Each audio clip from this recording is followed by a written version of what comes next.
self-hatred, self-denial, self-doubt. Most difficult thing to renounce in your life is SDHD.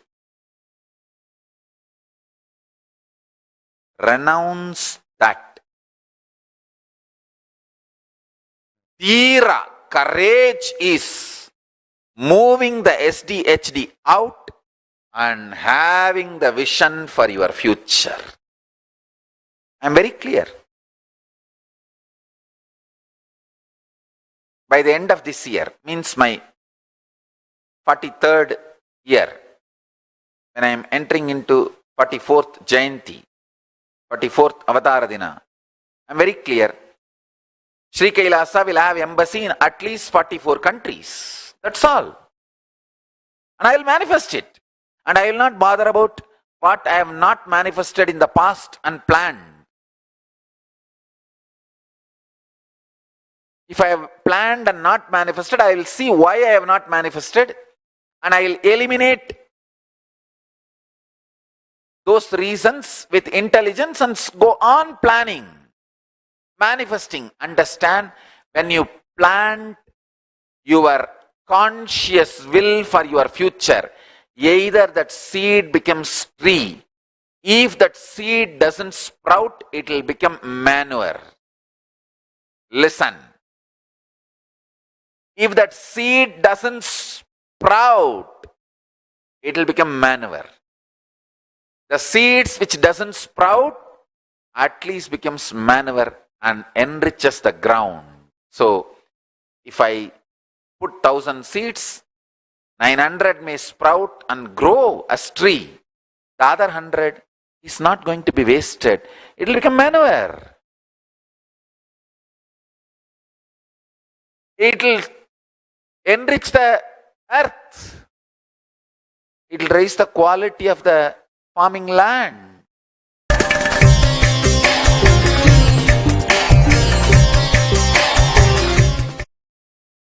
Source of the tireless inner space, source of all the mental abilities, source of all the knowledge and source of all the mental resources is Nirvikalpa Samadhi.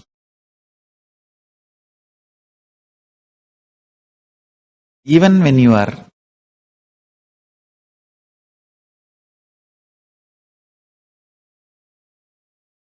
eating, before eating, just sit for a few seconds and bring your breathing and remember the reality. Nirvikalpa Samadhi is breathing in you. Paramashiva is breathing in you. That is the truth.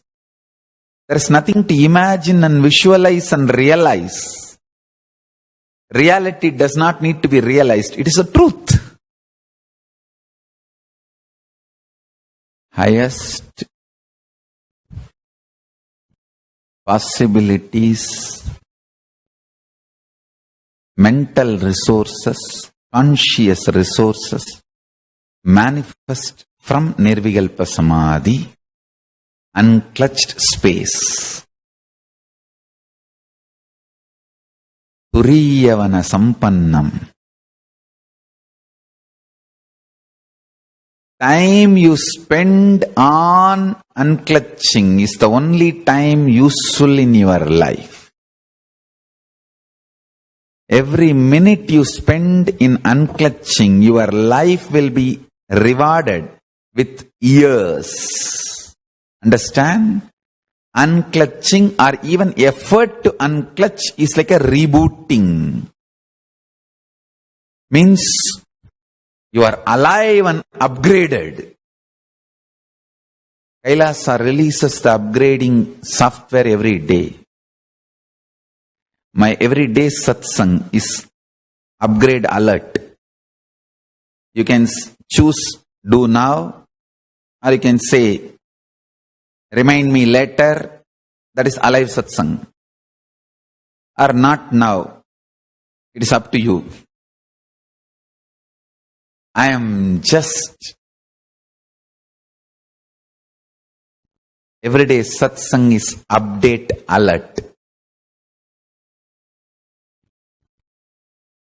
Every day sitting in unclutching is like rebooting your whole system,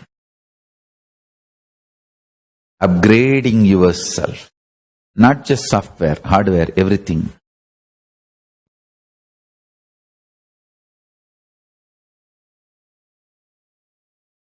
Understand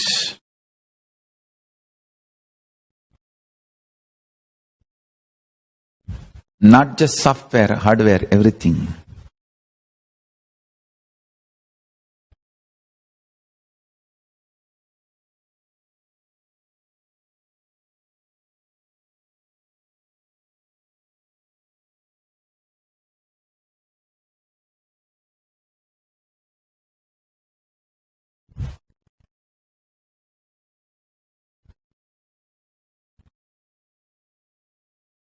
I tell you,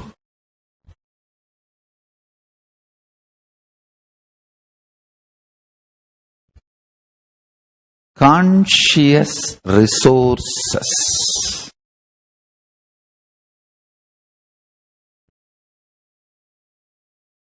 awakening intense, pure, unclutched space.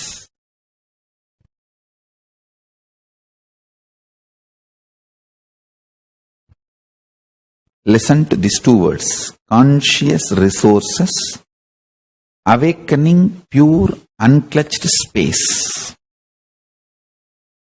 These two supports one another. If you start manifesting power, conscious resource, that inspires you to unclutch. Unclutching makes you experience more conscious resources.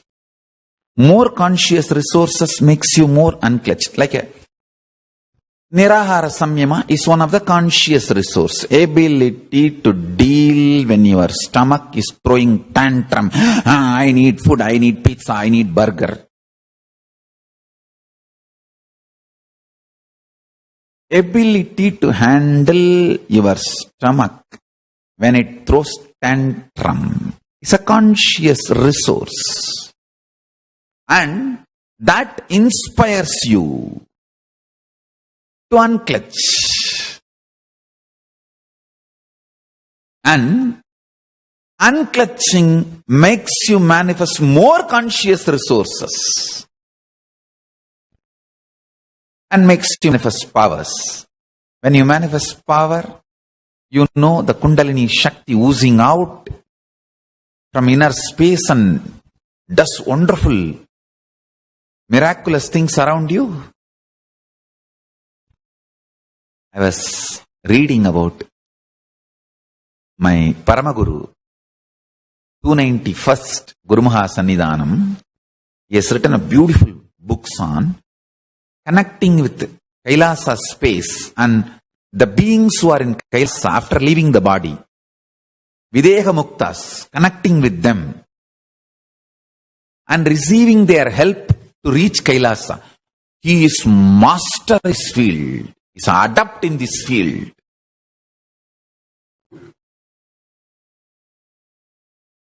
One of the gem, the Guru Parampara, 291st Guru Maha Sannidhanam of Madhurayadinam, my Paramaguru, Guru's Guru, Paramaguru Sannidhanam, Somasundara Jnana Sambandha Desika Paramacharya Swami. I was reading some of the books written by him.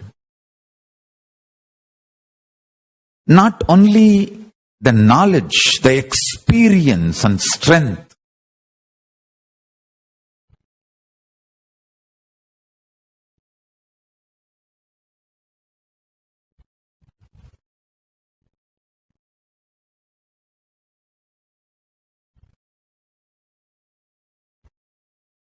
A great Yoga Purusha lived in very high Samadhi state, very high spiritual enlightenment.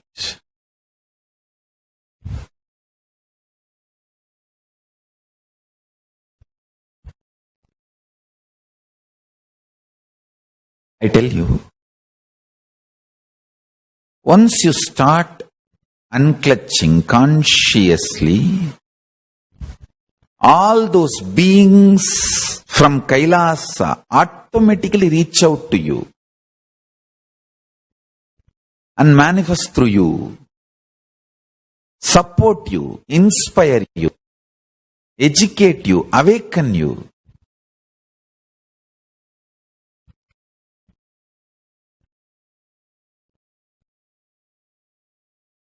Like how Satyajnana Darshini, the great Kailasavasi, who achieved Kailasa, he comes and initiates Megandar and teaches the Sivajnana Bodham. So they come through the Akasa space and teach you, awaken you, give you many conscious resources. How Paramashiva and Parvati themselves came, and Paramashiva and Parashakti themselves came and gave the knowledge milk, enlightenment milk to Jnana Sambandhar. They are constantly available. Just sit in unclutched space. Even if you try, that is enough. Consciously, sincerely trying to unclutch is enough. You will have all the knowledge showered on you.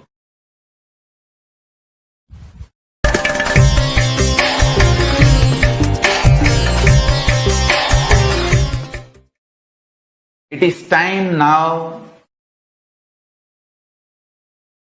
the being of Paramashiva starts manifesting in all of us. The time is ripe. So, I am going to start the process for manifesting the being of Paramashiva. Whoever wants to attend, you can attend from your home.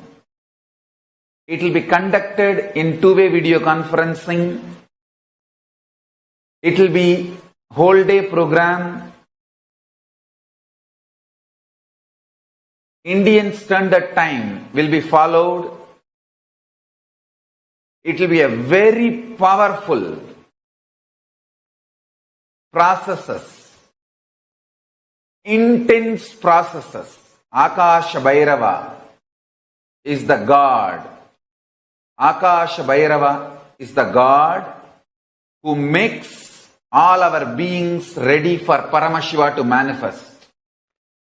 It will be centered on Akasha Bhairava and making Paramashiva manifest in all of us. It will be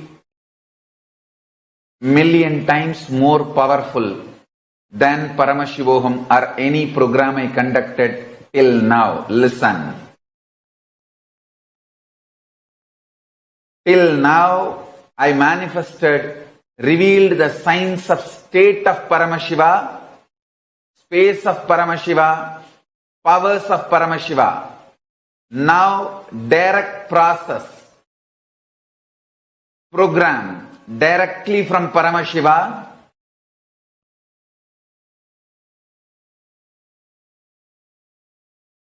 to manifest the being of Paramashiva. Maybe I can call it as Paramashivoham level 2. Paramashivoham level 2, because the world is ready. The world is ready. Now is the time all the beings should receive Paramashiva and allow him to manifest in all of us. Understand? No teaching, no technique, no meditations, no methodologies, direct alchemy process, super alchemy processes. I am going to be personally conducting this program. It will be an intense program. First program I am offering after the great fast, directly. First program I am offering after the great fast, directly. Being with Paramashivoham. Manifesting. Being of Paramashiva. Being Paramashivoham. Prepare yourself. The intense energy Paramashiva is manifesting through this being.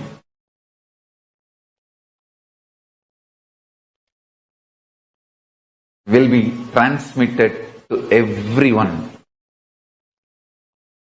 Each one of you will be literally manifesting the being of Paramashiva.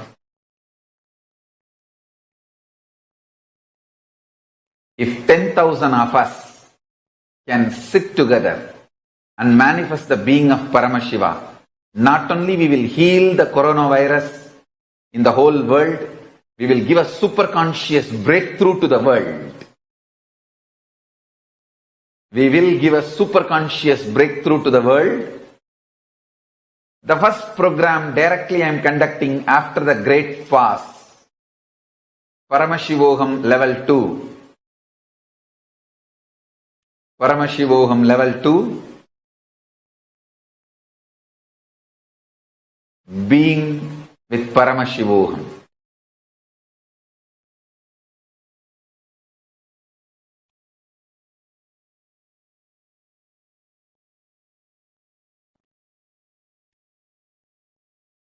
The whole program will be conducted absolutely based on the multi-dimensional logic. I'll introduce the logic and lifestyle.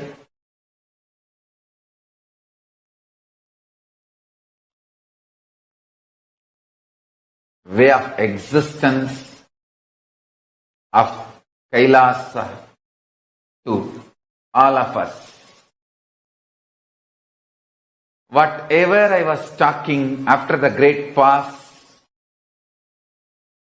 I'm going to make that all into reality. I'm going to make that all into reality. This is going to be the absolute life positive. How? Wars are the worst life negative. This is the opposite of the worst wars. Absolute life positive. Everything is going to be auspicious. Like everything about war is negative. Everything about this program is going to be positive. This is the most powerful spiritual nuclear explosion, the strong force of Kailasa landing on planet Earth directly. Intense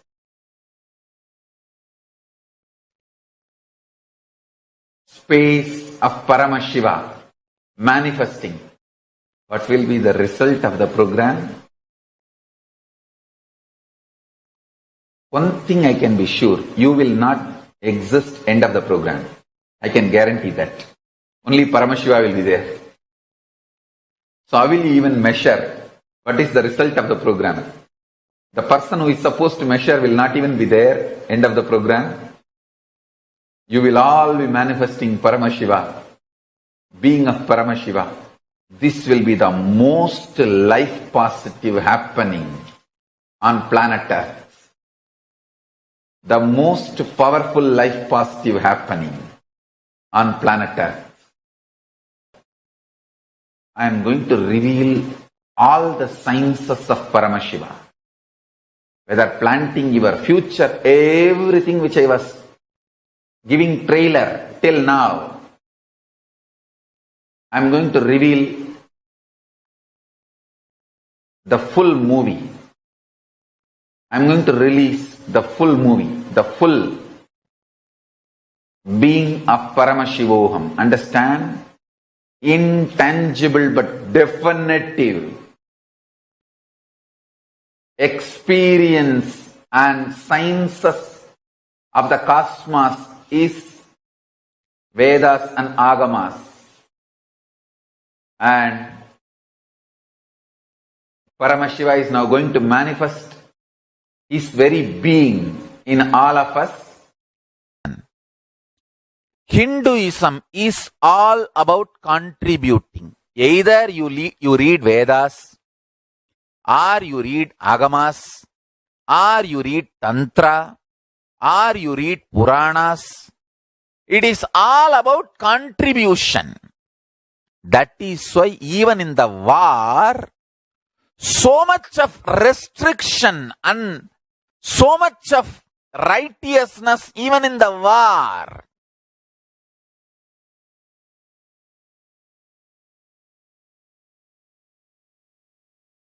Understand? After thoroughly studying all the Hindu scriptures about life, death, war, administration, economy, law and order, social order, enlightenment, after thoroughly analyzing, understand? I don't want to say I have read all scriptures, but I have read enough scriptures to understand what I am talking. After reading all this, I am absolutely convinced Hinduism is all about life positive. Extremely life positive.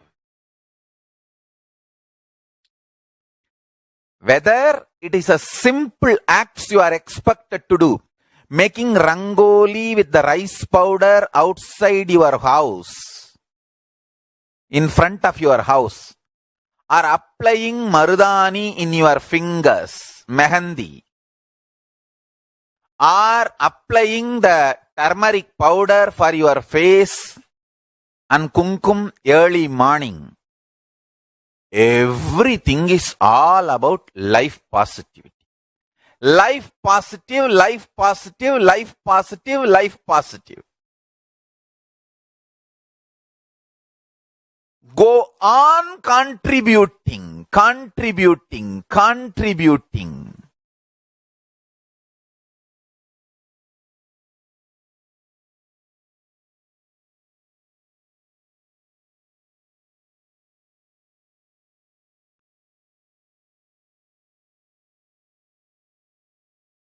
Not only minimum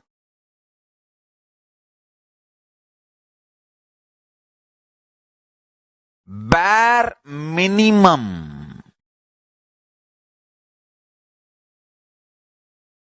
as low as possible, taking back from the Jagat, but giving as much as possible. Hinduism is all about that. That's it. I tell you.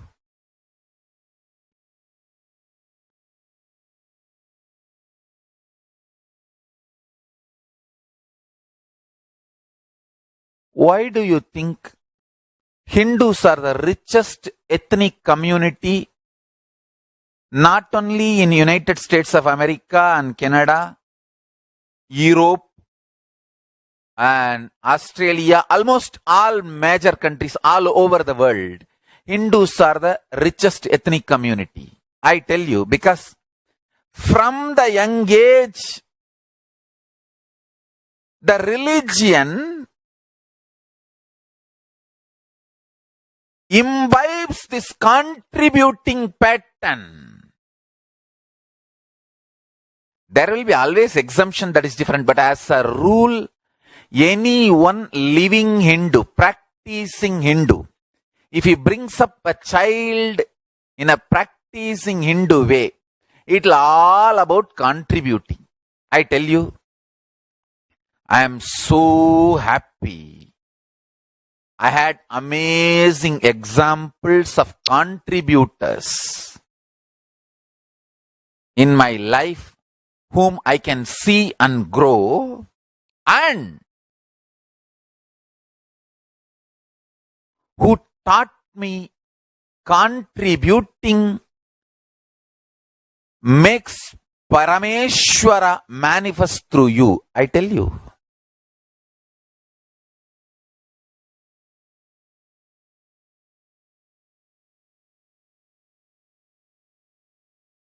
When I came out of Ramakrishna Mission, the first ashram I established, I named it after Ramakrishna Mission as Ramakrishna Dhyana Peetham, for my deep gratitude to Ramakrishna Mission that I learned how to do hard work. I never felt I was exploited, I was cheated, and I should start fighting against Ramakrishna Mission. No. I felt, oh God, how much they taught me to do hard work. A great opportunity I got to do hard work, sincere work. You can talk to any Ramakrishna Mission sadhu. They will tell one thing. Oh, Nithyananda, yes, he was our brahmachari. 24 hours he will be working. Workaholic fellow. That's what they remember. We have reminiscences from many of them. I feel extremely grateful that they have given me an opportunity to learn hard working. Understand? I tell you. Contributors, wherever you go, you will enjoy life. All contributors will always have Lakshmi,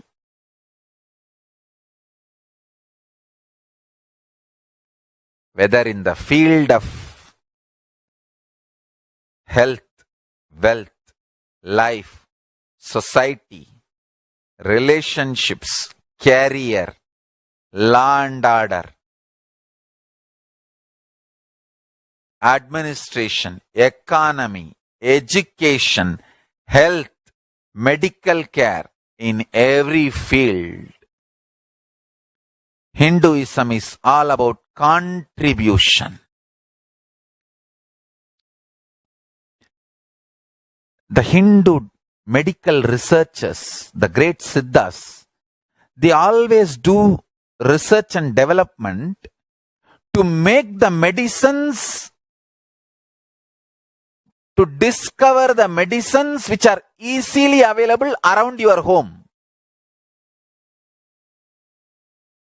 Understand, that is the beauty. They will always try to come up with a better and better combinations which is widely available.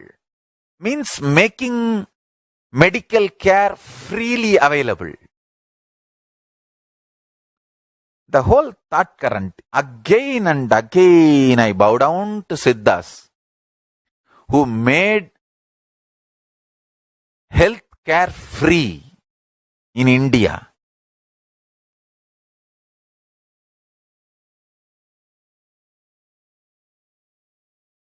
Till the time I grew up, I remember literally healthcare is free in the whole village, because we all know simple 50 medicines which we can get from Tiruvannamalai hill, which almost keeps 99% of diseases away from us. 99% of the city is kept healthy.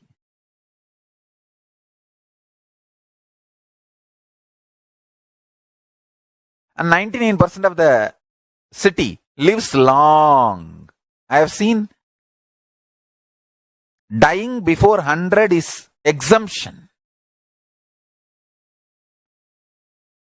Living till 100 is like a regular lifestyle. 90 வயசு தானே ஆச்சு, அதுக்குள்ளேயே வச்சது போயிட்டான். நல்லா தானே இருந்தான். Means, oh, only he's 90, he died already. He was all right till yesterday.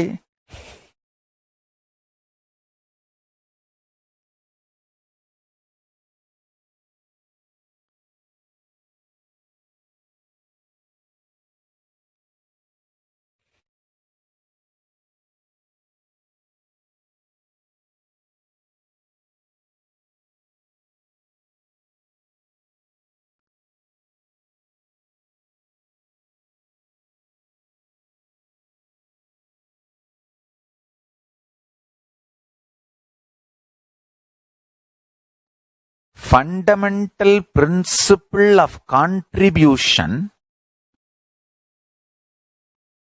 was the core context, whether they do research and development on medical care, or they do research and development on law and order issues, or they develop a new law, or they develop the idea of what is valuable socially and what is economy, what for human beings should work, what is poverty and what is richness, what is having, what is not having.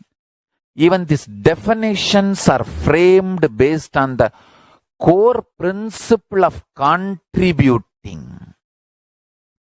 Who will be respected in the society and who will not? Who will have the best things of the society and who will not? All these decisions are made based on the principle of contribution.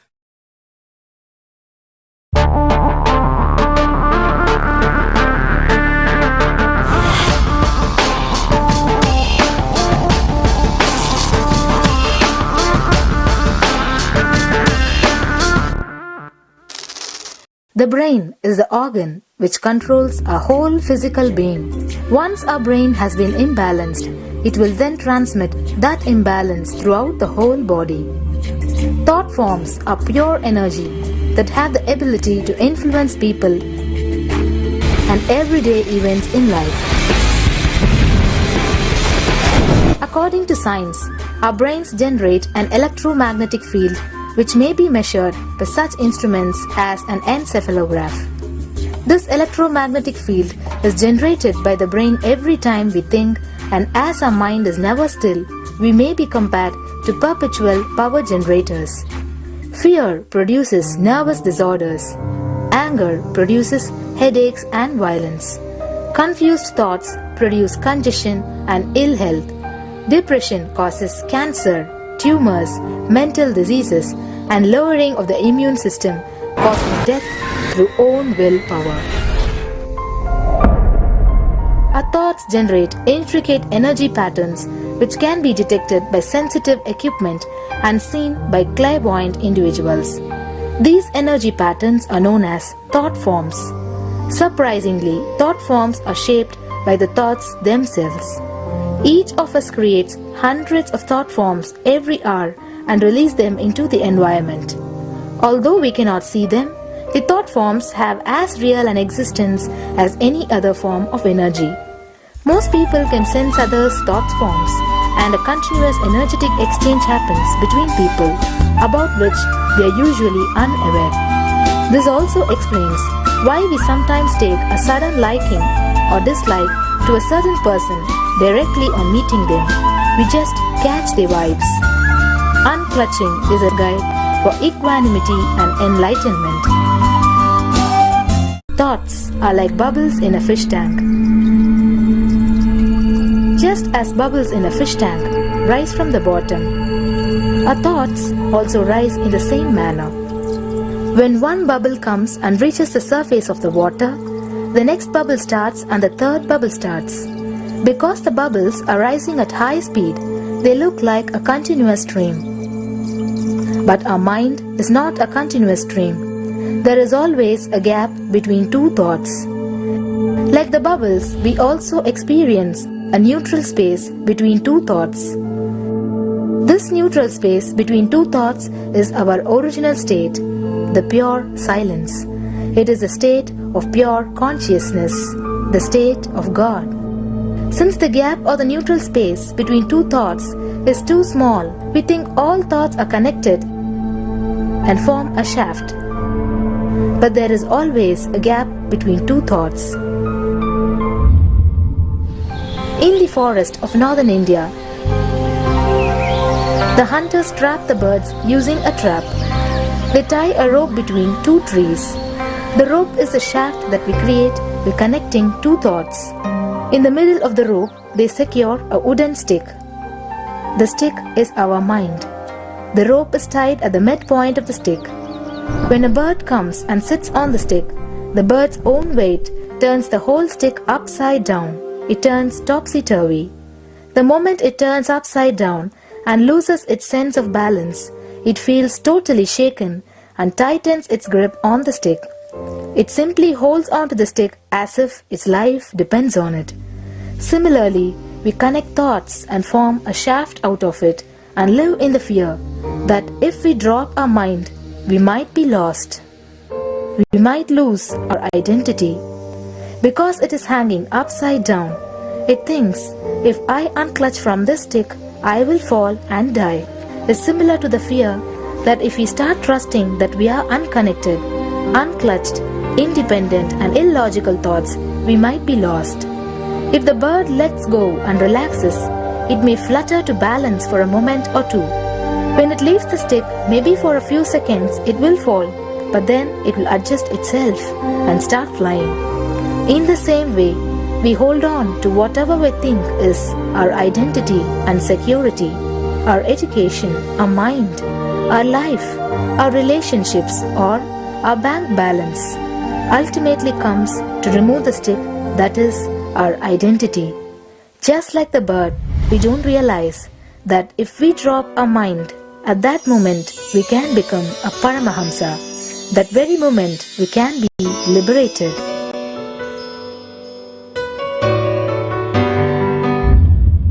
In Mundaka Upanishad, there is a story which explains, there is a huge tall tree, and in the tallest branch of the tree, there is a golden bird sitting unclutched from everything in bliss, like Dakshinamurti. In the lower level branch, there is a small bird which jumps from here and there to various branches eating fruits. When it eats a bitter fruit, it feels bad.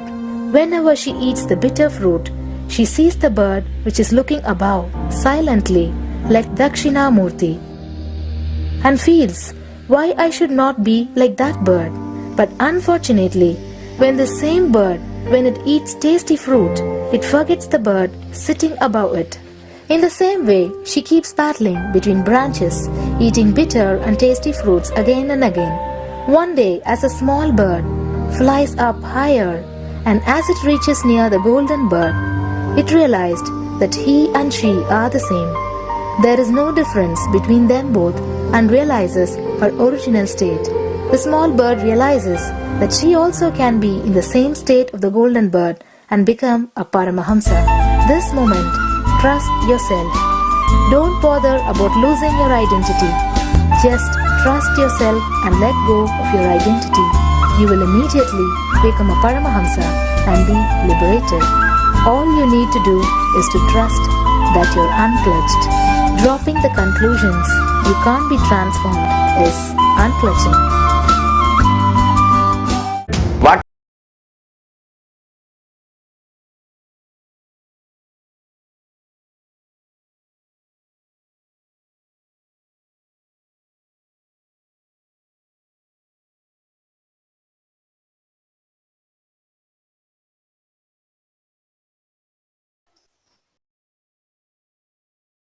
नित्यानन्दं परमसुखदं केवलं ज्ञानमूर्तिं द्वन्द्वातीतं गगनसदृशं तत्त्वमस्यादिलक्ष्यम् एकं नित्यं विमलमचलं सर्वती साक्षिभूतम् भावातीतं त्रिगुणरहितं सद्गुरुं तं Namami.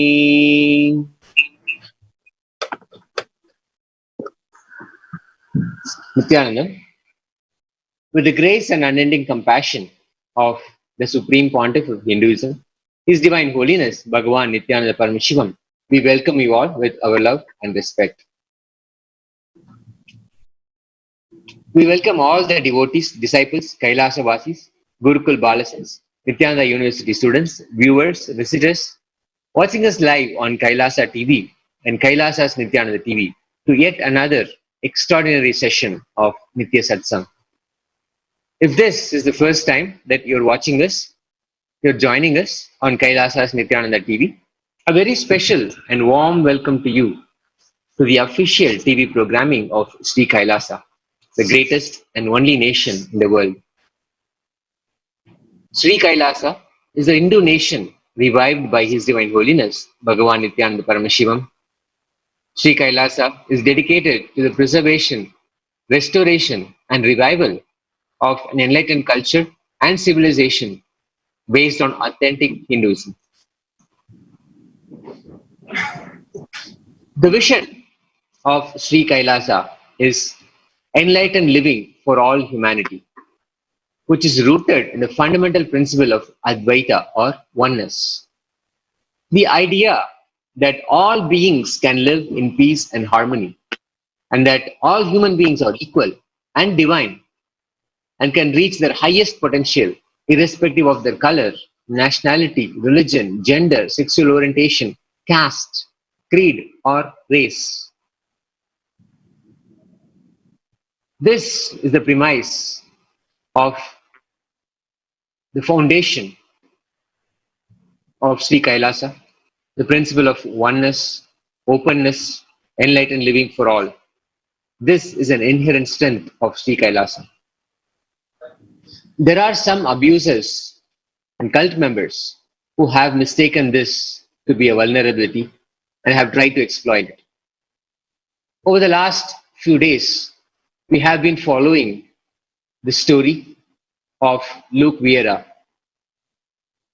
We've been getting so much support from all over the world. We're joined again by Luke Vieira, who has shared with immense courage just to be able to talk about it. We thank him for what has been a healing story for so many others. What we know so far is that Luke Vieira was attacked by a predator, a cult implant, who had the backing of unknown sources, both financially and otherwise, and able to execute an agenda which is nothing short of an international cult which is bent on domination and infiltrating an organization and destroying it completely. A Hindu organization which is open and working towards revival of the greatest tradition of openness and Advaita, oneness. The idea that coexistence can happen is fundamental to Sri Kailasa, but is also a threat to others who want to have their own agenda, who want to have dominance by any which way, any means possible. The cult leader, Shera Landry, has had many victims, and Luke Vieira has been able to share his side of the story and given us an insight of what exactly he went through. The deceitful torture, the starving, the sexual abuse, the intoxication, so much that he is able to share only now. And the unfortunate story here is he's not a lone victim. There have been others. There have been others who have been subjected to the same abuse. And it is time for us to call it what it is and come out and share and ensure that nobody else has to go through what Luke and other victims have gone through. Nithyanandam, Luke. Thank you Nithyanandam, again. yes. After you have shared your story, I'm sure there is support coming in from all parts of the world. And I just wanted to ask you, how has it been so far since you have come out and shared? We saw your Facebook post first, where you first publicly shared this. You finally made that huge step which not many victims actually go through. Which you made Yes. that step and shared your story on Facebook, and that's where we came to know about the whole. We got the whole picture, and we contacted you, and you were able to share on this platform as well. Now, I just wanted to ask you, since you have come out in the open and you have shared many things about the attacker, the abuse, and the whole story. What has it been for you? How has it been for you so far? What I can say is Sangha has definitely been here and been here on my side to help me. My healing has been just immense in the past just 2 days with all the support of Sangha members and obviously Swamiji's blessings. So I just want to thank every one of you who has supported me in this and done some sort of Nithya healing or some sort of healing or prayer towards me, anything to help me. It has helped a lot. And I really want to thank everyone for that. So it's been amazing. It's really been amazing. Yes, and I've been watching a few messages also, and from worldwide.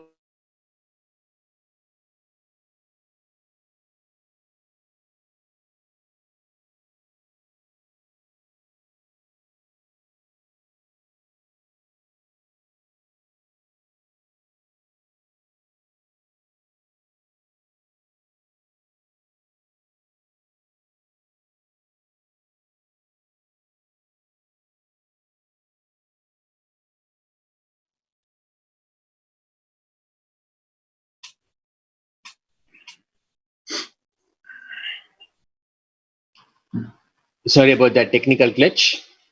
I'm back on. So I've been monitoring also the responses that we have received worldwide. There have been so many people who are able to look through and realize, recognize the threat, the the blatant attack and abuse that you have gone through. And many people have also been able to relate with what your mother has shared. How terrible it must have been for a mother to actually see their child go through this. And I've seen many people, many mothers who have said that they can relate with it, and they're also expressing their concern and their love and their healing towards you as well. So this has been a healing experience, but at the same time, we cannot brush aside the fact that there is a threat, and the threat is still alive, in the sense that there are more possible victims.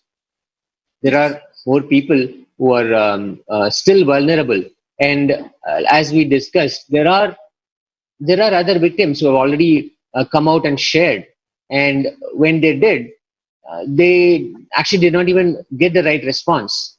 The thing is, what has happened is, in the past, Hindu sannyasis have been under attack Yes. in a lot of ways, a lot of possible ways, whether it is physically abused, sexually abused. So many instances the Hindu sannyasis have been subjected through atrocities. And when they came out and have spoken about it, when they came out and expressed themselves, very shockingly, the media, the public was simply not ready to give their listening. They have not been able to relate with it. And this has become a trend that sannyasis, Hindu monks, were being attacked consistently, and people actually just got away with it because they knew that even if the monks were to come out and give their story, there is not much of an audience, and that has empowered the abusers, and they have gone ahead and continued with their abuse. We have seen this. We have seen this time and again, and unfortunately, we've been at the receiving end.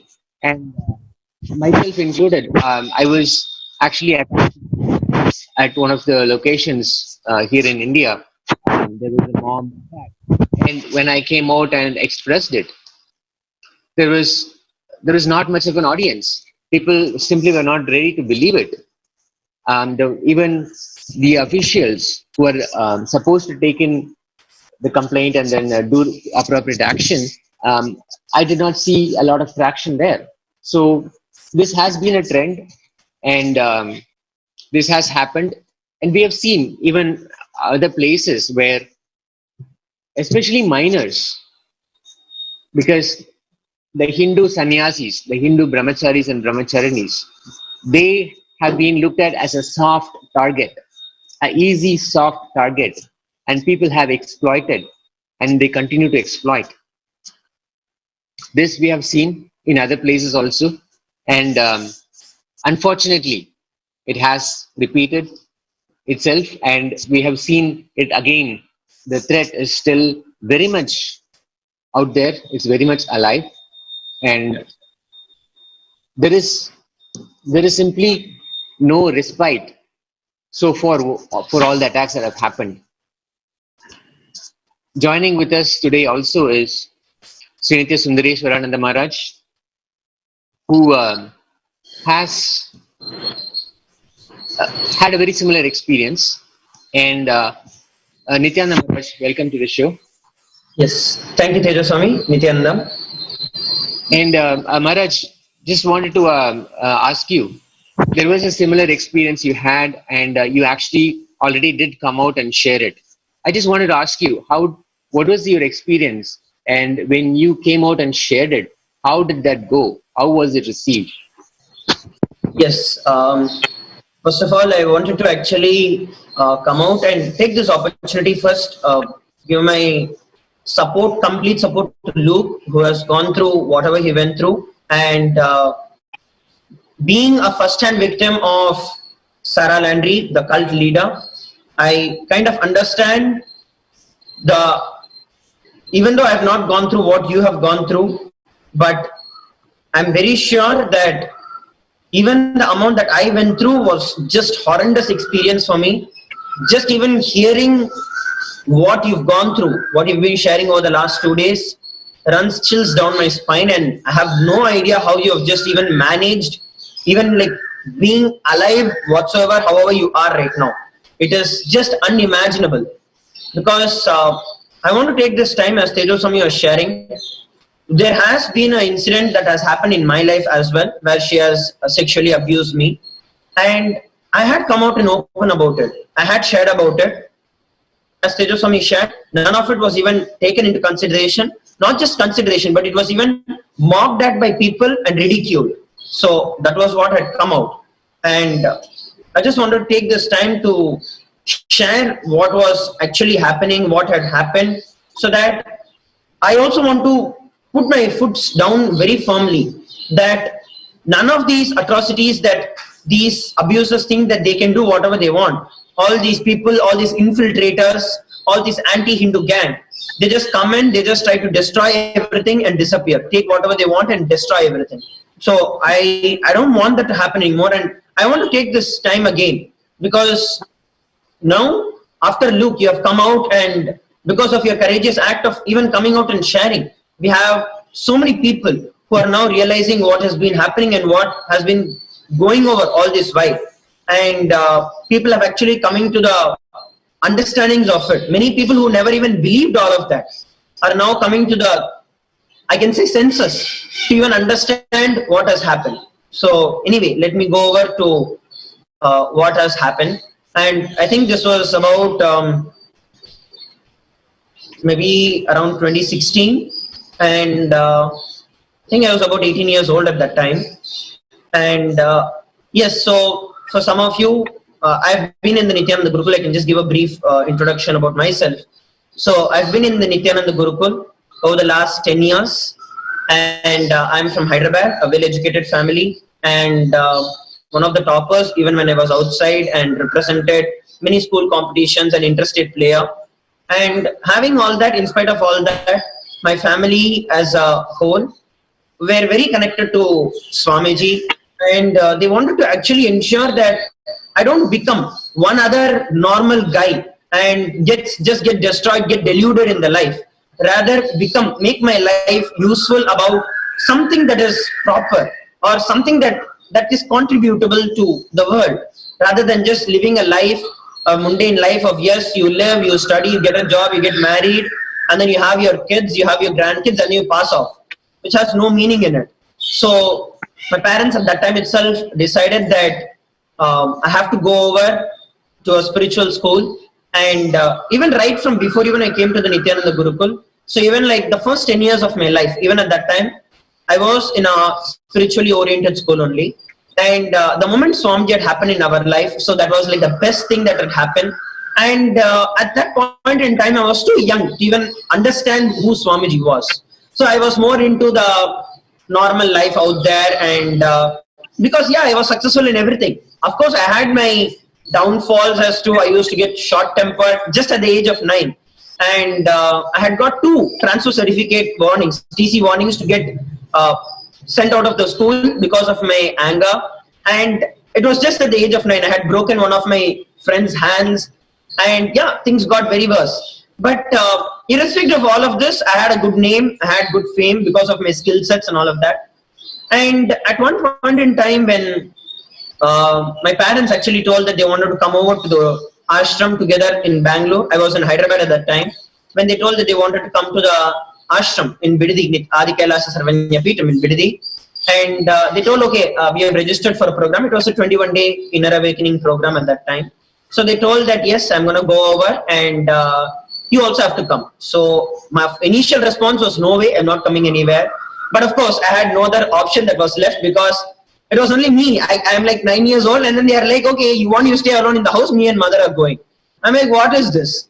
How will I be able to survive? If this 2 days, 3 days, I can stay at my friend's house. Who's going to keep me in their house for 21 days? So with no other option, I had agreed to go. To be honest, that is how the thing started. And once I came to the program, that is where my life took a complete different turn. It was only my first glimpse with Swamiji during the inner awakening. That time it was, for the children, it was called as the Ingenious program. And during the Ingenious program, I think the first initiation that I had with Swamiji, the first darshan that I had with Swamiji, that's it. Some kind of magic happened. And beyond any kind of logical understanding or perception, that connection with Swamiji just established. And that's it. After the 21 days, I told I'm not coming back.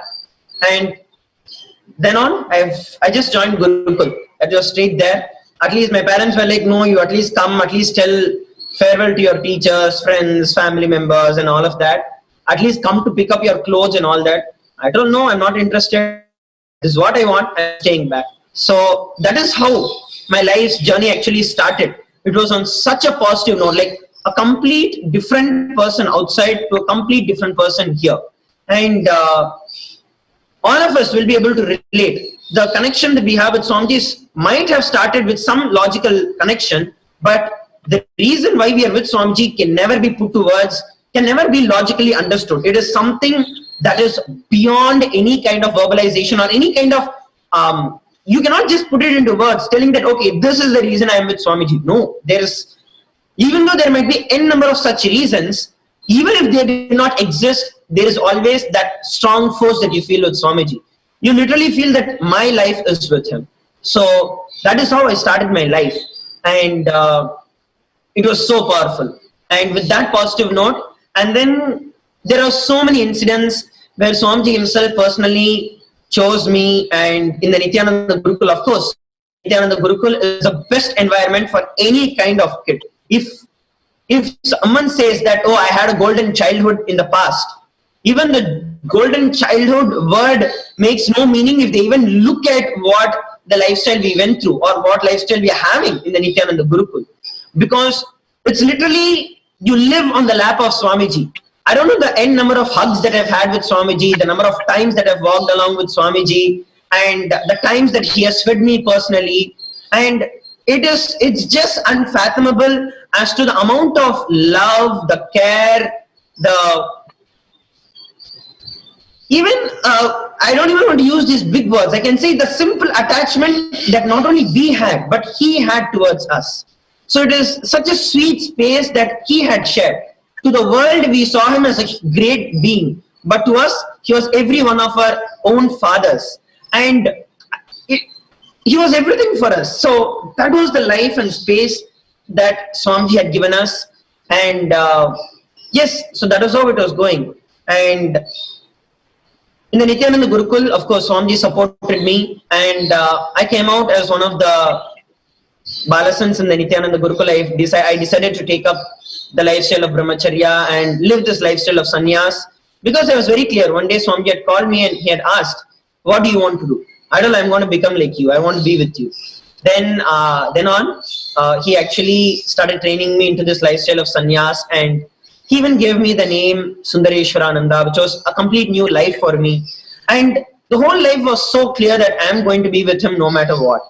And the commitment that Swamiji had was, I can just go on be speaking for days after days after days. So I just want to keep that short in here. And yes, so it was going on this way. And at one time, I wanted to come to the incident. So because I was one of the a very highly active kids in the Nithyananda Gurukul, so we were like a batch of 10-15 kids, because we have already been there with Swamiji over the last 8 years. So naturally, the kind of intelligence that we carried, the Swamiji put into us and developed, the activism that we had, the for life attitudes and the cognitions that we had, that Swamiji developed in us. So that was naturally a very powerful and attractive for everyone around. So many people would come, and many people would actually share about their understandings and all of that. So this was the time during the Nithyananda Yogam, around 2017 in July. And at that time, what had happened was the Nithyananda Yogam, many of us would know about it for the newcomers. So it was actually an invitation-based program that Swamiji himself had invited various participants from all over the world. And it was a very selected batch of Balasans, and the very selected batch of people who actually got to be part of the program. And because it was Swamiji's direct guidance, and Swamiji directly, literally installed himself. It was the era or the time, I can say, where Swamiji actually came out with all these new powers, and Swamiji actually started initiating all of us into these various sciences, into the power of third eye, the power of length, breadth, depth, all of that. So Swamiji actually initiated us into all of that. It was literally a miraculous time of everyone's life, not just ours, but the whole world had a positive shift. Continuously Swamiji was in Samadhi. As soon as he would come out of Samadhi, he would immediately initiate us and give us into these various powers and all of that. So at that time, Swamiji actually also told that he wanted every one of us to film videos. And actually he wanted all of us to become social media influencers and become social media celebrities. And at that time, so Sarah was the one who was already there in the ashram at that point in time. And she had a good social media review already. So she had a good brand and account that she already had, which had a good amount of subscribers and a good amount of views. So at that point in time, she was actually managing the social media accounts of Swamiji as well. And so Swamiji wanted her to come over and start teaching every one of us this all these great things, the basic techniques and the nuances and all of that, how we can actually film the videos and all of that. So when she actually came out to the Gurukul, it was in the Nithyananda Gurukul, I think about in the afternoon time she had come over, and the mentors from the Nithyananda Gurukul had organized the event where the first batch of people would actually go around and get the guidance. So I was one of the first people to jump around telling that yes, I want to do it, because anything I was like, yes, I want to do it. So that was the attitude that I had. And I still remember the first video that I made was with her in front of the waterfalls, which is there in the Nithyananda, the ashram, and in front of the welcome center. So that was the space where she was the first one who actually filmed my video, as well as even creating an account for me. That was what had happened. And I remember even that day when I was personally going in there, and even the time that we were walking around to go and make the video, because I was the first one, it was me and her who went around. So she was actually praising me so much, telling that, wow, you're so good, your words are so powerful and people can connect with you and all that. And I kind of felt that it was too much of exaggeration at that point in time, but I just kept silent. I just kept nodding my head for everything, because I didn't want her to feel offended at that point in time, especially that she was supposed to be teaching me how to do it. So yeah, the conversations continued like this, and the whole event was about 3-hour event, 2 to 3 hours of event, where I would have actually only spoken for about 10 to 15 minutes. That's it. The rest, 2.5 hours or 2 hours 40 minutes, whatever it is, the whole time it was only she constantly speaking about trying to say what are the best things and how you can actually get more views. And she was also constantly thinking about how the celebrities and how they present themselves, and how they actually portray themselves and professionally present. She actually even mentioned a lot about the crystals that she was sharing, telling that she used to make jewelries out of these crystals, and because of that she would become more attractive, and she was able to attract a lot more number of people. So actually yesterday when Luke, you were speaking about this crystal, so I was kind of just able to, it was just very much relatable to me, because I knew what you were speaking about, because the way she exaggerated about the crystals. As you know, in our Sangha, there is nothing about the crystals or any of that sort. It is only purely based on the Agama, where Paramashiva speaks about the Rudraksha.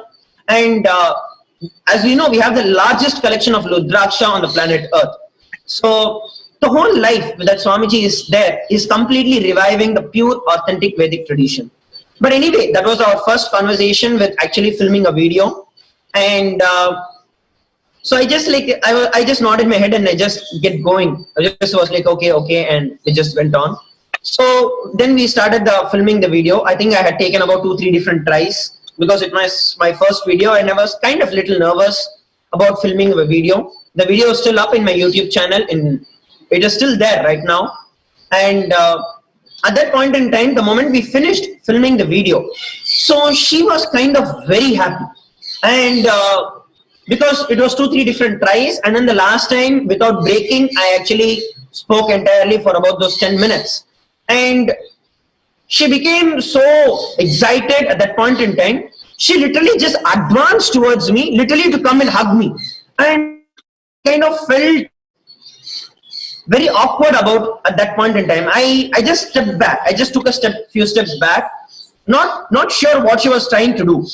And then she immediately apologized, telling that sorry, and she kind of started justifying, telling that, oh, because I filmed the video and it came out so well, she got overexcited that it just came out so well, and it was my first video. Maharaj, I just wanted to ask you. Yes, Swami. At this time when this happened, you were still wearing the kavi, meaning the sacred cloth. Yes. And, you were still in the Gurukul. And how old were you at this time? Yes. So yes, first of all, I was in the kavi, and as I had mentioned that when I was in the kavi, because Swamiji wanted all of us to become social media celebrities and influencers, to reach out this science to the whole world. So I think I was about 18 years old, 18 to 19 years old. I was major already at that point in time. So I was about 18 to 19 years old. Around the transition is when this had happened.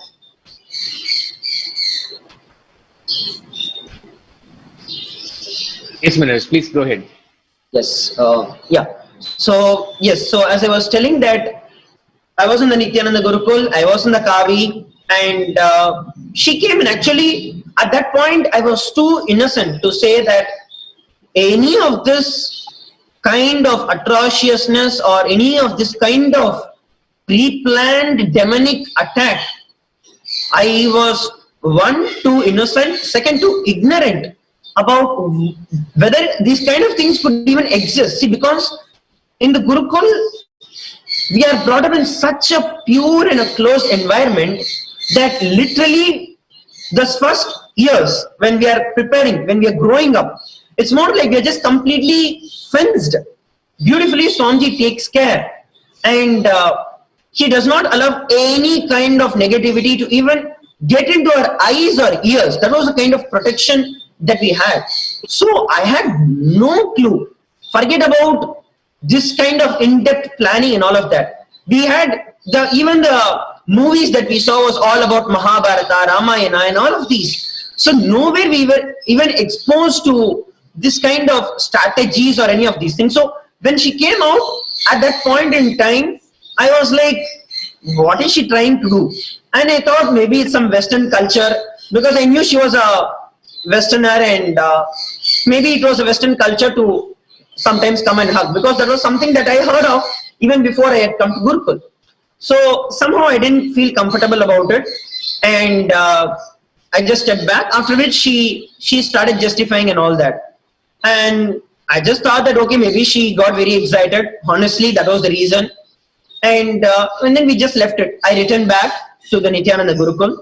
And that evening, she had actually uploaded my video on the YouTube channel.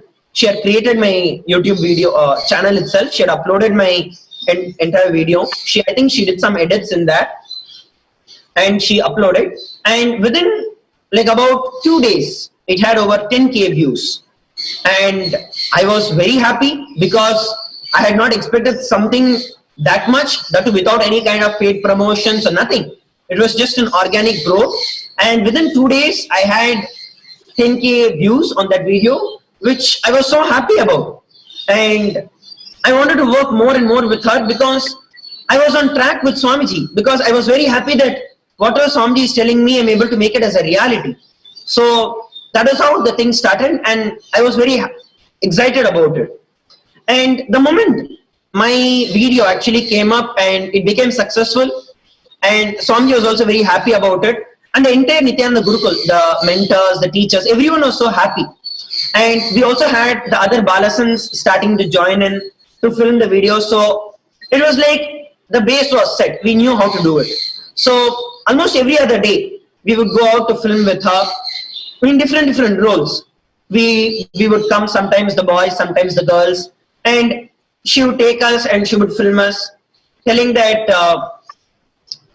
she always actually wanted me and insisted me in coming along with her, where she constantly was giving the reason, telling that she would train me to train others.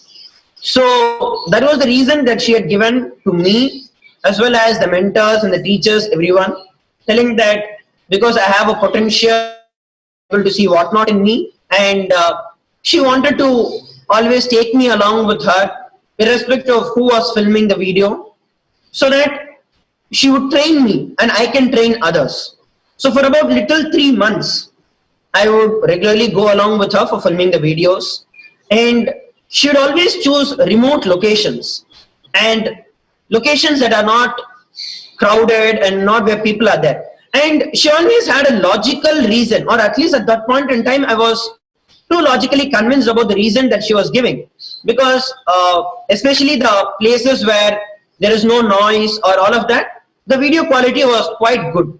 And the setting and then the background where the trees were there and all of that was, it was all very serene kind of understanding. So I was convinced that yes, we also need to choose these isolated locations or where people are not there, so that we have a silent and a good thing which will catch people's attention. I even remember once, so while filming Brahmachari's video, he was sitting on top of a huge rock which was on the way to Sikrats. And I was wondering, she's gone crazy. Isn't there a limit to which these things can get on? Literally, that is like a huge rock that exists. And actually at that point in time, this was also brought up, telling that why are we filming videos somewhere on top of huge rocks like this? It is not right.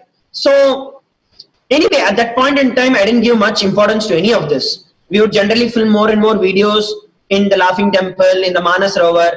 In the ashram, if you see, the Laughing Temple is the space where Swamiji himself started the entire mission in the Adi Kailash, the first hut, literally where the entire Sangha began. And the Manas Rover, which is there beside the 21-foot Vaidya Rover, which is a lake, basically a pond, and it had a good setting. And behind the welcome center and all of these places, if any of you have been to the Adi Kailash, you will be knowing all of these places, because these are the places where not much people movement is there. It would always be silent and all of that. And this continued on. I accompanied her for various times. We had a number of boys from the Nithyananda Gurukul, a number of girls from the Nithyananda Gurukul who would go along with her. I accompanied, not everything, but most of the times I had accompanied with her. And within a span of about 3 months, and some of my videos hit over 140k views. So I had a huge number of following in the initial stages itself, and none of that was paid. I had garnered over 5,000 subscribers, and I was completely convinced that what I'm doing is right, and I felt that her suggestions is very valuable. And let me just go by what she's saying, because it was in vision or in par with what Swamiji was wanting every one of us to do.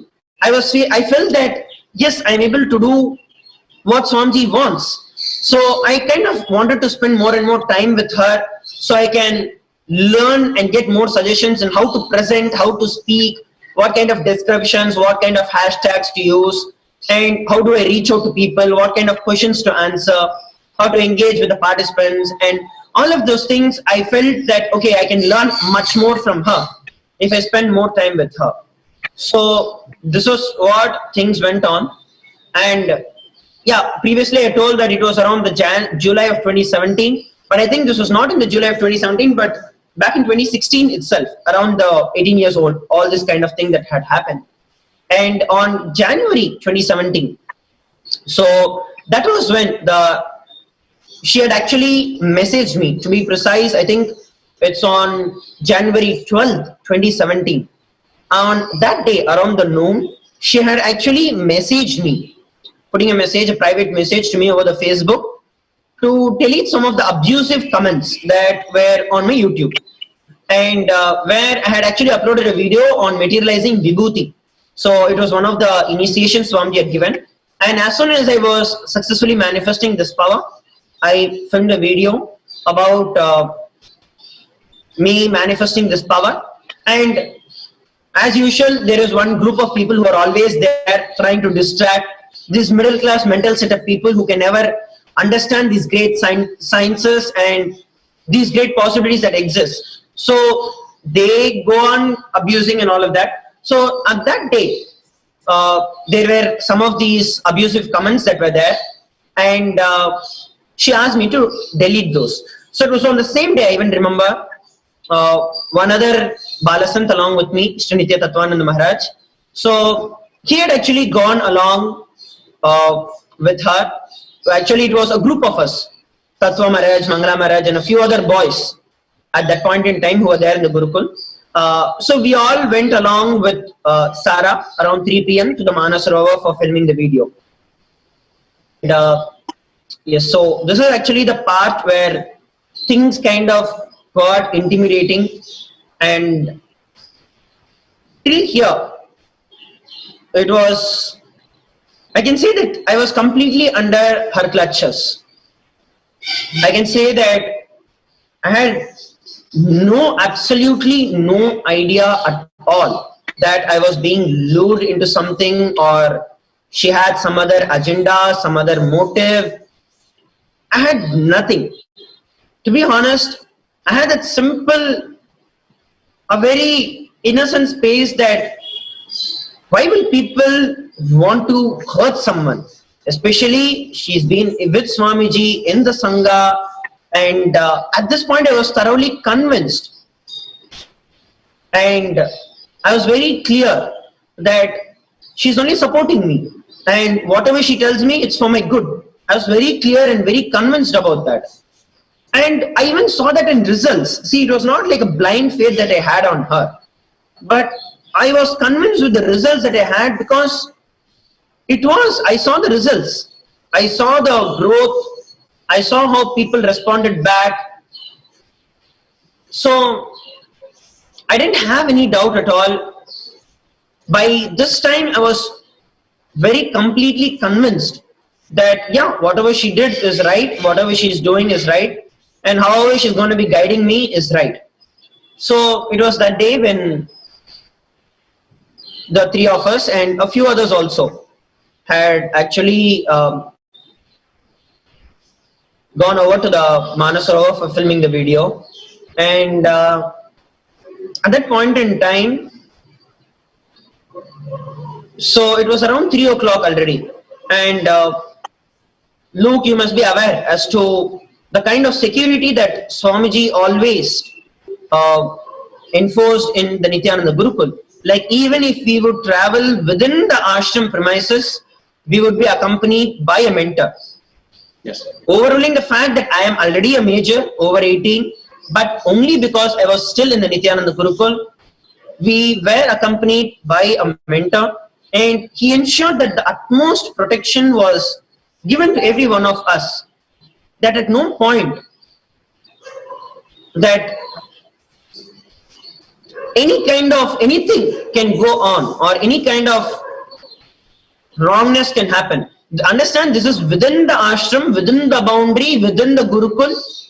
If we want to go out somewhere within the ashram, within the premises, even there we would always be accompanied by a mentor. So that was the amount of, actually, at that point in time, we just could not understand, what is this? Like, literally we are like, Swamiji, we are here in your ashram, we are here with you, and why do we need this much of a protection? We were like not able to understand that at all. And it was like too much, like, oh my God, can someone go to this extent of protection? What kind of love a person can have that he will handhold so much? So it was just overwhelming at that point in time. And we never understood the reason or context as to why Swamiji gave. But from an individual perspective, it was just so overwhelming. The amount of care that he had on every single one of us. And maybe at this point in time, Luke, I would like you to share, like, you have also been in the Nithyananda Gurukul.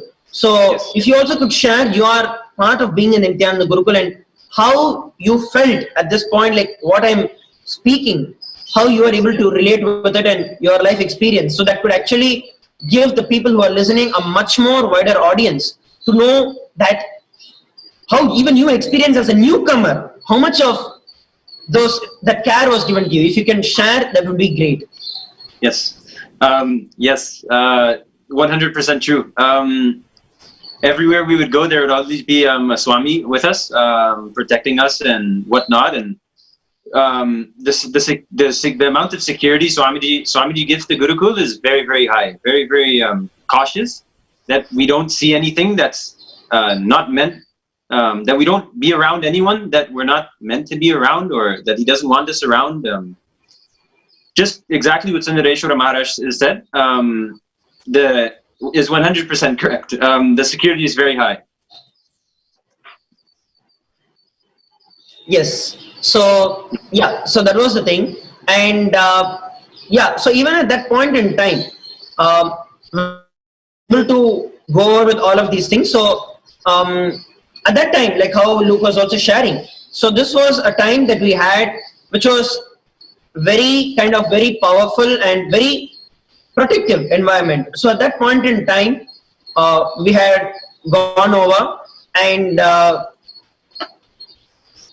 yeah, so we were filming the video, and all three of us along with her, so we were filming the video, and we had taken 2-3 different tries, because any one of us would laugh out, and again we had to restart the filming.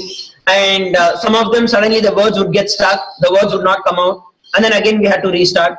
So we had done about 2-3 different times where we had to do it. It was a very fun and a casual setting at that point in time. And we had to redo it 2-3 different times. And finally, when we finished filming the video, so every one of us had to go back to the Gurukul. It was already about 6 p.m. Towards the late evening. And towards that time, I actually had to go over to the Vaidya Sarovar and actually check on some of the arrangements for the Rudrabhishekam that was taking place. In our ashram, we have the 21-foot the Navapashana Lingam that Swamiji has installed, consecrated and breathed life into. So every Monday we'd be having the Rudrabhishekam early morning. So I had actually taken up the responsibility to ensure that the arrangements are right and everything was perfect set, so that the participants, when we would come over, were actually ready. The place and everything was set for the Rudrabhishekam to happen. So it was that time. And yes, so this was the entire thing that had happened. And now the initial phase of what had happened, the main part of it is this is what happened. And after this is where things got kind of really gory, and where so Yes, Maharaj, as I was listening to what you're sharing, there are a few things that are very evident here. One is Sarah Landry had a clear agenda. She was an implant, she's a cult leader, and she had an agenda when she was here. And that is to infiltrate and ensure that the whole organization, the whole space that Swamiji has been building for us, especially the Gurukul, to attack the fundamental, the backbone Yes, hijack. of the whole organization, of the whole Sangha. She was trying to attack that. And especially the clear attack on Kavi, the sacred cloth that we hold. How this cloth simply represents the Advaita, the oneness experience. And that somehow is a threat for a cult leader. And she has to abuse it, and she has to go after it. And she has to really tarnish at any point, at any cost. What kind of a sick person looks at the vulnerability of a young adult who you have been entrusted with to train, to take advantage of that situation, to further your own needs? How sick that can be. And it's very clear the parallels here, how it has happened with Luke as well. How Luke was coming up with his vulnerability. For her, it's just another victim, another person, another opportunity for her to further her own advances, to exploit, because she knows that there is a soft target available. How, just as a young adult, people are here, they have this opportunity to experience openness and trusting. That's the fundamental aspect that I see. There is so much trust here. There is no need for anybody to question the advances of anybody, the intentions of anybody, because we're not even trained to think in that fashion. Like Sundareshwara Maharaj is just sharing. Everything that they have taken in is in a pure form. They've not been exposed to anything. Even a possibility that there will be somebody with evil intentions can infiltrate and do something to us is not even within our thinking. There's nobody who thinks about that. And yet, knowing all this and taking advantage of this, such a pure life offered in front of you, and to be able to take that and tarnish it and destroy it really takes a sick mind. And look, and you've been sharing this for the last couple of days and hearing what Sundareshwar Maharaj went through. that must resonate with you. You must be seeing the parallels here. How, Yeah. what happened to you and what happened to him, or along the same lines. Yeah, please go ahead. Yes, precisely. The exact same thing. Where she takes the trust, she takes your innocence, and she she appears like she's this motherly figure of you, and kind of just intimidates your space. So she's very intimidating. So you kind of just, as default, put her as your mother if you're in Gurukul, kind of thing. She acted very motherly around the Gurukul kids. I mean, except for, of course, this incident with Sundareshwara Maharaj, where I guess her real side had come out. Just like that, she got my trust, and so much trust, actually, to the point where I fully trusted her, and I just surrendered. I just had to surrender to her and whatnot. And I can definitely say it's exactly the same. It's exactly the same start that she did to my Gurukul brother, Sundareshwara Maharaj. One and the same in the start. But for me, sadly, it was out of the protection of Swamiji and Gurukul. So it furthered and eventually got to the point where it destroyed my life.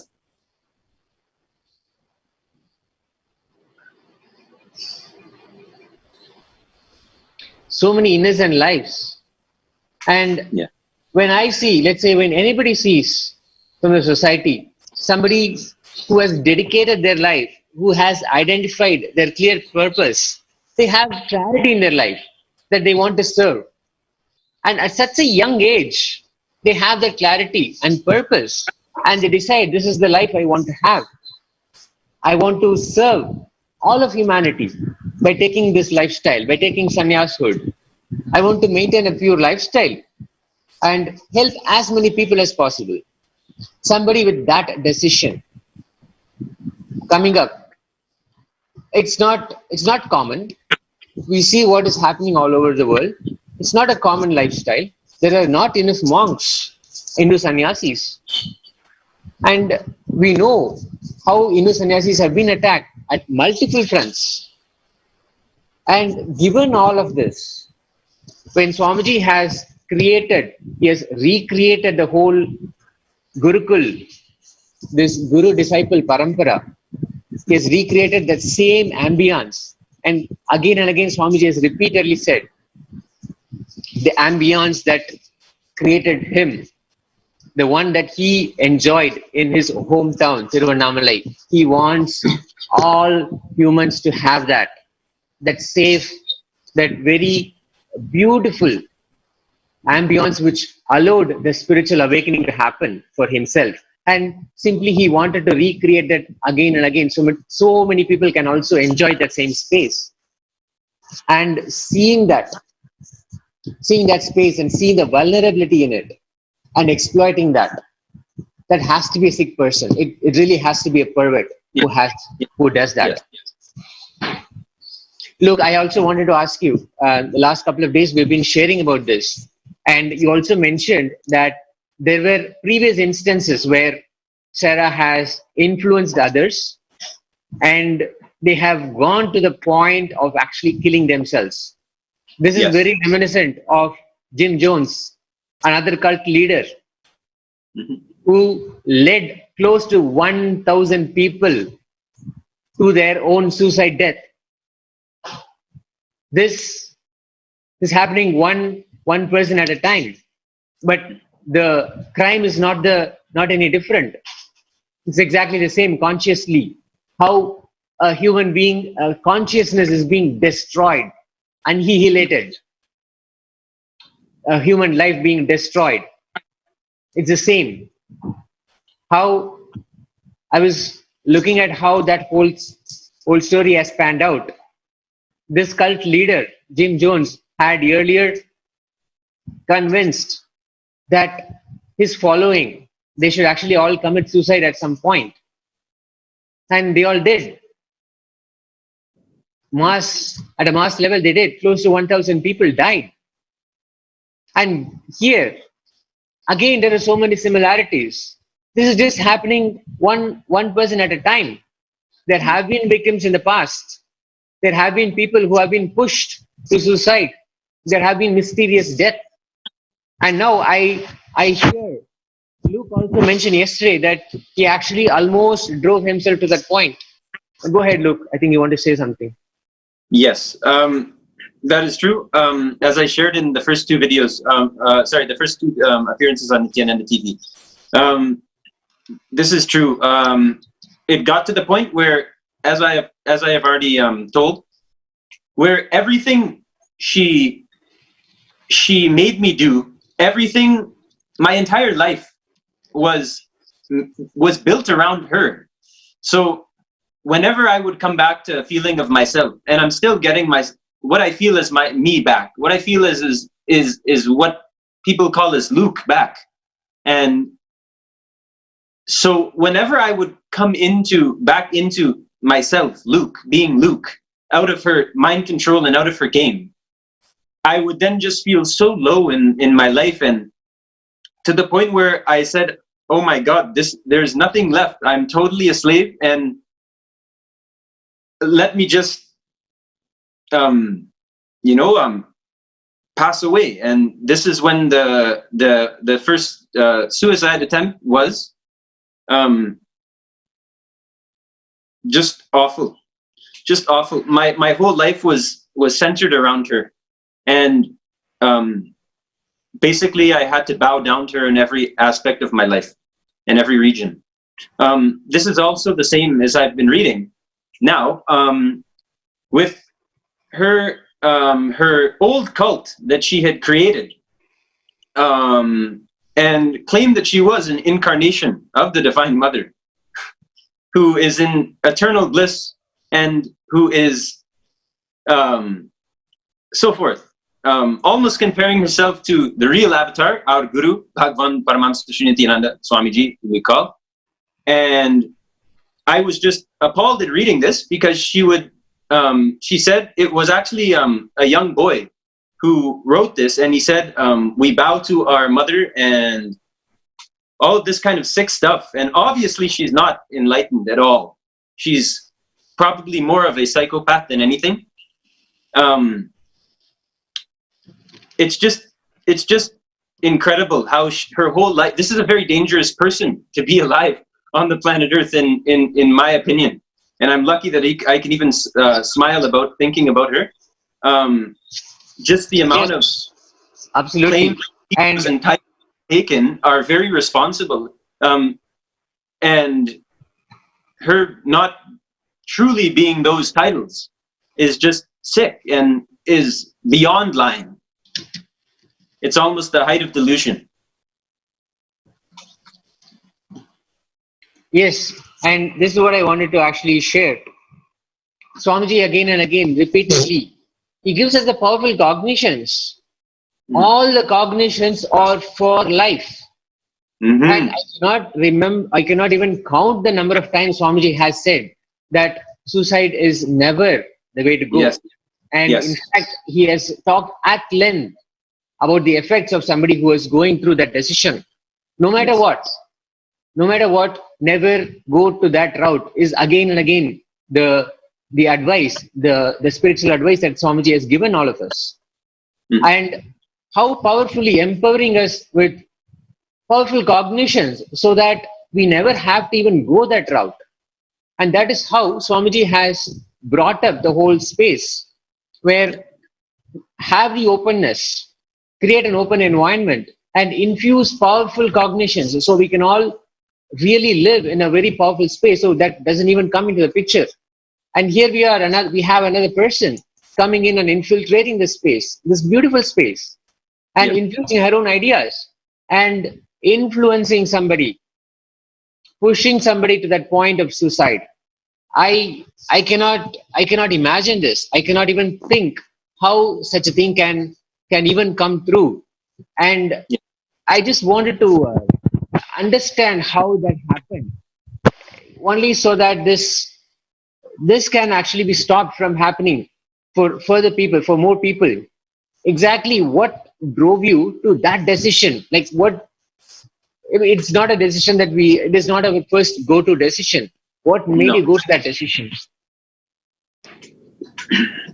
Well, one night I was reflecting on just what I loved in life. At this point, it's very hard to stay healthy if you're in such a down space and in a negative space. So I said, let me remind myself of someone who I love, in that being my father. So I played some reggae music in my studio room. This was in the same room that that I was in for the whole time. And I said, let me just remind myself of my father, something that I love in life. So I played this music, and I then started feeling a sense of like missing my family and waking up to all of this abuse almost, and just realizing, oh my God, my whole life has been destroyed and taken by her, and she's just sitting there doing whatever, filming droha videos and vicious and violent videos against our beloved guru. And so I came out after listening to this song, and I don't know how much detail I should go into, but Go ahead, Luke. The reason I'm asking you to share this so that others can identify, and they can also ensure that they are protected from these Yes. kind of advances, these kind of attacks. Please go ahead. yeah. So being so manipulated, I just remembered myself, what I loved and what was special in my life, and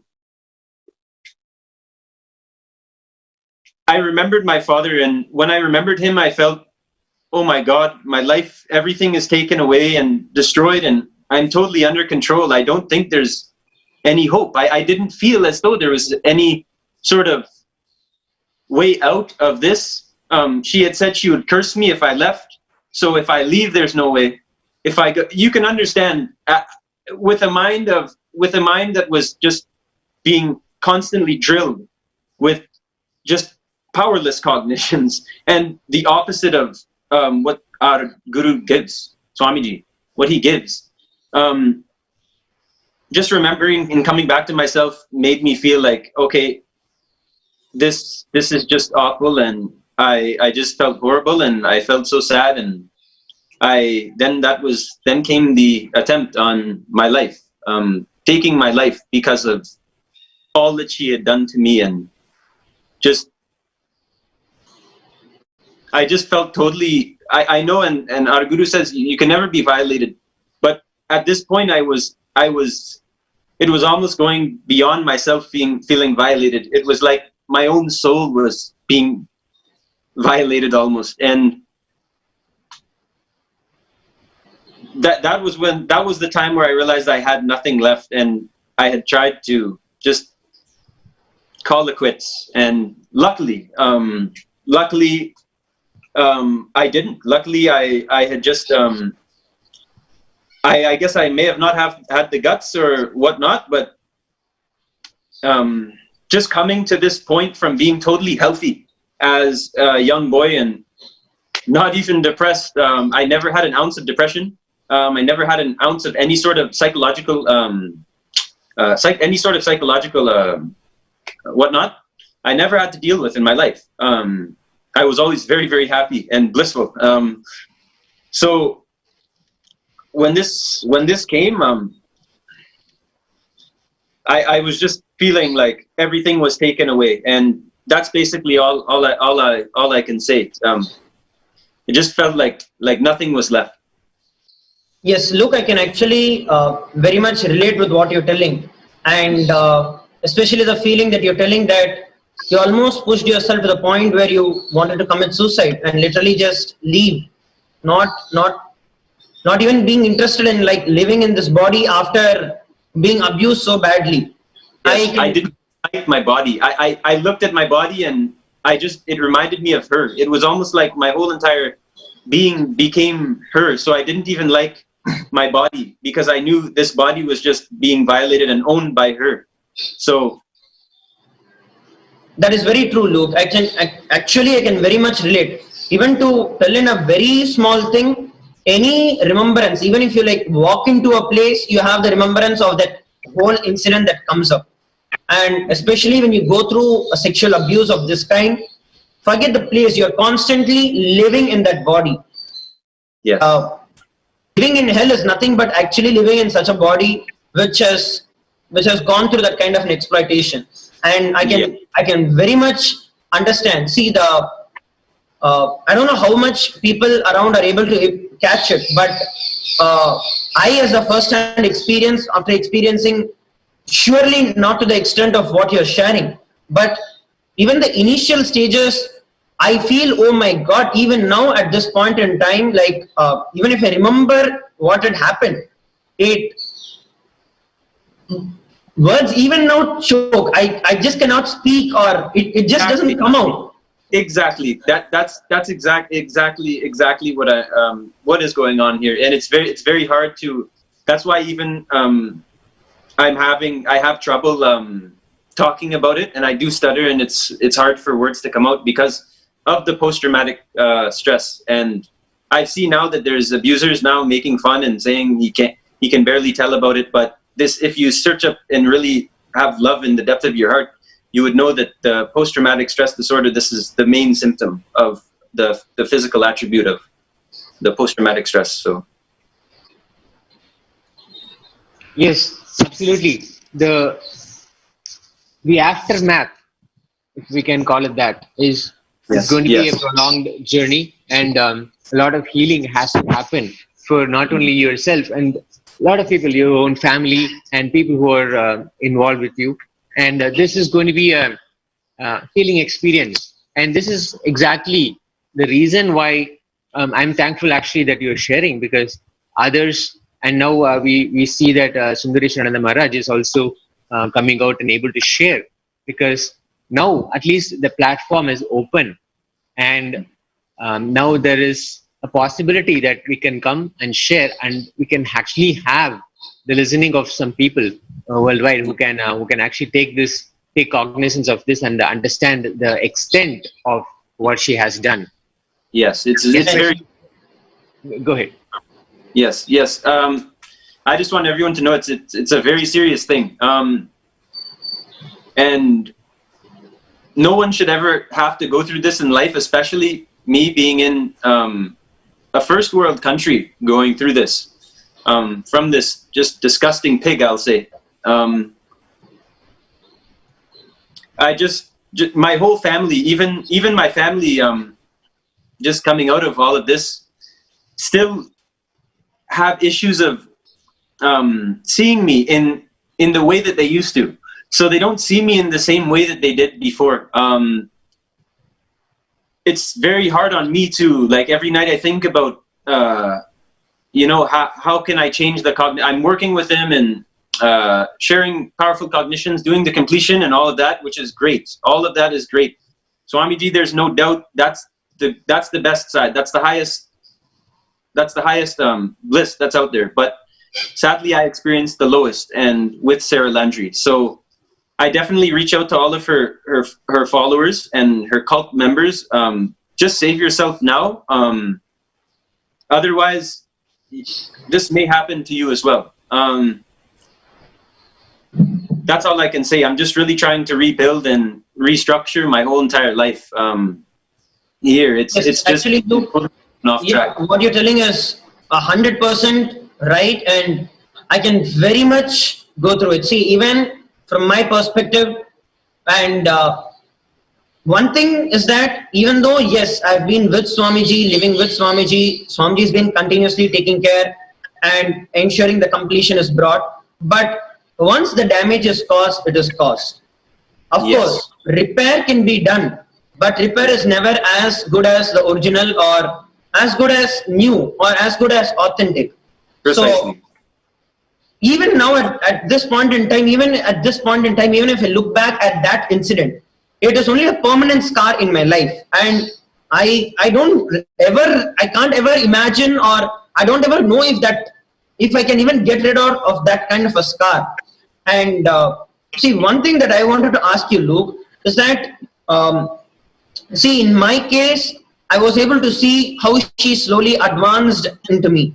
And only later did I even realize that this kind of an advancement was done. And this is how she progressed towards me. And I actually wanted to ask you, and the reason why I'm asking is, there are many people who would have gone through it, and many of them would not even know that these are the kind of advancements she has used to even make that relationship with them or build that kind of a relationship with them. A very cunning strategy that she has always picked in. So maybe if you can share a little more in detail as to how she actually lured you, especially knowing that at that point in time you're a Balasant, you are here, you're in the Nithyananda Gurukul, wanting to take up the sannyas lifestyle and all that, knowing that you wanted to get into this life. Why do you think, or like, can you give in the details as to how was the tactic she used, the words or the method that she used to lure you? Yes. So first, when the initial stages of when she had come over, she had just yes, the first look was in my studio when I was doing all my work, and the first look she gave me, and also telling me that one of the sannyasis, the brahmacharis, had left the Arinam premises and slept with a multiple amount of women, and come back, and Swamiji gave his blessing. Obviously that didn't happen, and it's confirmed that it didn't happen. So right after saying that, with also, as I told before, the hypnotic stare she gave me with huge eyes. Yes. And that is something that I can very much relate to. Oh my God. Yes. I had to look away, and I researched hypnotism, and I researched how to hypnotize someone, and it says just look at them with huge eyes until they look away. So it's exactly one and the same. Yes, that's actually true. I don't even want to just name it as hypnotism, but see, hypnotism also is something, maybe from my understanding I can share, is like it does not have any pre-support or after support. But this thing, I don't even want to claim it as just hypnotism, but a very organized and a very planned, structured understanding of how the whole thing came about. So she knew what is the first word to use, what is the second word, what is the incident, then how to back it. Yeah, Luke, you wanted to go ahead. So the first thing, actually, sorry, Sundareshwara, to interrupt you, but the first thing she did was when we had released the song, the Devadi Dev, she had been really praising me for it, and trying to put me almost on a pedestal, and giving me a sense of importance, just like she did to Sundareshwara Maharaj. She then would say, okay, I can help you, and help you advance in this music, and ask me, do you want to go far, and are you sure, and this and that. So I'm saying, okay, who do you think you are, like, you know, the devil, and I'm selling my soul or something. But just the amount of psychological kind of in the working, and in hypnotism in the works and whatnot in the works, trying to just pretending she's on my side, getting my trust, getting my just like getting me on her side, basically, fully, and acting like she supported me 100%, and as though she's there for me 100%, and really praising me for these songs that I had come out with, the Devadi Dev, that hit at 1 million views. So that was one of the strategies, and then the other strategy was lying down on the floor, and telling me to actually come over and sit with her. And actually, it was actually right. I'm sitting right here, and this is my TV. Two of the Maharajas, brahmacharis, my good friends, were sitting right beside where I'm sitting right now, on the floor, and watching a movie that we had on. And I was sitting on the couch, And she had then reached over on the couch and tried to touch me.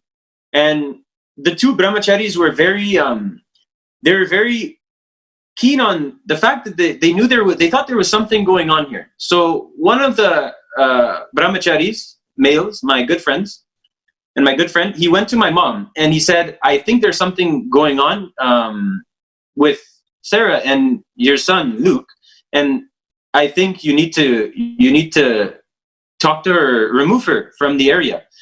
And he had actually told me that he told her, to not have a boy toy and this and that, and just, yeah. So her main way of trapping me in was just giving me the false sense of confidence and giving me a boost, like almost feeling important. And I didn't really like this that much, because I was like, okay, I'm not, I'm just a human being. Why are you giving me all this importance? And then she took me on a walk and she had said, who are you? Are you divine? And this and that. And I just said, for the sake of not knowing what the hell she was saying, I just said, I am one in me and you, I am one and the same as you and everything else. What song do you teach? And just very weird questions, very, very out there. And I thought, okay, like, why is she trying to make me feel so special and such like seducing me into her given power, that with her that I can be more empowered, and that she can be like a divine mother for me, and like almost like a Shakti to me, and empower me that way. So it was very psychological, and she used, in the name of religion, in the name of spirituality, in the name of Hinduism, she used these psychological tricks to fool me into believing her sick mind game. And that night she had eyed me down. I can just remember it was so I've never felt this way in my whole entire life, I can say. When she had looked at me with the huge eyes, just after she had said, basically, Swamiji blesses brahmacharis to go around and do the opposite of what they take the vows for. And just staring me down with the huge eyes and so still body. And I was just typing. I can remember I was just typing, and I was just like, oh God, what is going on right now? And she would just look at me, and I looked, and until I looked away, I felt like I was totally in a trance. Like I felt like I was in her trance, and she had total control over me. Like I started feeling mixed emotions of happy, sad, like stuff that I'd never felt before. Everything became like trance-like, very trance-like for me. So after that experience stayed with me multiple days after, and I just couldn't get that experience. I couldn't even sleep. I called one of the Maharajas, Srinitya Ashtoshananda, my good friend, and I reached out to him and I said, I don't know what's going on. I feel like I miss you guys. I feel like I miss her or something. I feel odd. I feel very, very. And now I know I felt, if I can think back from now, I know I felt like I was under a spell. And as simply put, just all of these psychological tricks she would use, and she would say, you're beautiful and this and that, and I said, why? And all of this stuff, creating a very sick, taboo kind of, just, you can probably already understand where I'm coming from. Yes. When you say she's looking at yourself with the big eyes, did she hypnotize you? Yes. What was that like? What was Yes. going on at the time? Yes. At the moment, she when she was staring me down, I felt like, if I can really think back, I just felt totally under her control, powerless, and I felt like I didn't have the strength to just walk myself out of the studio. I felt almost like totally sexually violated, like totally. Like I felt like, because I knew where she was coming from with this, of course. she was trying to, say that, hey, it's okay to do these things.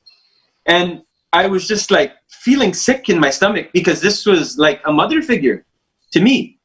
And I felt so sick, like I up and down and totally under her control and her spell.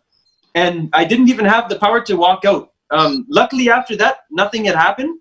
She didn't try anything, but that whole night I was just feeling weird emotions in my gut. I wouldn't talk to my parents. I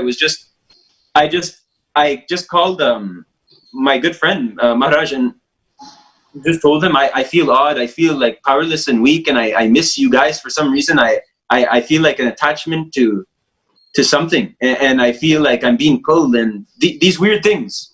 So is it more like she put you in a kind of a trance, and like how you were sharing yesterday, like the various spells or those crystals? Because crystals is something I have seen her go crazy about, and I don't know what is the real power of these crystals or any of those things. But did she have any of these crystals along with her at that point in time? And did she do any kind of these spells or rituals as you were sharing anything at that day to actually lure you into the thing? So because even in my incident, I don't know what is the reason, but she actually brought out the incident about the crystals, and she was wearing the crystals at that point in time. Yes, she was wearing crystals. Actually, I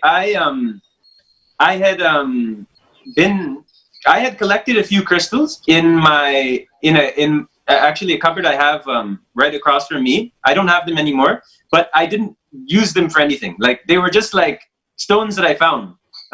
So I never knew about any sort of powers of crystals and whatnot, but I knew she was wearing a few, and she walked into that room actually, and she had said, "Oh, like I'm very interested in your crystals and this and that and whatnot." And I was like, "Okay, they're stones. I don't know. Very very odd." And she was wearing the crystals at this point, and in time, and always. I think just the way I felt was very odd, very under control and under a spell. And the day after, she had come down because they had slept over. Luckily, nothing had happened that night. She didn't try anything, except for actually touching me when the two Maharajas were there. Again, like this is something small compared to all of the things that happened in Toronto. So if I don't act like they're big, because they are a big deal, I was living the life still of trying to continue what I lived in Gurukul.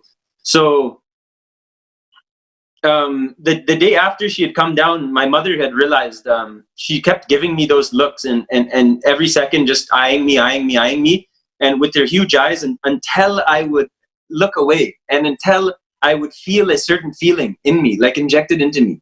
I would just feel all sorts of different emotions, which I never felt before, and not in a good way, like in a horrible way. I felt totally violated almost sexually, and yes. So this actually more feels like from what I have gone through and for what you have also been able to do, this whole thing looks like there's a larger conspiracy to the whole thing, and it more feels like she came to the Adinam as an implant to literally rape, abuse the minor children, the sannyasis, and commit all crimes and destroy the Nithyananda Gurukul. So because her target itself was the Nithyananda Gurukul, and I know I am one of the victims, you are another one of the victims, and not only that, commit the crimes, put whole blame on the Gurukul, and try to defame the entire Gurukul, defame Swamiji, and even the entire science of power manifestation by projecting as if some black magic was done and voodoo was done with these crystals and rituals, actually, which is what she was doing. So when she tried to went on going and doing these kind of things with all these crystals and all these black magic rituals and all that, she kind of really tried to, and I can say she has at a certain range has done quite a bit of damage as to understanding what kind of the implant that has done. So do you have any idea as to if she was working with someone else? Because there were a lot of supporters when Sarah actually came out. I won't say a lot, but yeah, quite a number of them supporters were there. as to when she actually came out trying to defame Swamiji and the Gurukul, whereas all the crimes she had committed, but she turned the whole thing against showing it to Swamiji. So do you have any idea if she was working with anyone else at this point in time? I can definitely say I don't know. I wasn't there to see if she was outside. She's very good at keeping things hidden and kind of manipulating her whole surrounding. So setting everything up for her, whatever her master plan is, and it's just sickening. And just I don't know if anyone was there. It's very hard and emotional for me to just even think back. But I can definitely say I didn't see anyone with her. Only her trying to sweet talk people out of their Guru Bhakti. And Luke, this is something that I wanted to share. After you came out and gave your side of the story, gave your experience, and after your mother, she came online and she gave live what she exactly saw. All of that, even after all of that, of course, the large number of support that has come, that's probably the most response that we have received. But there are also a few who have actually challenged this, not just for the sake of questioning the authenticity of it, but just because they support Sarah. And I've seen this, and personally I've seen this also. They have actually came out in support of her, knowing you share your experience and you're not alone. Knowing now that Sundareswarananda Maharaj, he's also shared his experience. There's not just one victim. Knowing that there have been previous instances where people have been actually pushed to the point of suicide. People have died. And knowing all of that, still there are people who support her. And I'm actually seeing this also. And this is why it gives us enough thought to say that yes, this is not just one person acting on their own. Definitely not. There is good backing, there is financial backing that is happening, and there is a lot of support that is going on. Otherwise, how can you explain such a huge effort at multiple fronts internationally, a well thought out, a well planned out attack on Gurukul, knowing what will come when something like this is breaking out? And without backing, this simply is not something that we can understand can happen. Yes. Well, I can definitely say for anyone who doesn't believe or thinks I am just making stuff up, you can definitely hear it in my voice. Every time I think back, I just have even the trouble of feeling the emotions and the pain while just even thinking back. So if you want, you can look at who I was before and to now, and you can definitely, that should be enough. Also, my mother being here should be more than enough, because my mother and father aren't even part of Sangha. They're not part of the Nithyananda Sangha. I am. I was in the Gurukul. I'm part of the Nithyananda Sangha, only in my family. So my sister enjoys, but only I am fully in the Sangha, a member, and from Gurukul. So, I mean, whoever really needs proof, it's there, and I will be willing to share with anybody. Honestly, just if that's what it takes to bring your Guru Bhakti back, I'm willing to do whatever it takes. Honestly, even the Catholic board here of the Archdiocese of the Canadian government has this happening in their own files from my parents, and from interviewing me and psychologically evaluating me to make sure everything was 100% legit. So it's filed in their files even too. So there's a lot of backing, and for anybody who that's involved in Sarah's cult and whatever her goal is, which she has no agenda. She's been Catholic, she's been Hindu, she's been here and there, and absolutely no agenda.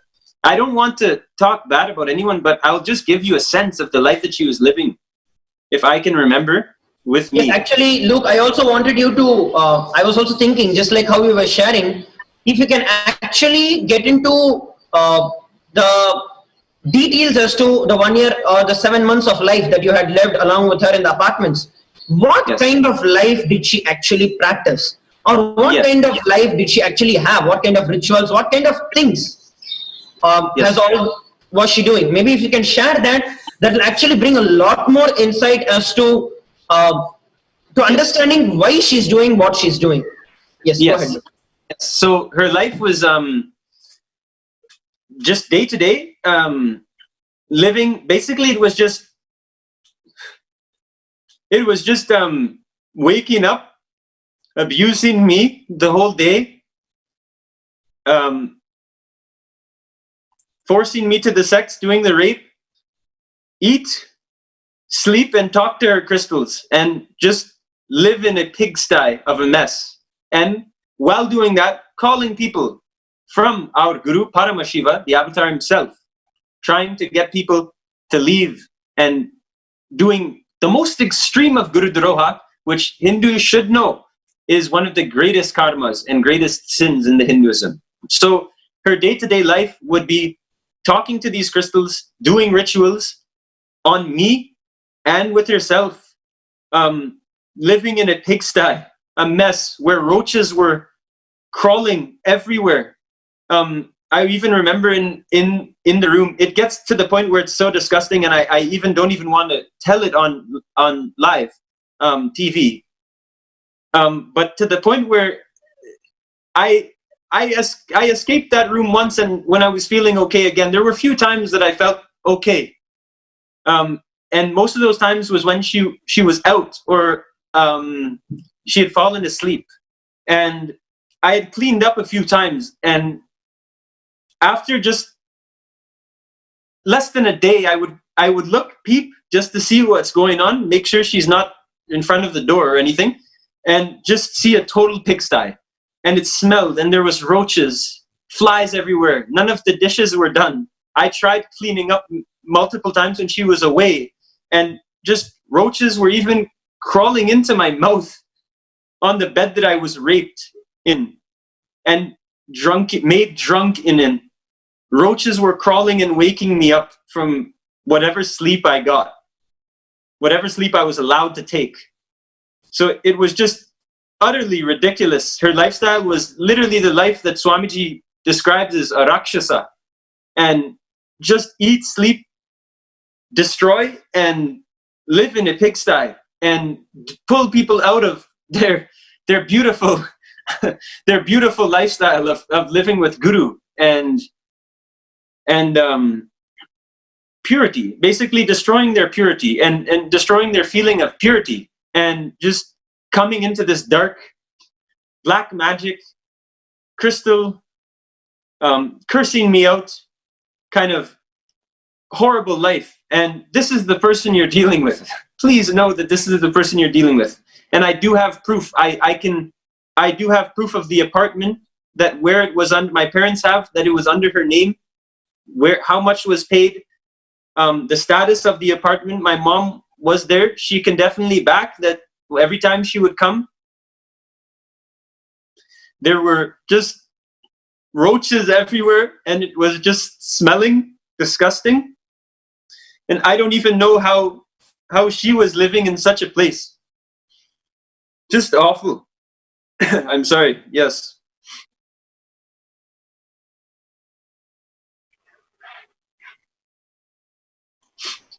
Yes, Luke.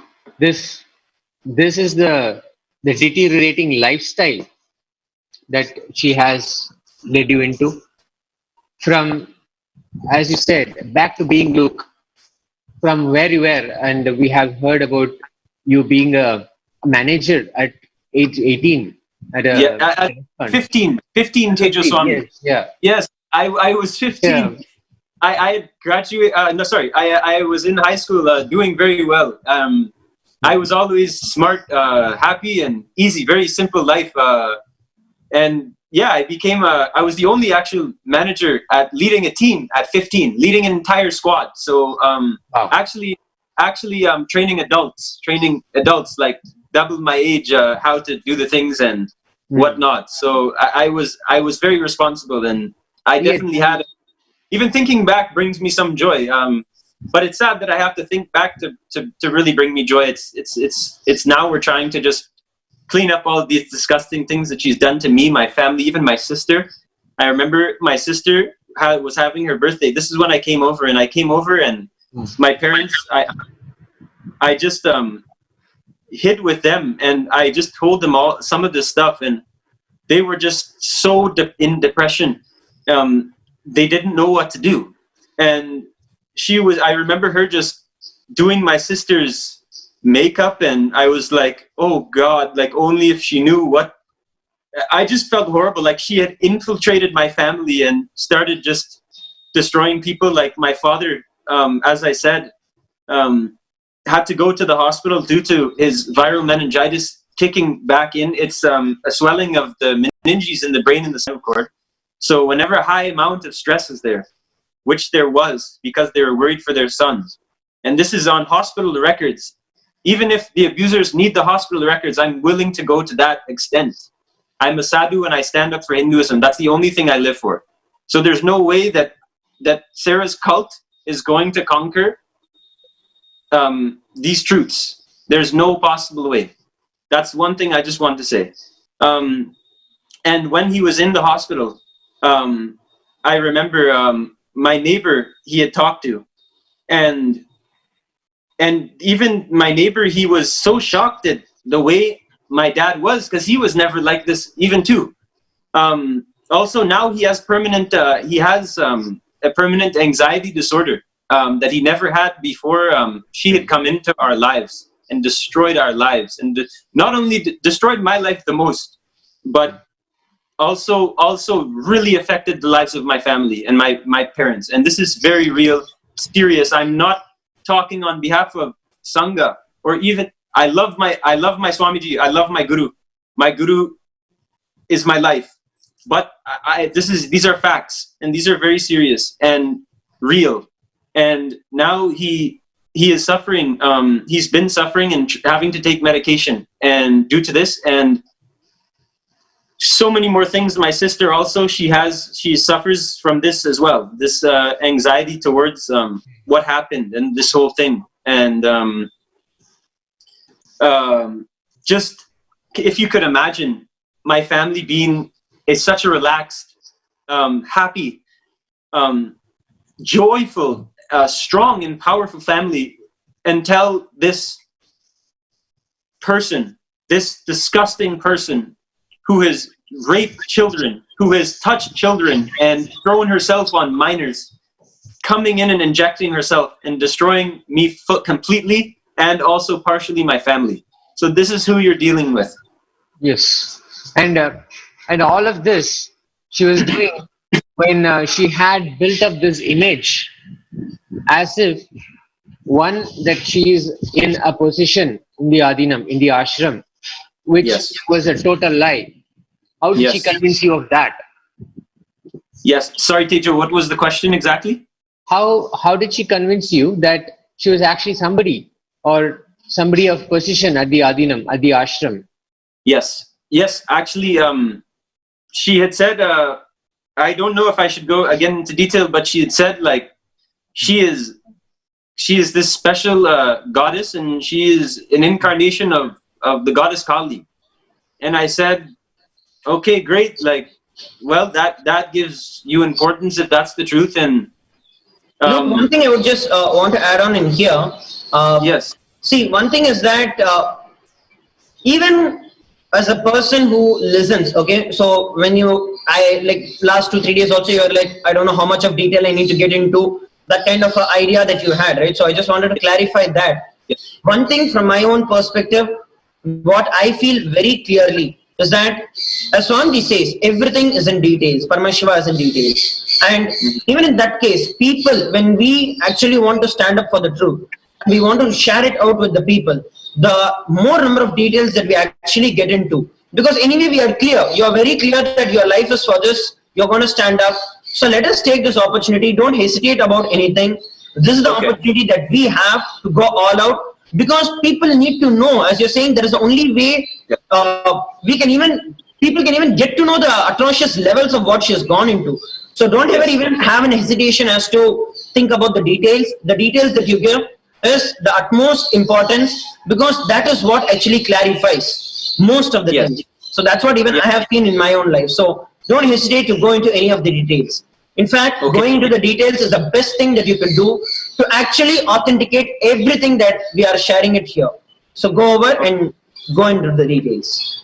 Okay. Yes. So she had said that she's our Bhagwan's Kali, and she's the most chaste disciple, and this and that. And now knowing that she never even woke up for puja,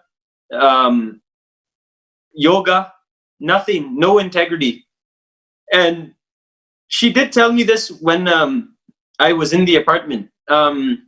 She had said she would just stay in her room and just do nothing, and just I can barely even remember that part. But she said she was of the highest importance, and just the level that the energy that she held, and the ego that she held as well, just she had made me think that she's like just as high as our guru, our Bhagwan, which is obviously not the truth, knowing all of the sick things she's done. She would just, in every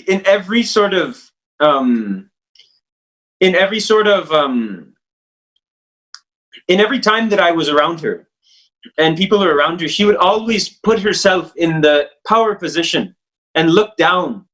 And obviously this is not a enlightened or godly aspect, which Paramashiva says is here to prove that you're God, is what our Bhagwan says. So it's very egoless, and it's very obvious. It's obvious to tell when someone is usually is enlightened or not. And definitely, it was obvious that she wasn't, that it was just her ego putting her in a power position. For example, she came here and my dad had brought over some colleagues and from his business. And she had then said, she's the most special to Swamiji, which is obviously not the truth. She's not special. If you don't wake up for yoga puja, everyone's just, no one's not as special. Again, these kind of things. And she would convince them that she is the highest power and this and that, and use her kind of psychic background to try and convince them. And actually, two of my dad's friends now say, never again bring that woman around us, or we won't be your friend again. So this is the severity of the person you're dealing with. Just their intuition could tell that this is someone who is potentially dangerous. And I really do think they may have seen the bigger picture. They were also a Hindu family, very nice family, very good friends of ours. Luckily now, they really felt a bad feeling about her. And knowing the Hinduism, of course, they knew that something wasn't right. And she was portraying herself as something very powerful, but dark also. Very, very out there, very mystical, kind of, and very hypnotizing, very, very hypnotizing, in that fashion, and with the slow movement and all of this bullshit. Excuse my language. That she uses. Now, obviously, her videos, you can see her just going and cursing in them, and cursing Sangha, because she's totally lost everything in her life. So, and using much violence actually in her language, in her videos. It's disgusting. Stuff that I wouldn't even see in any sort of public videos. So this just shows you that she knows that she has lost the game. And I can just remember just people who are just actually having like a phobia against her. All of the people that she had met, they said, never bring that woman around us again. She's not a real Hindu, and she's not she doesn't come across in an authentic way, more of a intimidating and hypnotic way about her. Yes.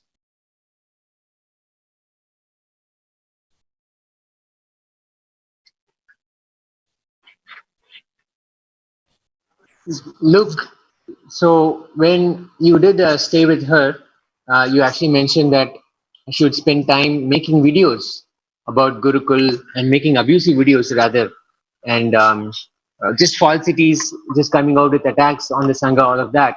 What else did she actually do? Did she have a job, or what was she really doing? I'm asking this because I'm also Yes. questioning how come somebody like this, how can they fund themselves? It's like unless there is a certain backing, this Yeah. cannot happen. So I'm just wondering, what did she used to do? Did she do any work also? Did she have any work also? Yes, so that's another thing that I also wanted to ask you. See, when you are telling, right, so at one point her lifestyle is literally a big lifestyle where literally nothing, no basic sense of cleanliness or nothing, such disgust. Because even the way you're explaining, I can literally feel what you're going through. And having that kind of a disgust, and there's literally no way. See, even to earn a little bit of money, to do it properly, if you are doing it honestly, you need to have a basic sense of integrity. So Yes. even if that is not there, from where, like, what was she doing the whole day? Like, as Tejaswami is telling, apart from, Yes. like, one thing was filming all these derogatory and abusive videos about Swamiji, about the Gurukul, about the Sangha and all of that. But how was she actually able to manage everything else at that point in time? That doesn't actually it doesn't fit into the whole thing at all. Like, what was she doing? So by doing all of these things, was she being funded? Like, Yes. what else was she doing? Maybe you could just throw a little more light into it. Yes. So again, she had the Etsy shop. So this Etsy shop, she said, was paying for her to have me in her trap and allow me to be constantly manipulated by her. She said that actually I can remember just a flashback came, and I remember even once she had forced me to call her mom. And this is just disgusting. It's just disgusting. She had been funded, she said all of the money for the apartment was from this Etsy shop. And as I said in the previous videos, I had checked this Etsy shop and going, okay, this is a lot of money, because I know she's just paying to have me and have me locked up and do whatever. And on someone coming out of Gurukul. So I said, okay. I then peeped over and saw the amount of sales, and it only equated to about $500, maybe $1,000. And the monthly rent was almost $2,000. It was $1,750. And with seeing that only $500 was there, and her saying that there's no money, this and that, to use as to affect me also. I had then seen randomly like $5,000, $10,000, $1,000 just come in from nowhere, and the amount of sales that she had made, they did not equate to this amount of money. Like, I would see final monthly sales would be like $500. So how the hell is she going to pay for us to be there, for her to be there and have me? So this is a question that I was always wondering about. That was always in my head, and I didn't know. So definitely she was being funded, I can say. Yes, so the reason why, if I'm right, so the reason why you are not able to actually recollect that is because literally she kept you in the drugged state, giving you the substances, alcohols, and Yes. black magic, and as you told the spells. Like literally, from what I remember, you told that she confined you to that one particular room. Even within that Yeah. apartment, she confined you in that, so that you Yes. are constantly in that kind of a thing. And what is the thing like you felt at that point in time? So is it like literally nothing else you were able to listen or be part of anything at all? All I would hear is just the Guru Droha videos, just constant jabs, and these would obviously. I'm in this live. I'm trying to keep the emotion out of it, but those would be the main thing that would really affect me psychologically and just give me depression and make me very upset, because it's my beloved Guru and everything that was good in my life and that was good in my parents' life. My parents had raises. My parents were enjoying the cognitions I was sharing, and Bhagwan's blessings just showering, and teachings. So those were all being just jabbed, and that was really affecting me. That's the one thing I would hear constantly, her doing those Guru Droha videos. And otherwise, I would just hear her calling her mom, and how she spoke to her mom was, I felt so bad. I don't know, like for her mother. I actually felt I don't know who her mother is. I don't know, again, if, I don't know. But I just, if that's her mother, I just felt so bad because of the way she faked and spoke to her mom was totally different what she was doing to me, obviously. And her mother had no clue about, and also how she was speaking to people from the Harinam and that were part of Sangha and Sangha members. So all I would hear is her just speaking so disgusting to human beings, even not even considering that they're the divinity in them, but not even considering the humanity in them, and not even talking to them as though they're a human being, but as a dog, and just brainwashing them. And that's all I would hear. And those videos, I also actually, I'll tell you, once I did, and she was out, and I had just looked over at the laptop that was on the table my parents had paid for and bought for that place. And she was always in contact with my parents, totally controlling the whole situation that I couldn't have any control over.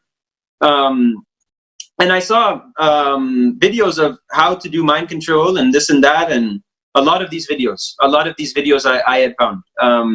And yes, I swear, these videos were on her laptop. And otherwise, I would just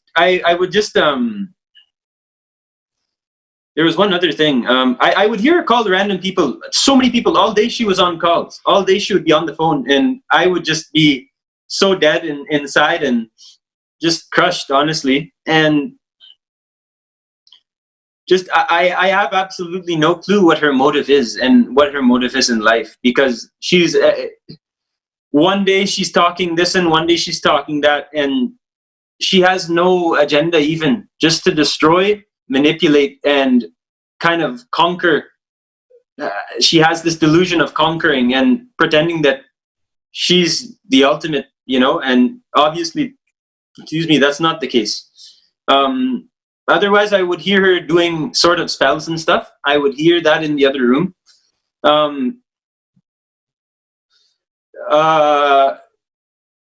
I do remember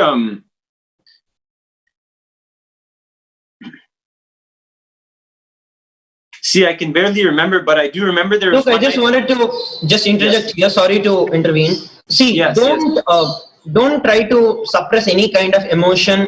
Don't Yes. try to just express yourself as it is, because this is the way.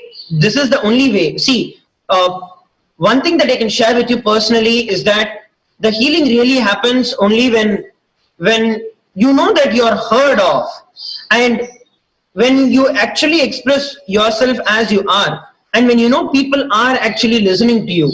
I tell you honestly from my own experience, tremendous amount of healing. So don't restrict yourself.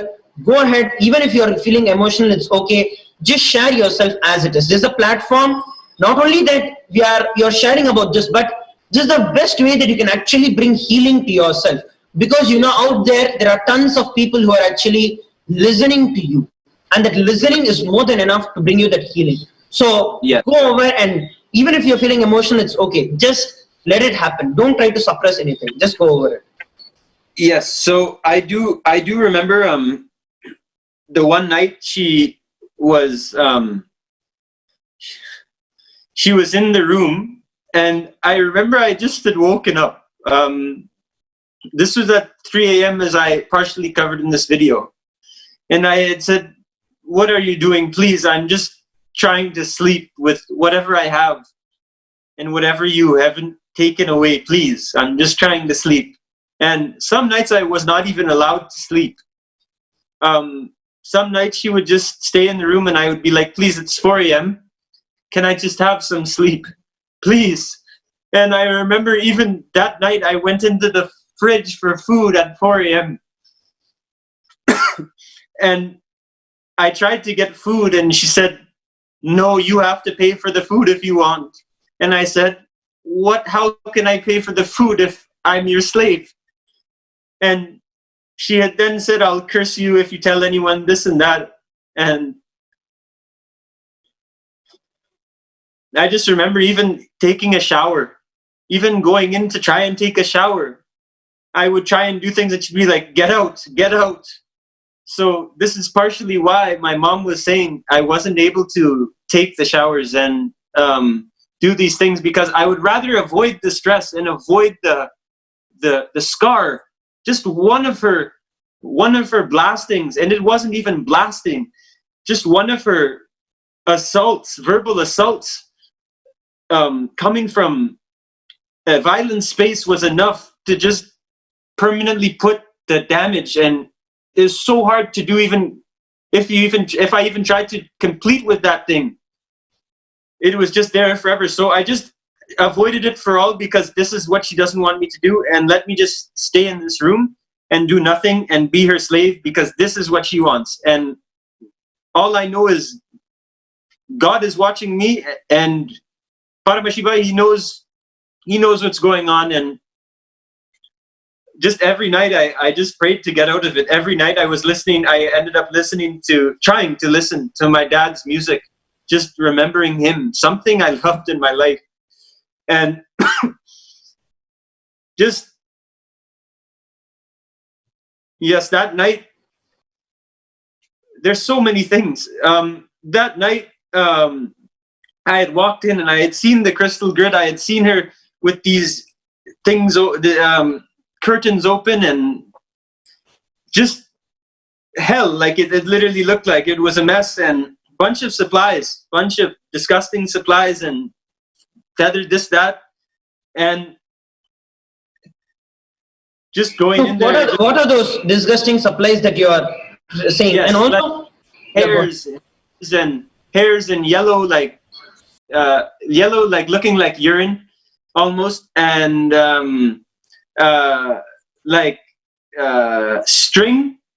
I would find piece of string, and she did the string making the crystals, but this was like a different string, because the crystal has to be a flexible.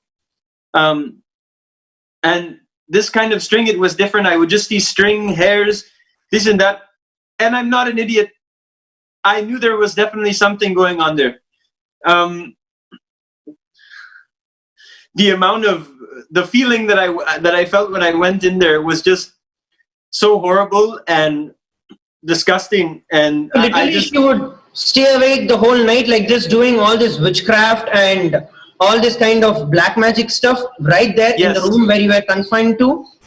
Yes, and I said, "Can you please just stop? I need to sleep." And she just said, "Get out." She just said, "Get out of here, I'll curse you again." And she looked at me with those huge eyes, and I was just like, again, my head shook, and immediately back into this trance mode where I just did whatever. And I felt so disgusting. I felt like I had nothing pure anymore in my life. No, my Guru Bhakti was totally destroyed. I always had murtis too, deities. Like I would take with me everywhere.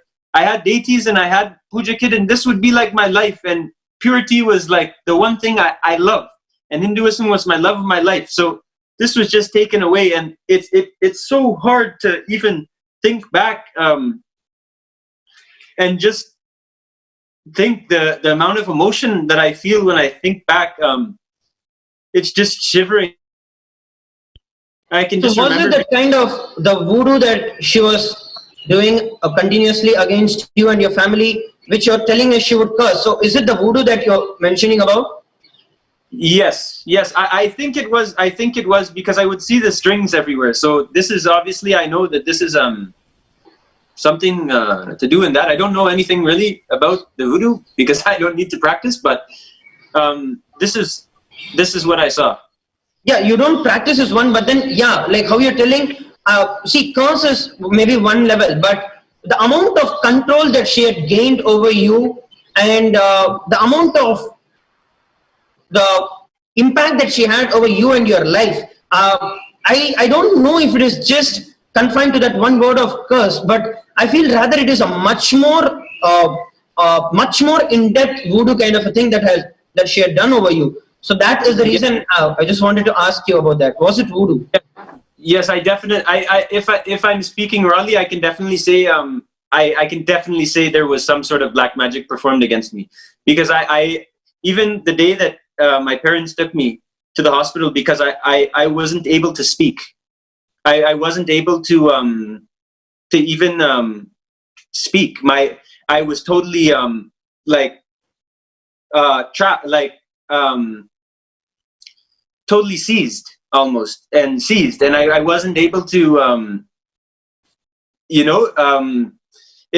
just thinking back, I can barely even remember. It was awful. Do you feel like you were possessed by something or some ghost or something like that? Because I have seen some of these things where once people are in this trap of the voodoo, and then literally their body gets paralyzed and their speech does not come. The paralyzed, yes. Yes, I was definitely feeling paralyzed, and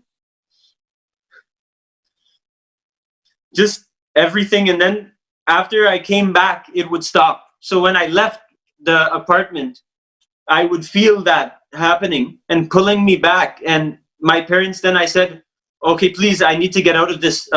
Every time I would come back in the Ubers that I would beg my parents for when she fell asleep, I would come back and I would say, please, I need to come back out, and this and that. And then she would text me come back and whatnot. But text usually wouldn't make me, be the make or break. It was the feeling of some sort of thing pulling me back, and some sort of curse or whatever sort of thing. And I just, every time I left, like I would get into feeling normal, but when I left, that's when I would feel like the what you had said, the paralyzing aspect, where I couldn't tell my parents. It got to the point where I couldn't even speak about her to my parents. Actually, I wasn't even able to speak about her to my parents. So it was very, actually, I was also in the panic mode too when I would come back too, because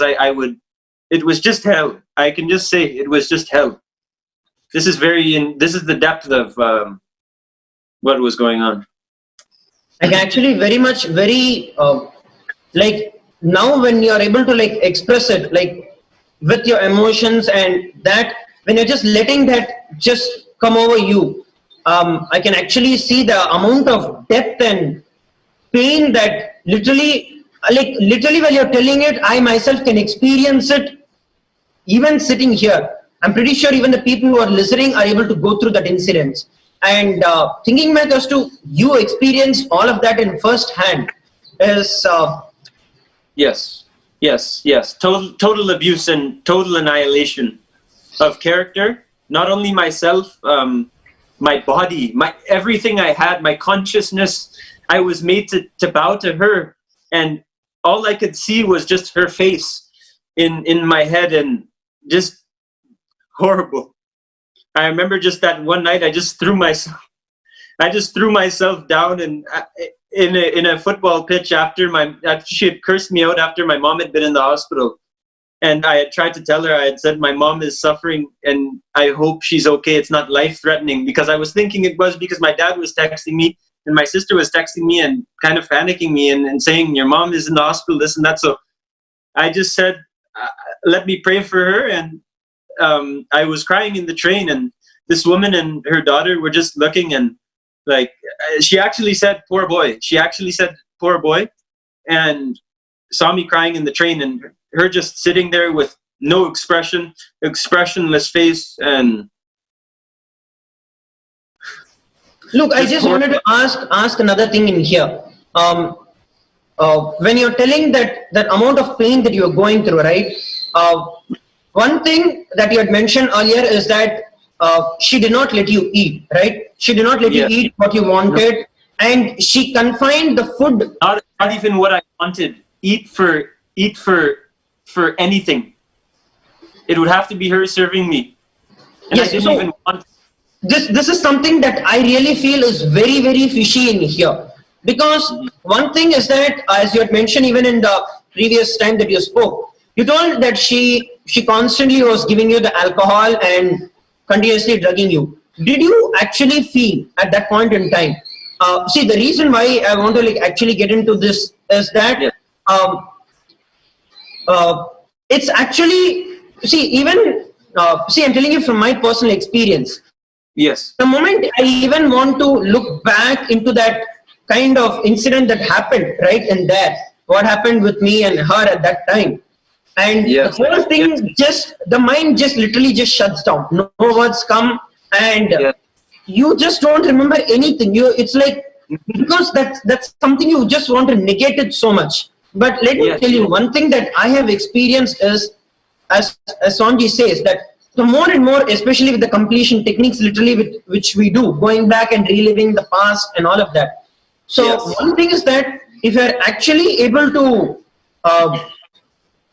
get into more details as to when you're telling that she was the only one who she only made herself serve you. She did not let any other food let you consume anything else. What is the kind of foods that you feel that she gave you? Because I'm 100% sure that food is a direct role with whatever she put you under, and whatever the voodoo it's all a part of the whole thing. So if you can kind of remember what are the things that she actually put you in, and what are you might not know maybe the exact things, but the experiences as to what it gave you. If you can share a little. Yes, the food. It was vegetarian food, but it was just total. If we have the categories, in, as many of you guys know, in the Hinduism, the sattva, rajas, and tamas, and tama, rajas, and whatnot. And even though it was vegetarian, it felt as though it was very, very tamasic food and very rajasic food, and just very sloppy and greasy and oily and smelling old. Some of it was old. Very not clean and healthy food. Very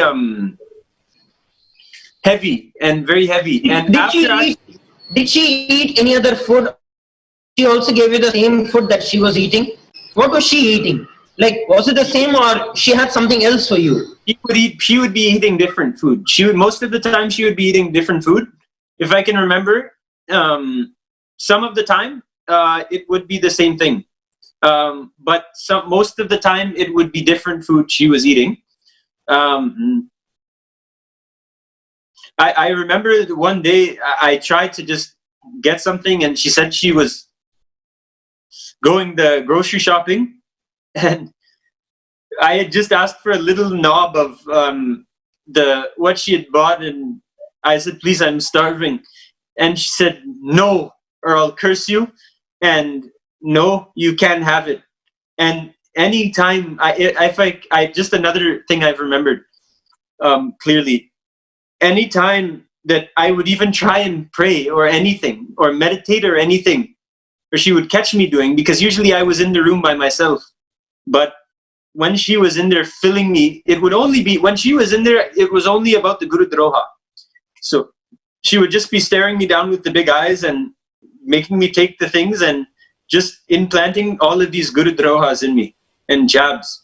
And yes, actually, look, when you're actually sharing this actually, I kind of had that in my mind, because one very important thing as Swamiji always shares is about the importance of food. And that is the reason in our ashram, even it is so, Swamiji emphasizes so much that sannyasis have to cook, not just cooking, but even growing and cooking your own food, because the food that you eat kind of really puts you in that state. So as you're telling, like the Rajasic and the Tamasic, maybe the people who are listening as audience would not be able to understand those words as Tamasic or Rajasic. If you can actually maybe put it in words like, for example, I can do this, Rajasic are things that continuously evoke and bring that lot of irritation and violence inside you, whereas the Tamasic, which just dulls you and keeps you dead in that state of deadness all the time. So, yes, is it this kind of a food that you're meaning actually? yes, precisely. It was very, very greasy and very oily, and Yes. make me feel very dead. It was most tamas.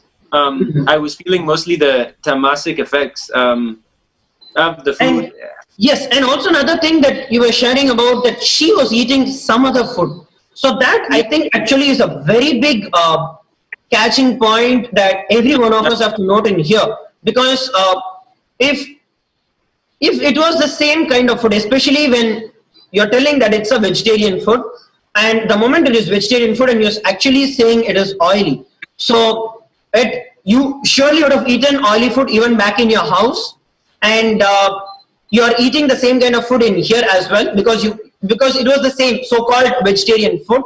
But she was very clear and very sure not to eat that kind of a food. She had the separate food for her. And I somehow strongly feel that it is not just oil or greasy food, but it's actually some other kind of substance or some other kind of drug that was actually induced in it, which actually put you into that state. Maybe if you can relate this towards, like, after you eat, apart from just feeling dull and kind of dead, that kind of feeling, apart from that, were you feeling that as soon as you eat the food, you kind of got into the clutches of her and her voodoo completely? Yes. Actually, one of the things I would actually ask, as in the slave position, I would just say, "Are you putting anything in my food?" Because I feel like I get very stimulated. Like I had lots of coffee after you would give me the food. So what are you putting anything in this food? Because I don't feel nice after I eat it. It's beyond like the regular feelings of the three categories of food. I feel like I'm almost like very stimulated and very focused and very not feeling good, feeling very nervous almost. So this is what I asked. I said, "Are you putting anything in this food? Because I don't feel good after I eat it."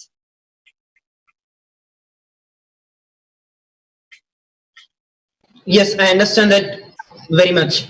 And another thing that I wanted to ask, like when she like takes you out, or whenever, even the train incident that you told, right? And what was the kind of reaction that people would have, or how would she also react back to those reactions from people? Yes, when we were outside. Yes. People would I think react a lot of the age difference. Seeing me being like looking much younger than her. Yes, that was definitely one, and looking actually down on her because looking like something's wrong almost with the age difference. Yes, that was a big thing I can remember. Yes. Like almost feeling like sorry for me or something, or seeing that something's wrong, like because she looks like someone that could be my mom, and literally is the age where that could be. And And I just remember people, I do remember in the street, one guy, he asked, I was able to escape one day. And one guy asked, he was an old friend of mine. And he asked, he said, what's wrong with you? Are you okay? Like, what's going on? You're not the same person as I knew. And is everything okay? And I looked at him and I said, I think so, because I couldn't tell them anything. I wasn't allowed. If I told them, I would, she would have probably ran into the room, and I was just so afraid, honestly, at this point, and so feeling so abused. And I didn't even know what to tell them, my good friends, and they really looked at me, and they almost actually fell into tears just looking at me. And these are like, kind of like, more like tough, powerful guys, and they just looked, and they almost fell into tears just looking at me. And I couldn't tell them anything because she was right there, but in the room, on the bed, the mattress my parents had purchased. So I just didn't tell them anything.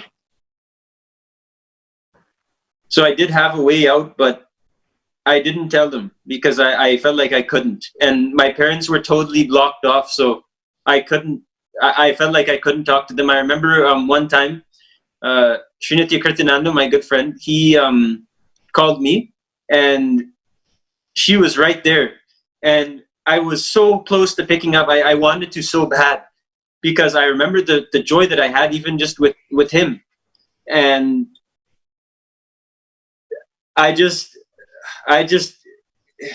she had seen the call, and she said, don't you dare ever talk to any of them again. And don't you dare do this. And even if I would say, like, I had like not a habit, but I would greet people with saying Nithyanandam.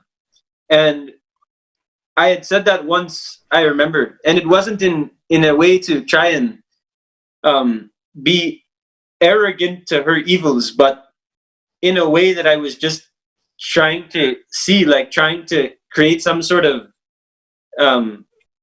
lighter, kind of nicer vibe. And the moment I said that, she had just looked at me and did the same thing, and I literally felt like I was just being thrown to the ground. I just felt like I was just being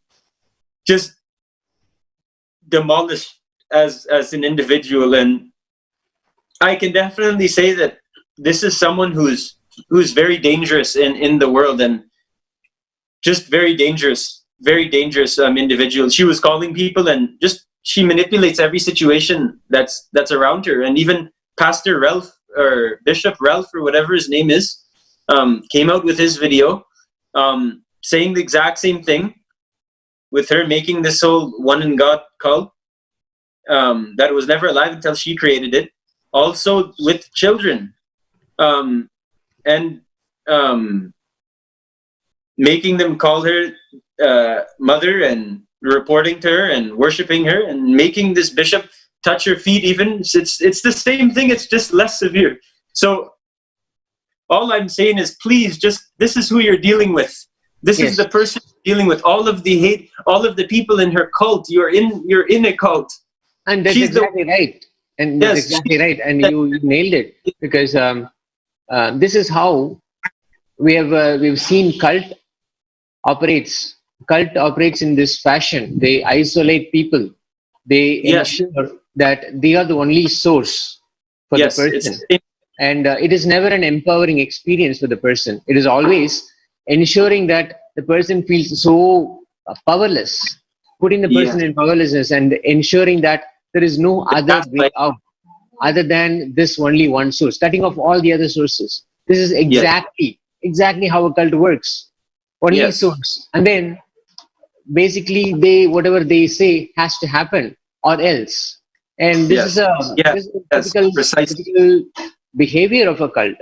And the whole turnaround is the audacity of Sarah to turn around and say that we are a cult. The culture Exactly. is a cult. Exactly. And all Remember- the atrocities that she has laid out on you, she has levied on you. She is basically turning it around and saying that the kids in the Gurukul are subject to that. That's preposterous, because whatever she did in terms of mind control or substance, all the things that you just shared, all the abuse that she did, she just very conveniently turned it around and tried to impose all of that on us, to say that this is what is happening in the Gurukul. And Yes. and that's the saddest part. There's a low part from her end that she tried to do that. Mhm. Yes. Yes, exactly. It's she's the cult leader. She's the one that's, if there's any sort of cults out there, she's probably the one in charge. um, I even know that everything that was introduced, that since the time she arrived in Bidadi, just watching, going through the videos, everything that gets that the abusers abuse, she herself introduced, like the jewelry and etc. And all of these things that the abusers are abusing, she herself introduced. And I even remember that her trying to turn things into a cult when they're not. Like, for example, asking people if they want to start a cult and this and that. So just insane. And I really think she injected herself into the organization to try to take away the one hope of humanity early. And this is her goal with everything that she does. Like everything that's flourishing, she'll go and just destroy it. I can definitely. You mentioned actually that she claimed to be goddess Kali. Yes, I can definitely say if her claim is to be goddess Kali, it's not the goddess, it's the Kali, the demon Kali, the Kali Yuga. Because not to be arrogant or anything, but this is the case, because our Guru, His Divine Holiness, is the one who's trying to bring back the Satya Yuga. And if you don't know what the Satya Yuga means, it's the truth, the time of truth, and the time where the enlightened civilization flourishes. And her herself is, all her goal is to do is to just destroy. So if you want to be a part of the destruction,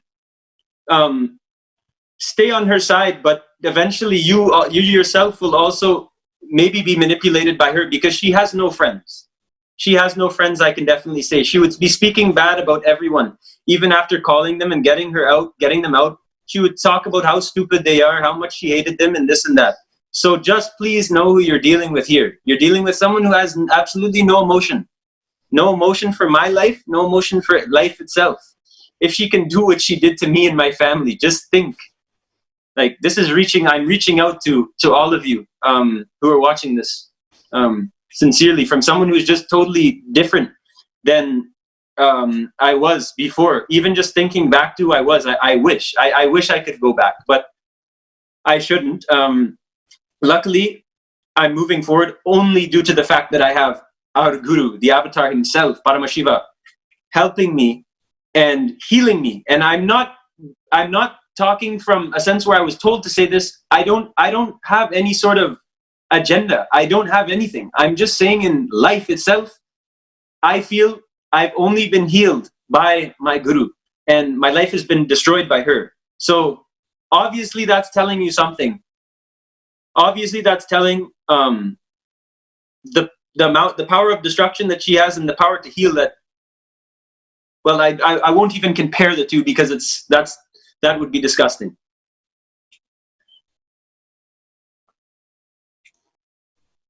Yes, and that's where it all boils down to, that Very. the cult that she has been a part of and she has herself started has had its effect, and we continue to see its effects, and exactly how you mentioned that how it was earlier and how you are now back to being Luke is what what everybody wants, and Yes, definitely yes. I'm that trying. way So forward I by healing. Yes. yes, and I know a lot of you may have seen my videos before. I had moved out to this date, and you would have seen a total difference. My parents, they're witnesses. I've always been living here. After Gurukul, I came back, and I've always been super clean. I've never touched any sort of substance, any sort of anything. I actually like anybody who, like, for example, if I had someone coming from outside that wasn't a Sangha member, I would always ask them, like, you don't do the alcohol, this and that. Like, I would be so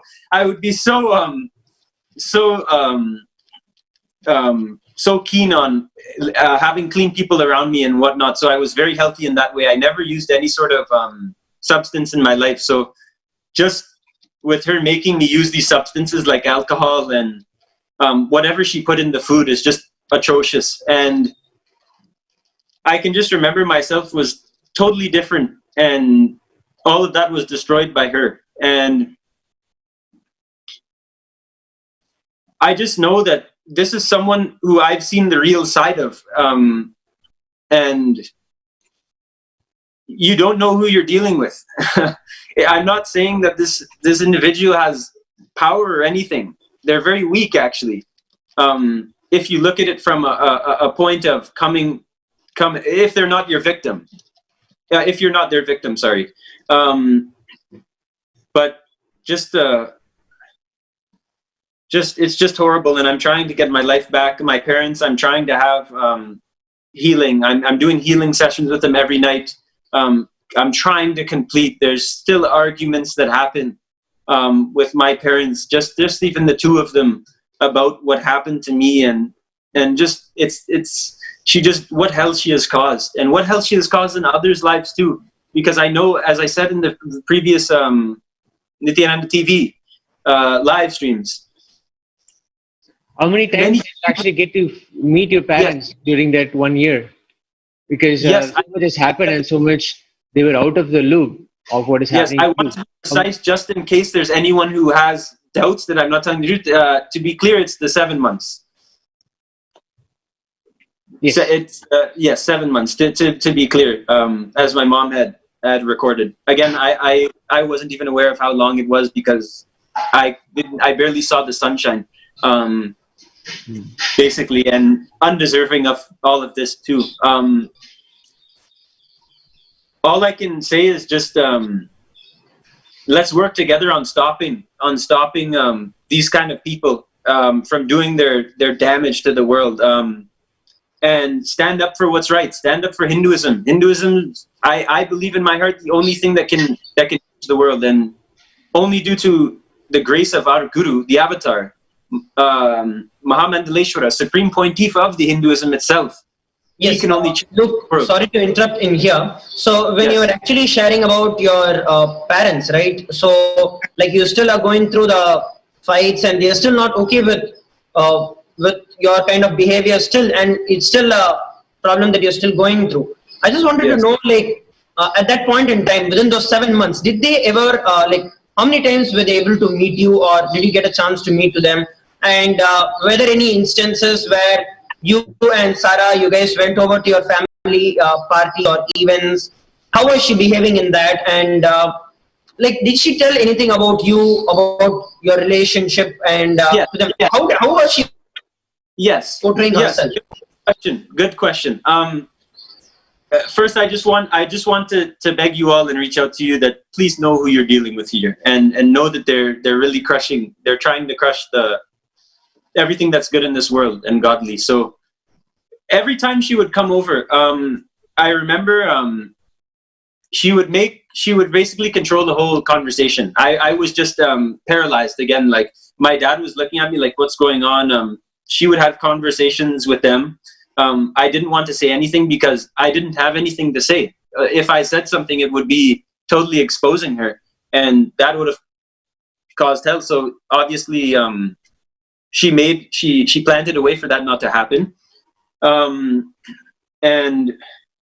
I just really want all of you to stand up to these kind of people and know the lies and the defamation that they're doing is false, and that we need So, to. like, was she like speaking like good about you, or was she speaking bad about you? Was she speaking about Swamiji? If you can get a little more into, like, I just want to understand at this point in time, what was the one thing that we understood is how she lured you into the thing. I want to know how she kept your parents also under control, your relatives. How many times did your parents actually get an opportunity to meet you in those 7 months? Yes, it was only about 2 or 3 times. My sister's birthday, I came back and I just slept. I just slept the whole time because the first time, sorry, I'd come back was the time that I came back in like a panic. She had been down here, and I had made sure she was down here, and I had ran upstairs. I ran upstairs to my parents, and I just said, she's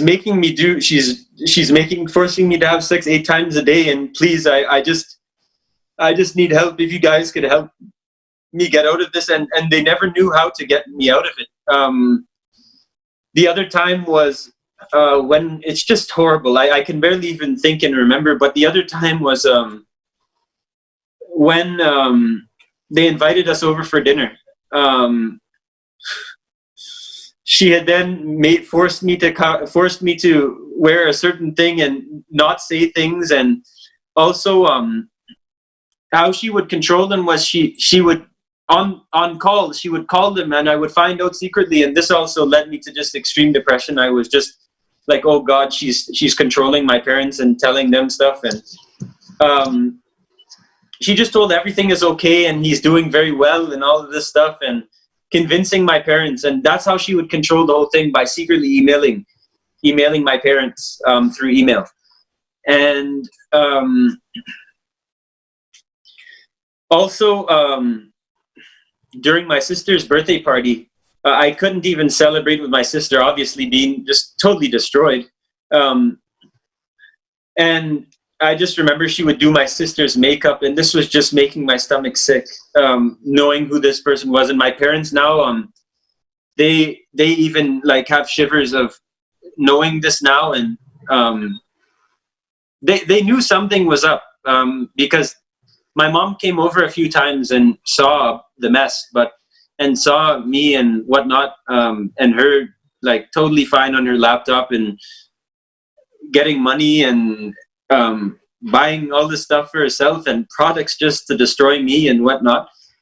So there weren't many times that we were together with my parents. It was just mostly Look, sorry to interrupt, but you had mentioned that she used to buy those products to destroy you. So what are those kind of products that yes, the products were whatever she had bought, the crystals and whatnot, and just so much, mass amounts, just everywhere, placed perfectly in the directions of the place. And also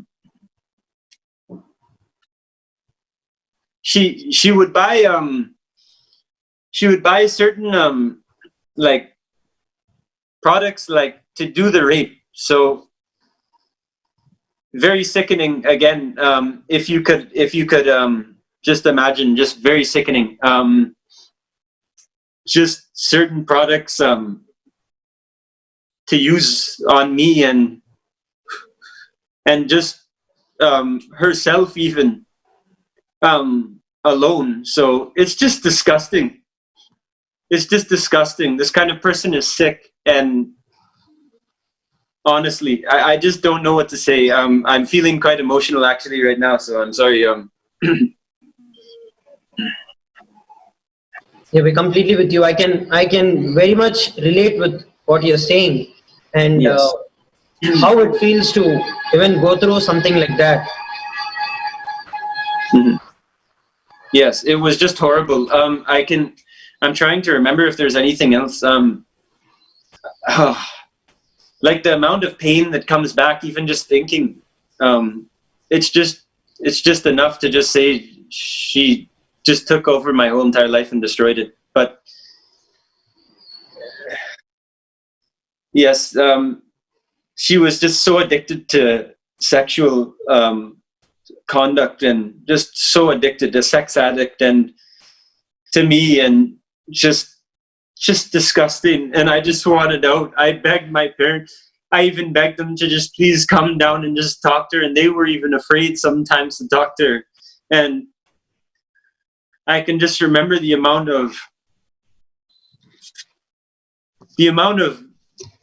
bad feelings she would inject in me and hatred she would show towards me, and then say she loves me and this and that. And I didn't even know anymore, because I had first looked at this person as my mother, being 34, 35, and me being just turning 19. And from the first time it started, even then I wish I could be back too, because I don't know, I wish even maybe one of those Maharajas had intervened if something, but they had no clue. They had no clue and were totally innocent. Just the utter demolition she's done to, and just destruction she's done to our family and my family, is just enough to say that this person is just an utter psychopath.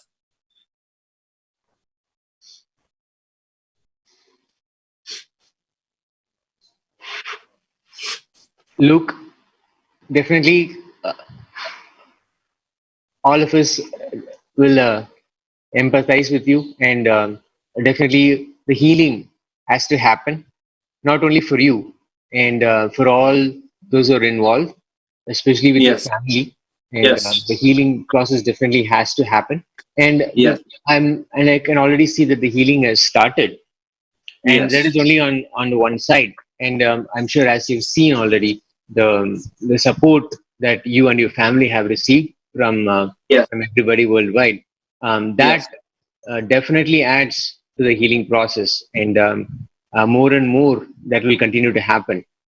And as you go through the completion, as you go through the healing for this, and the most important thing that I feel is the way the cult works, and the way that in all the vicious ways that she has put you and even others in her web, and ensure that she can use all of her victims for her advances.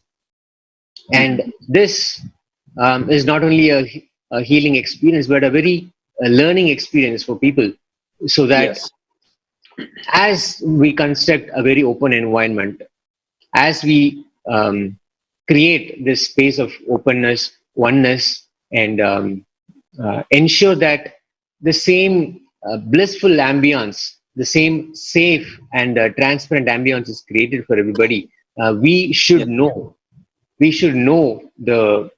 what we are facing, what we are up against.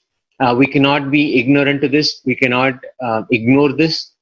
This is a real threat, and this continues to exist. And this is the reason that we have had you engage and have asked you questions, so that we can understand, and not only for ourselves, so that others who are watching, they can also identify how a cult can actually engage and just simply destroy lives. And just a fanatic like this can simply intrude and just destroy the whole ambience and the atmosphere.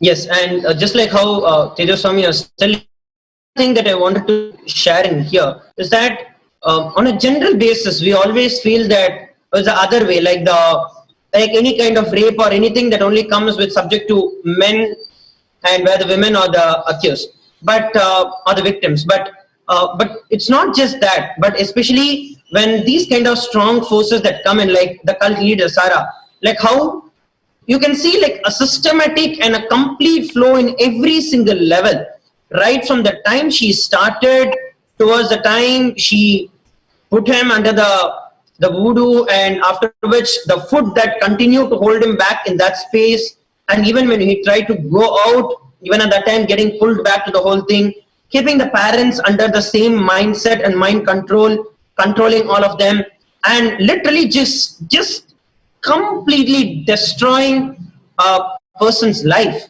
So I think that is something that many times as outsiders, as normal people, we look forward with just all spicy things. We want to look and listen to all of these things. So we just go by whatever those abusers are claiming, and just because for the fact it is violence, and but we actually miss out on the truth where there is so much that is going on behind this kind of abusing that's actually there. And that is one thing that I wanted to request every single person who's actually watching this, that do not jump to conclusions right from there, from anything that you see.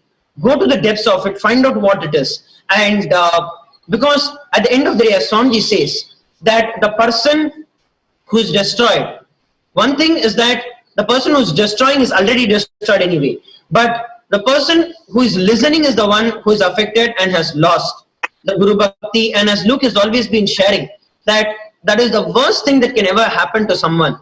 And Yes. And I actually am happy for Luke in one way, that he's reclaiming himself, the Guru Bhakti back. And yes, Luke, we are all with you, completely supporting you, and Yes. to help you recover and build that strong strength in you for standing up for the Sanatana Hindu Dharma, for Swamiji, for your Guru Yes. Bhakti that you have always been holding. Yes, thank you so much, Sundareshwar Maharaj.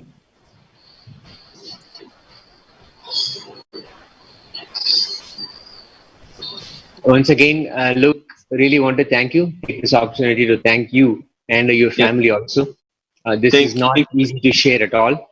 And you've come out and very bravely shared this along with us, and very patiently also shared this, and come out and in fact, even first making that first step and posting this on Facebook. And I think that started the whole thing. So thank you for that. And thank you for joining us. And Yes. thank you, Sundareshwaranda Maharaj, also Yes, for thank you, Maharaj. joining us. Now is a moment that we can take to remind everyone that let's share this telecast, this message to as many people as possible, and ensure that this reaches, the truth reaches people. And whatever platform you're watching us on, please let's share this video and ensure that the message is not lost. There is so much that is going on, and this has to be heard, not only for the healing but also for our own understanding of what is most precious to us, and how to conserve it, how to protect it, and how to take it forward for the next generations in the same way, the same pristine quality that we received it from the previous generations. And this is very important, because the Gurukul system that Swamiji has revived, the Guru-disciple relationship, the parampara, the whole thing that Swamiji has revived with Kailasa, this is our lifeline, and we need this for the future. And the times that we are facing right now, the pandemic, the global crisis that's going on, how only such a lifestyle, such the structure can only save us and take us into the next stage, because so much of destruction is staring at us, and we don't have much choice but to fall back on the ancient wisdom, the Gurukul system, and the whole parampara that Swamiji has revived, the authentic Hinduism that Swamiji has revived and supporting us and taking us through in this lifetime. This has been a learning experience for a lot of us, a healing experience for a lot of us.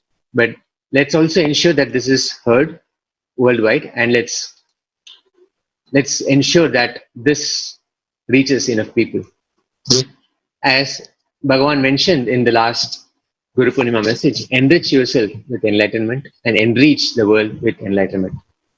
It is now time to prepare ourselves to be in Upanishad with His Divine Holiness, Bhagavan Nithyananda Paramashivam.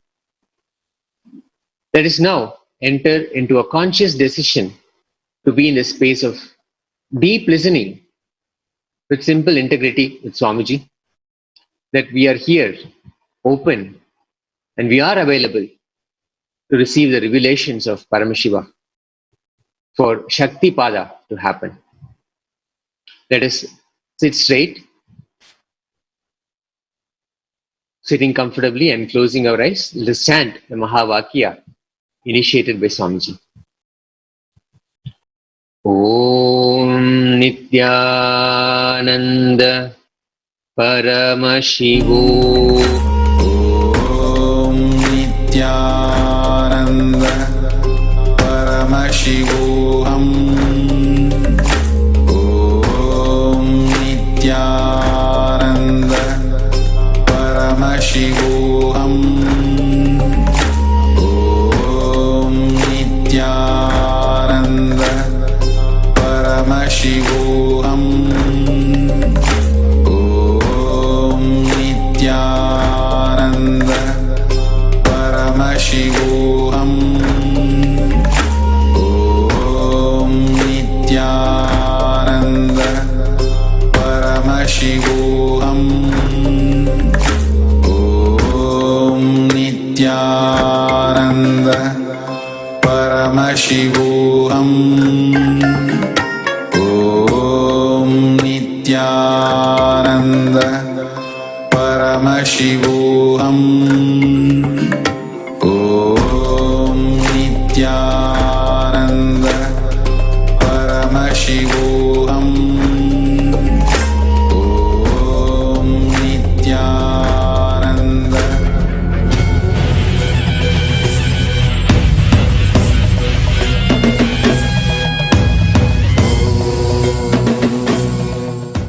नित्यानन्देश्वर Paramshiva समारम्भाम् नित्यानन्देश्वरि पराशक्ति मध्यमाम् अस्मदाचार्य पर्यन्ताम् वन्दे गुरुपरम्पराम्.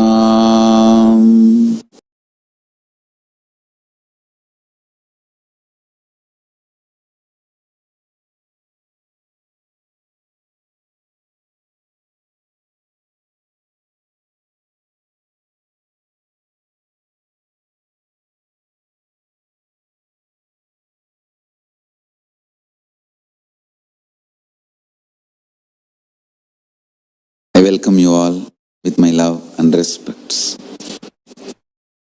I welcome all the living and practicing Hindus from all over the world. I welcome all the Sarvanyapita Kartas, manifestors, Sarvavarityagis, Shri Mahans, Mahans, Kotaris, Tanedars, visitors, viewers, Kayakalpa Yoga participants, Kailasa's e-Gurukul students, Kailasa's NHU students, Paramashiva Ganas, and Paramashivoham Season 8 participants,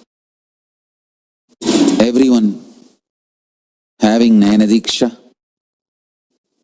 and all those watching us live on Kailasa TV, Kailasa's NTV, Kailasa's HNTV, Kailasa's Enlighten app, and other social media platforms. I welcome all of you with my love and respects.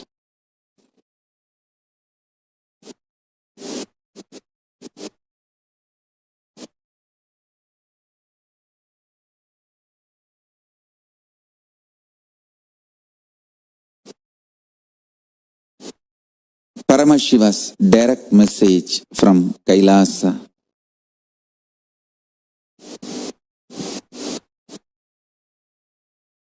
Understand this pralaya which is happening now.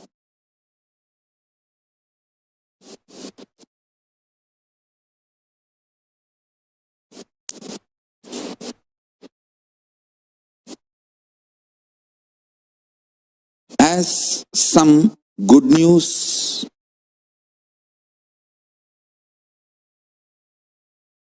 some great news. There's no bad news. Listen. Good news is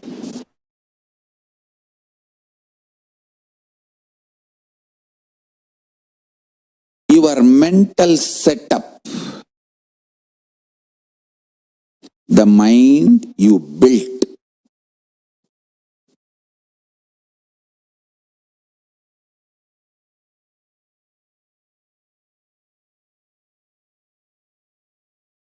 is with the mixture of some delusional beliefs, false hopes, false security, blind spots, and some true, powerful, real cognitions. Understand? Your mind is mixture of both. I should say, for a common man, the powerful cognitions is very less percentage. Delusions, hopes, blind spots are all large number of percentage. I'll give you some example for blind spots. People in anger, in rage, sometimes think, come on, let's do it, and face what comes after that. But when after effects, the side effect, the result of what they have done, when it comes, they can't face.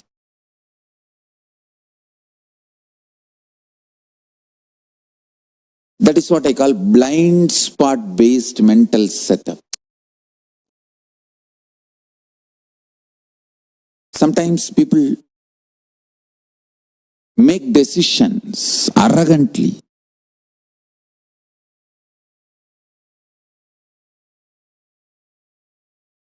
You can see even in Indian movies. Constantly this Indian cinema is teaching violence as heroism. Oh God.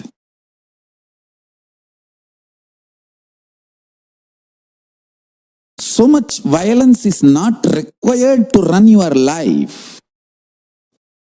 But it is so unfortunate, Indian cinema makes you believe only if you are violent, you can survive, which is not true.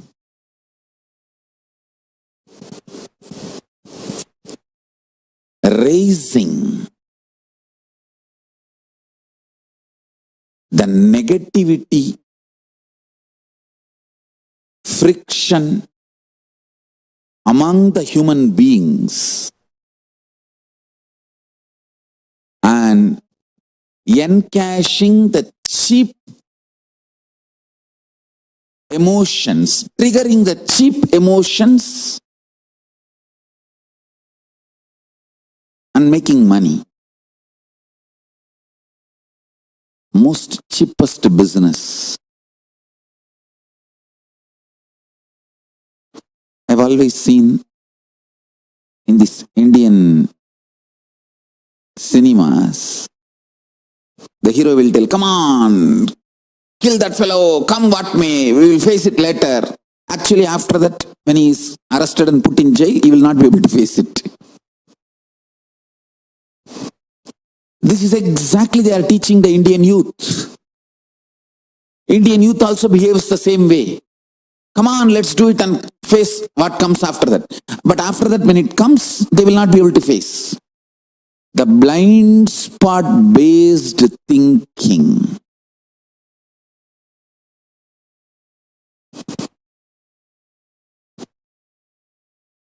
Listen. All this blind spot based thinking, blind spot based mental system will collapse now in this pralaya.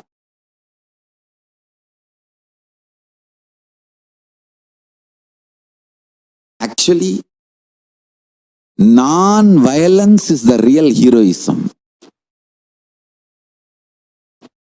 We should teach our next generation how to take the non-violence and blissful coexistence to your core level. All this violence-centric heroism and violence-centric hero worship stories, everything should be moved away from the next generation. Violence should not be taught as heroism. Making yourself rich, happy, blissful through happy coexistence, that should be the lifestyle, and that is only going to be the future. Youth is not going to believe anymore this violence instigating ideologies.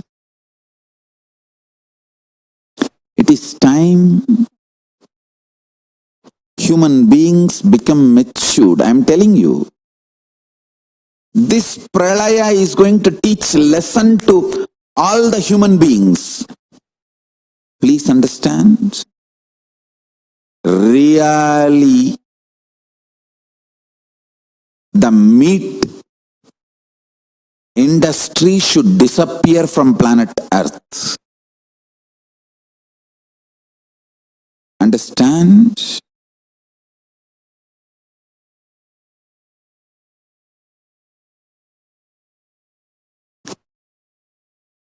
This pralaya is going to remove meat industry, make vegetarianism as a mainstream lifestyle.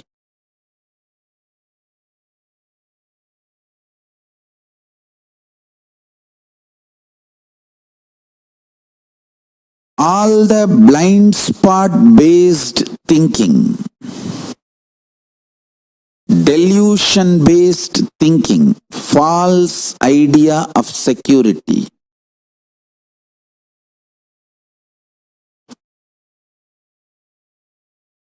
all this will melt down.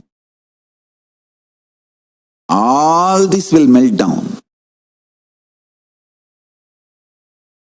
The earlier you remove all this from your life, great for you.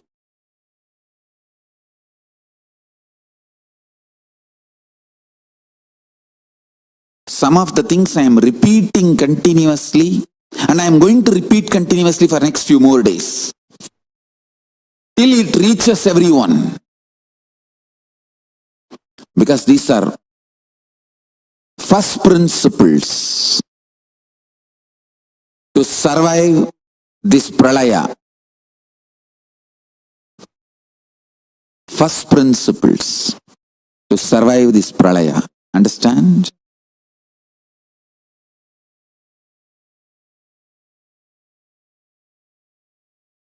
All of you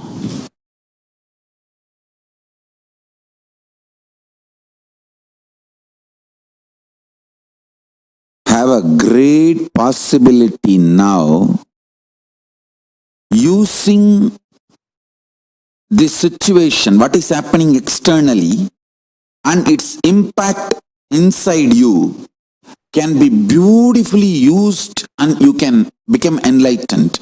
You can have superconscious breakthrough. Because all the peer pressure is taken away. Now there is no pressure,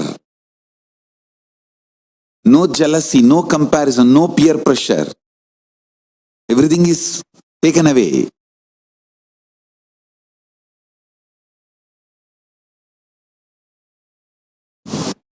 Lots of false things are melting down.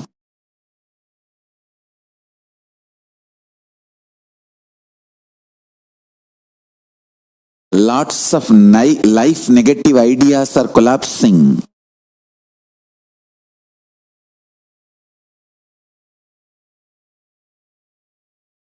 The real understanding about the wealth is emerging. Real clarity about strength is emerging, I tell you.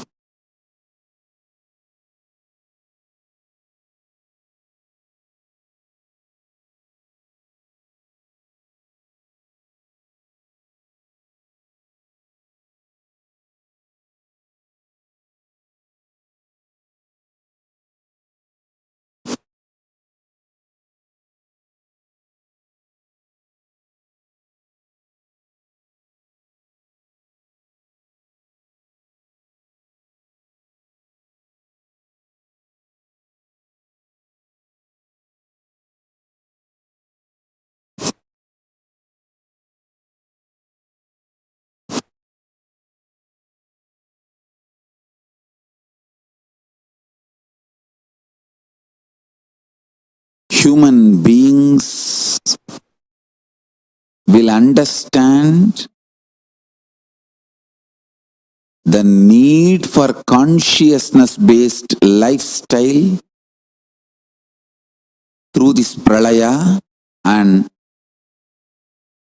earlier the human beings understand, quicker they will sail through this pralaya, which is happening now.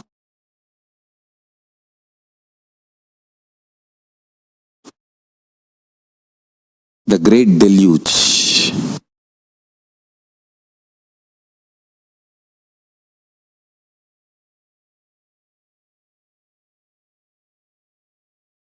I tell you, extreme chronic greed-based economy, chronic pleasure-based lifestyle, chronic fear-based ruling structure, everything has become overdose. Whether the depth of the pleasure, the fear needed to rule, to keep the law and order in the society, or the greed which needs to be instigated for human beings to be productive, everything has become excessive. It has reached to the blind spot level, means the greed, instead of inspiring you, has started putting fear. Fear, instead of frightening you, started addicting you for the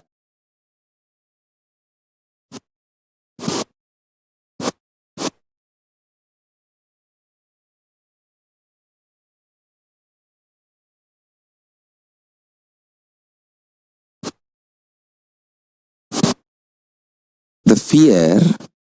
When it crosses certain limit, it enters into your system and in a way emboldens you. What can be done? Okay, let it be. It becomes delusional arrogance.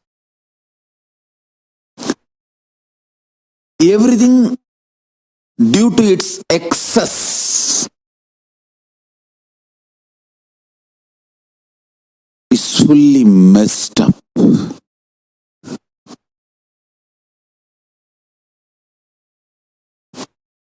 Greed, instead of performing its expected role, started awakening fear. Fear, instead of performing its expected role,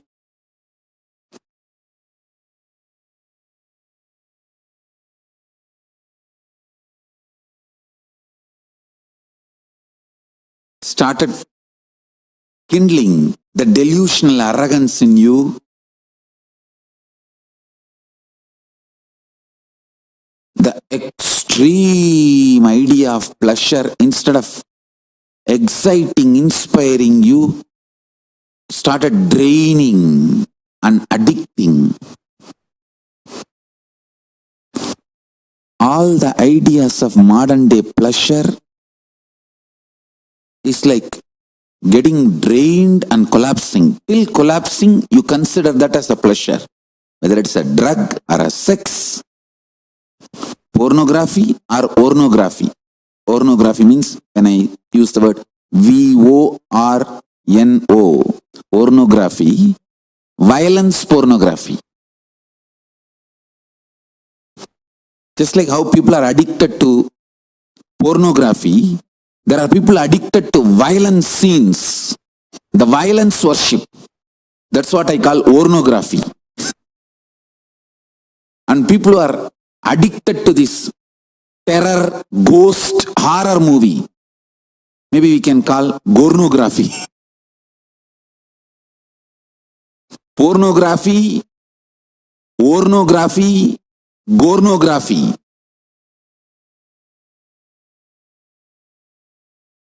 All this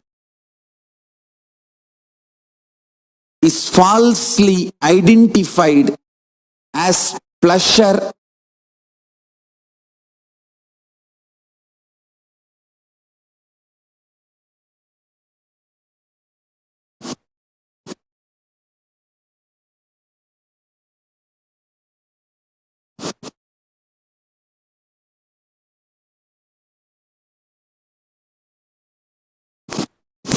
all the three, pornography,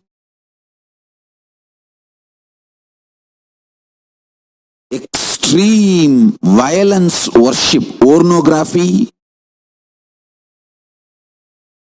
ghost, horror, terrorizing, illogically terrorizing you, that horror movies, I call it gornography. All the three permanently damages your ability to experience higher states of consciousness or deeper states of consciousness peacefully. Your inner peace, your ability to experience inner peace is permanently damaged by all these three: pornography, ornography, gornography. Avoid all these three as much as you can. Pornography, horror, ghost movies, sceneries, and violence worship. Worshipping violence, gory scenes, like cutting the head.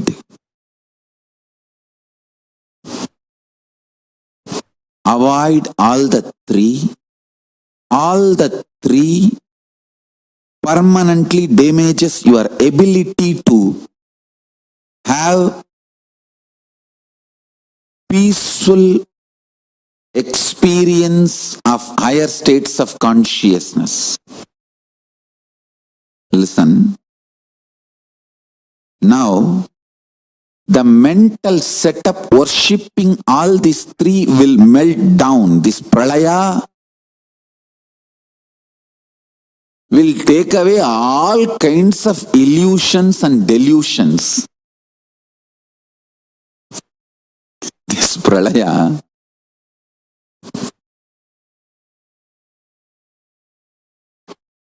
all kinds of illusions and delusions will be taken away.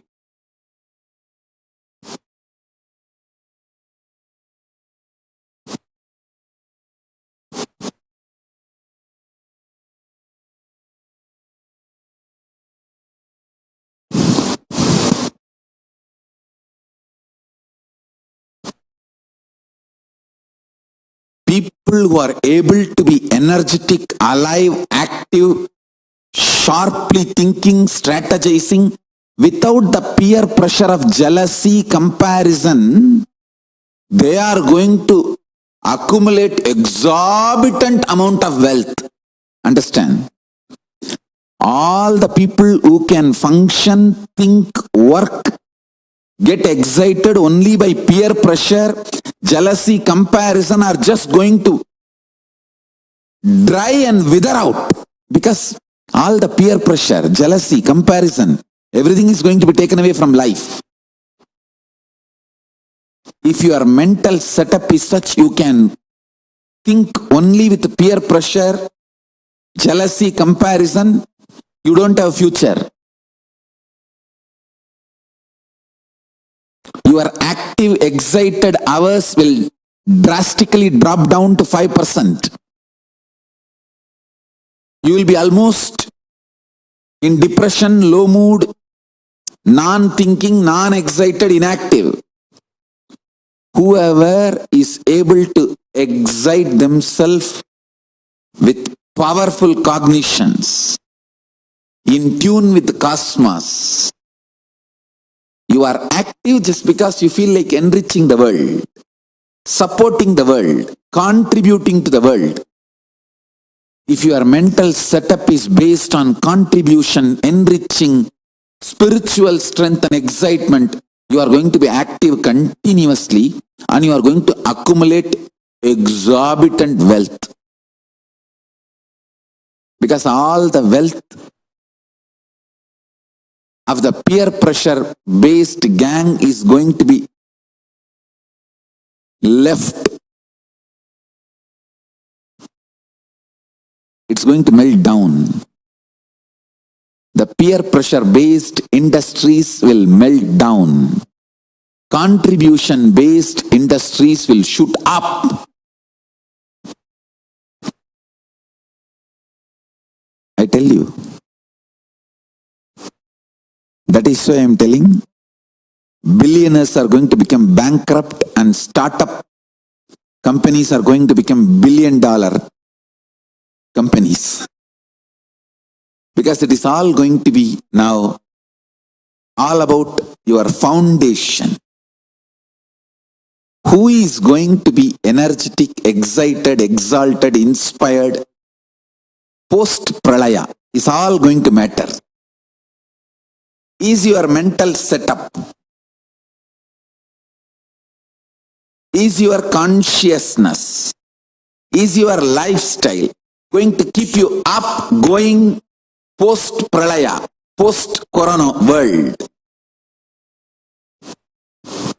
Or are you going to melt down,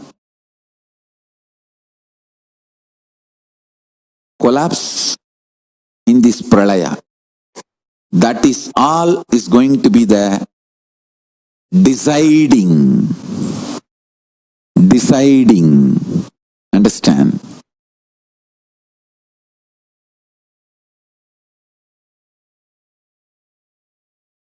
That is going to be really deciding.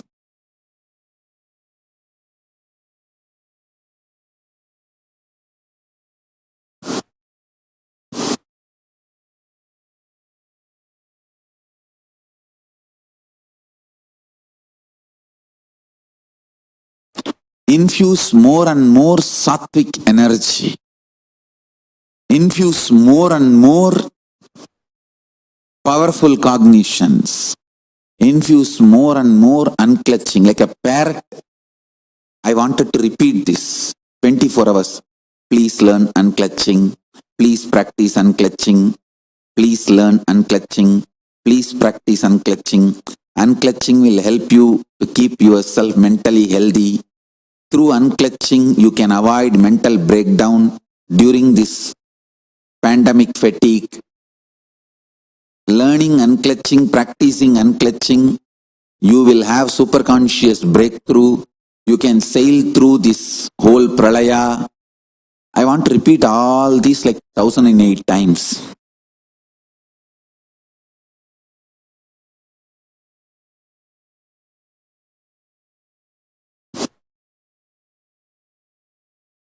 If you can, please make this as your ringtone.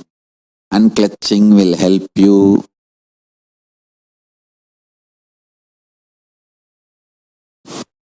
to keep yourself physically, mentally fit, active during this pralaya.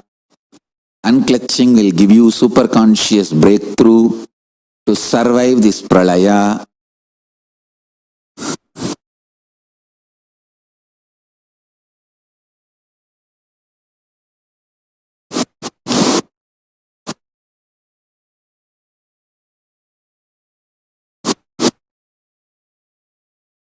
I have so many wonderful things to teach to the world, but now immediately world needs unclutching as the survival need. How many people I'll be able to teach unclutching?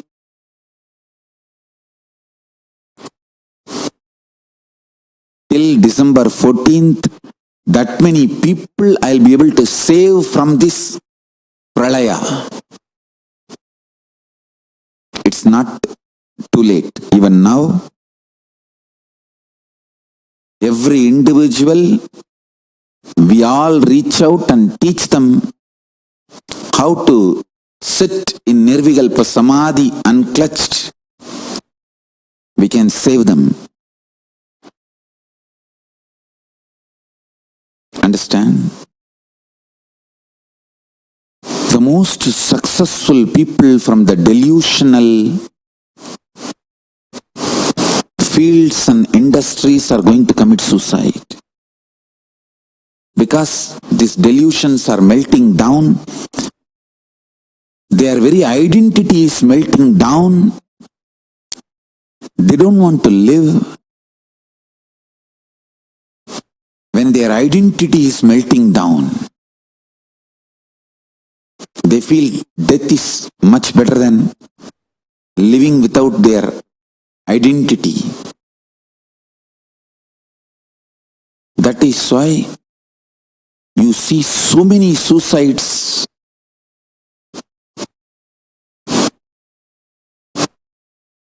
in entertainment industry.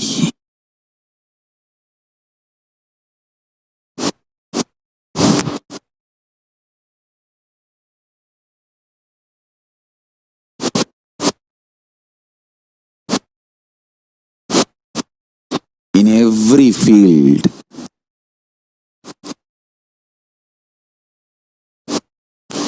Melting down of human beings is inevitable during this pralaya. By teaching, unclutching and making them practice Nirvikalpa Samadhi,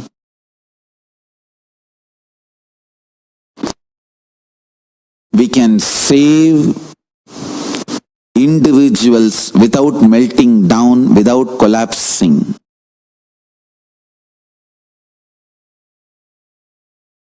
If you are new to the Satsang, please learn unclutching. The link is projected in the screen. Satsang's videos are available. You can learn unclutching. Please start learning and practicing. If you are already initiated disciple, please reach out to your family, friends, as many people as possible. Whole world, teach unclutching. Take this unclutching to the world. Take my word seriously. We can save human beings only by teaching them unclutching, helping them to sit in Nirvikalpa Samadhi. Nothing else can save human beings now from this pralaya, from this pandemic fatigue. And the way the world is collapsing in this pandemic fatigue, in this pralaya,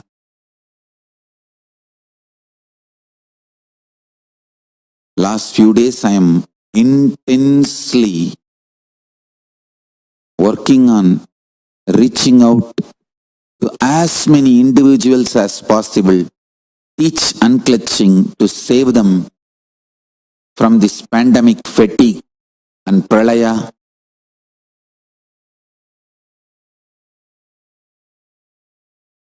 Paramashiva is continuously insisting on reaching out to as many people as possible, teach them unclutching, help them to unclutch, inspire them to unclutch, to keep themselves physically, mentally healthy, stable together.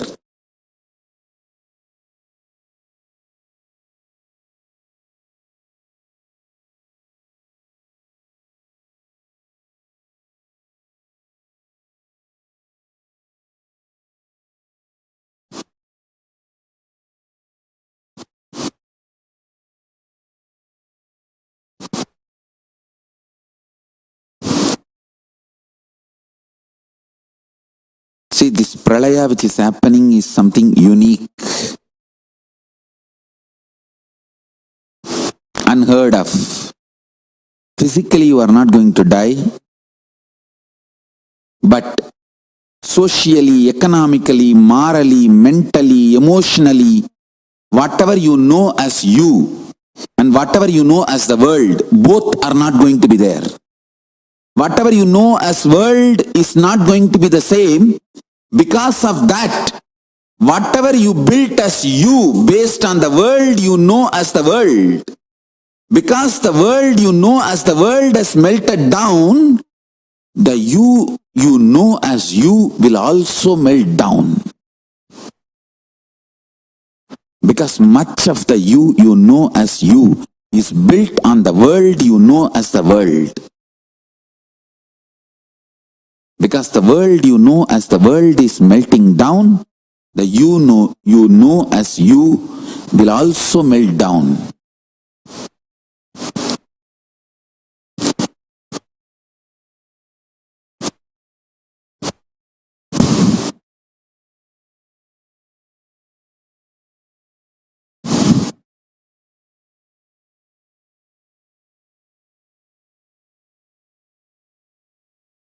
I sincerely request all the human beings to learn unclutching and practice it. I sincerely request all my disciples, not only you practice, start reaching out, teach people, understand? Paramashiva has given me this responsibility and he has ordained me to serve, help, assist the whole humanity to sail through this pralaya, this pandemic.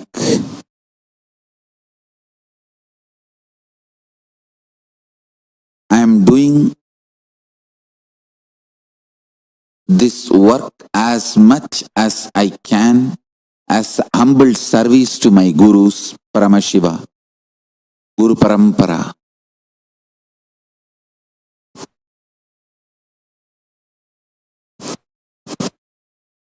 Nothing more is a great service to human beings now than teaching them unclutching. Helping them to face this whole pandemic, pralaya happening in front of them. Socially, economically, morally, physically, mentally, what they know as the world is no more the same. Emotionally, human beings are horrified, terrorized, seeing what is going on around them. They need immediate, powerful spiritual solution, conscious solution, that is unclutching.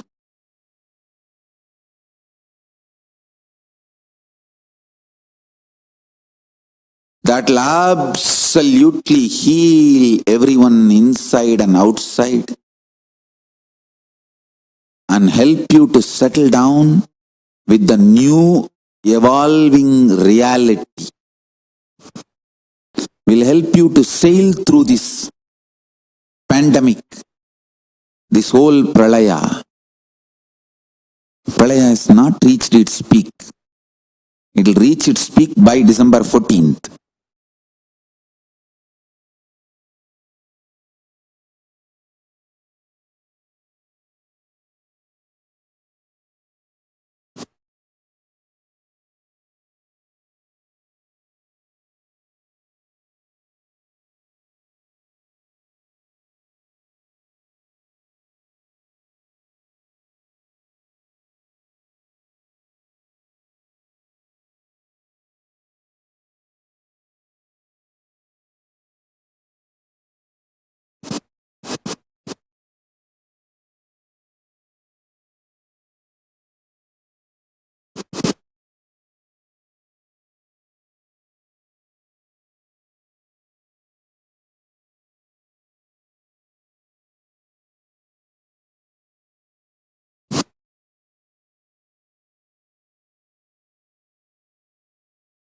Let's help.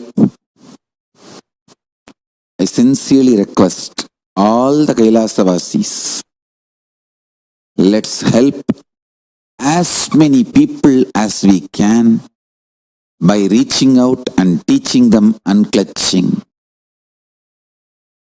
completion, oneness, ajapa of Mahavagya, deep feeling connection, yoga, puja, vegetarian diet, nirahara samyama. Let's save humanity by serving the humanity, by teaching unclutching, nirvikalpa samadhi. I wanted to repeat this like parrot for next few more days.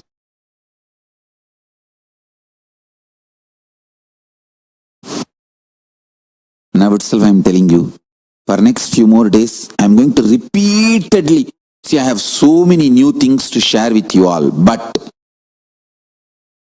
the survival need of the humanity is unclutching and nirvikalpa samadhi. This is not the time to sit and tell you stories and jokes and to show you what all I know and how much I know. No. It's time to attend to the survival needs of the humanity. Humanity really, really, really needs unclutching and nirvikalpa samadhi as survival need. All of you, sit in your home, but whole day reach out to people digitally. Help them to learn unclutching. Ask them to watch this link which is projected in the screen and make them attend the examination, filling the questionnaire. Educate them, make them practice. Let's reach out to as many people as possible and save them by giving them unclutching and the signs of nirvikalpa samadhi. With this, I bless you all. Let's all radiate with integrity, authenticity, responsibility, enriching, causing, living Shuddhatvaita Saivam. The state, space, powers, being, superconsciousness and Kailaasa of Paramashiva. Paramashivoham. Om Nithyananda Paramashivoham. The eternal bliss, Nithyananda. Thank you. Be blissful.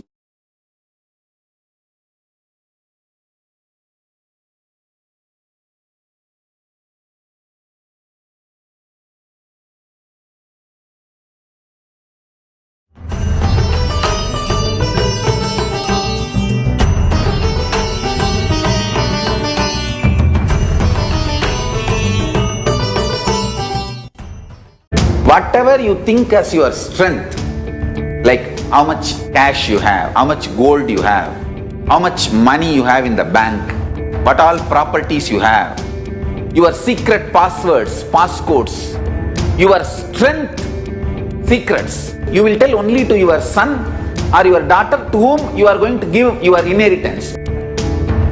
Same way, most important powerful secrets Paramashiva has given to his son Muruga, Subramanya, in Agama called Sarvanyanottara. All the powerful secrets the father will tell only to his son. It is too secret. I am going to open that Agama and give all the essence of all those secrets. Secrets of Charyapada lifestyle, secrets of Kriyapada, secrets of Yogapada, secrets of Jnanapada. I am not only going to teach you, I am going to give you exactly what Paramashiva gave it to Subramanya. Because Paramashiva himself is manifesting through this being now, giving you all exactly what was given to Subramanya. Nothing is required from your side. Just sit like innocent Subramanya, Muruga at the feet of Paramashiva. I assure you, whatever was given to Subramanya, the whole life will be given to you now.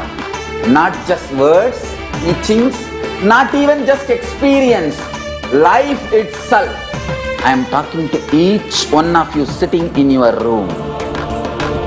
I'll make you all Subramanya.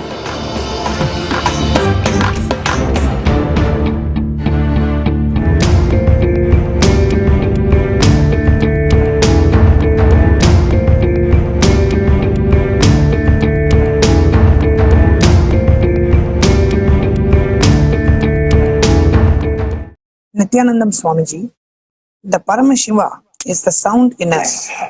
When there is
Let's start the power manifestation session.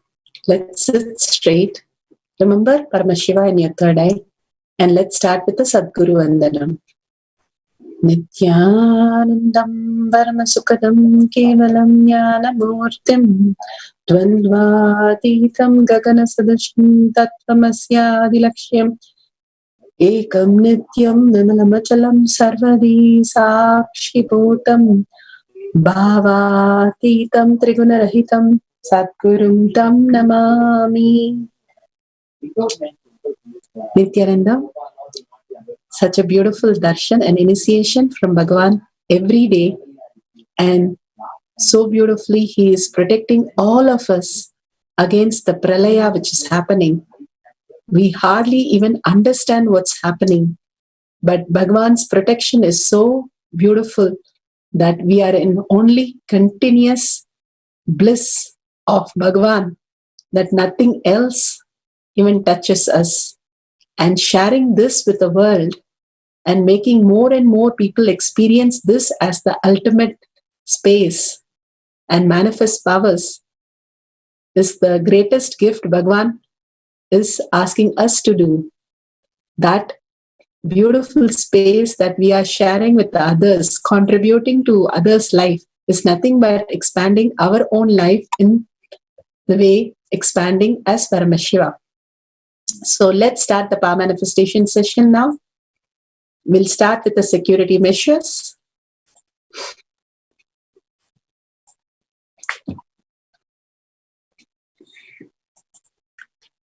Please go through the disclaimers.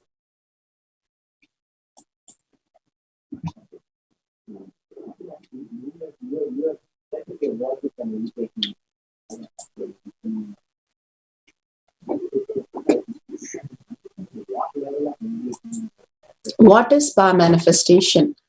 Power manifestation is nothing but a cognitive shift that infuses powerfulness into any action or state that we are in. It raises the frequency of our body and mind to ultimate powerfulness, Turyatita. Bhagavan again and again says how when you understand the shift happens inside us, inside the space, not verbalization, not visualization, not even declaration, but the space shift that happens, who we are, the space that I am Paramashiva, I am divine, recognizing the original who we are, like how the lion was thinking it is cub, and suddenly it remembers when it started eating the meat, it started remembering that it is a lion, and the roar and everything changed, the body language changed. Same way, when we understand that we are Paramashiva, the beautiful space start manifesting as the ultimate reality. That shift in our thinking, in every action, every thought current is power manifestation. The heightened intelligence that we are ready to shift into, which will take us further into the Turyatita, which is consciousness state itself. Who is Paramashiva? Paramashiva is Jomuha, beyond the form and formless. He's a living being. Avyakta, the unmanifest, and Vyakta, the manifest. He performs the Panchakritya, Srishti, Sthiti, Samhara, Trubhava, and Anugraha. Satyojata phase. Manifestation is manifested, manifestation is sustained, manifestation is regenerated, manifestation is pulled out of delusion, and manifestation is liberated. Vamadeva phase. Sustenance is manifested, sustenance is sustained, sustenance is regenerated, sustenance is pulled out of delusion, and sustenance is liberated. Aghora phase. Samhara is happening, which is regeneration. Regeneration is manifested, regeneration is sustained, regeneration is regenerated, regeneration is pulled out of delusion, and regeneration is liberated. The Trubhava phase. Delusion is manifested, delusion is sustained, delusion is regenerated, delusion is pulled out of delusion, delusion is liberated. Ishana phase. Anugraha is manifested, Anugraha is sustained, Anugraha is regenerated, Anugraha is pulled out delusion, and Anugraha is liberated. Who is His Divine Holiness Bhagavan Nithyananda Paramashiva? Paramashiva, who has come down as our Guru, as Swamiji. He is Paramashiva, who has come down, who is come as our Guru. His Divine Holiness Bhagavan Nithyananda Paramashivam is a reviver of Kailasa, the ancient enlightened civilization, the great cosmic borderless nation. His Divine Holiness Bhagavan Nithyananda Paramashivam is an avatar from and is a supreme pontiff of Hinduism.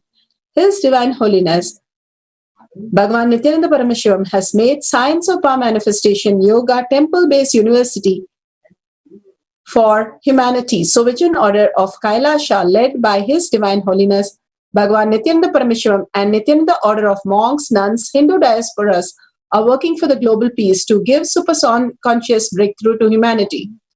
Nithyananda Hindu University, world's largest and extended campus in 150 countries, is collecting, organizing, preserving, time capsuling, decoding, spreading, and reviving 20 million source book of Hinduism. 64 arts like science of Ayurveda, music, dance, sculpting, astrology, Vastu, and many more. His Divine Holiness Bhagavan Nithyananda Paramashivam is 293rd Guru Maha Sannidhanam of Shamala Pita Sarvanya Pita, ancient apex body of Hinduism and present emperor of Suryavamsa Surangi Samrajyam. His Divine Holiness Bhagavan Nithyananda Paramashivam has survived the worst prosecution of multiple assassination attempts on person and character by anti-Hindu element. Bhagavan has gifted to the humanity the science of power manifestation, which is authentic, time-tested, scientific, and foolproof. The Shastra Pramanas are the Veda Agamas, which are eternal truths, unchangeable truth, revealed in the Hindu source scriptures. The Apta Pramanas are the Rishis, Munis, Ganas, Nanamas, Alvars, Siddhas, and Yogis, who are the authority of Hinduism, who are scientists who time-tested and verified the science of power manifestation. The Apta Pramanas are the avatars who land on the planet Earth to give a superconscious breakthrough to humanity. His Divine Holiness Bhagavan Nithyananda Paramashivam, this millennium avatar, personal experience of each power manifestation. Shakshi Pramana, or the experience of millions of disciple devotees, followers, initiated into the science by Bhagavan himself. The Shastra Pramana today from Veda Agamas, Hatha Yoga Pratipika, Sutra 71, Dharana 70.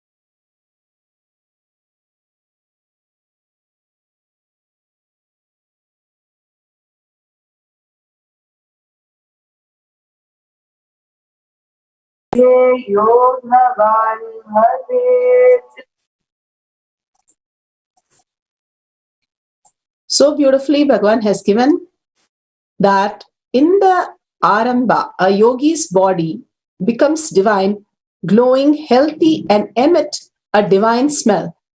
The whole of his heart becomes void. Such a beautiful thing that when we are in such a oneness space, Bhagavan always says, when Sita walked inside the whole auditorium, including Janaka, her own father, and these people who came to marry her, the lusty people who are standing in the line to marry her, all of them just raised with their folded hands.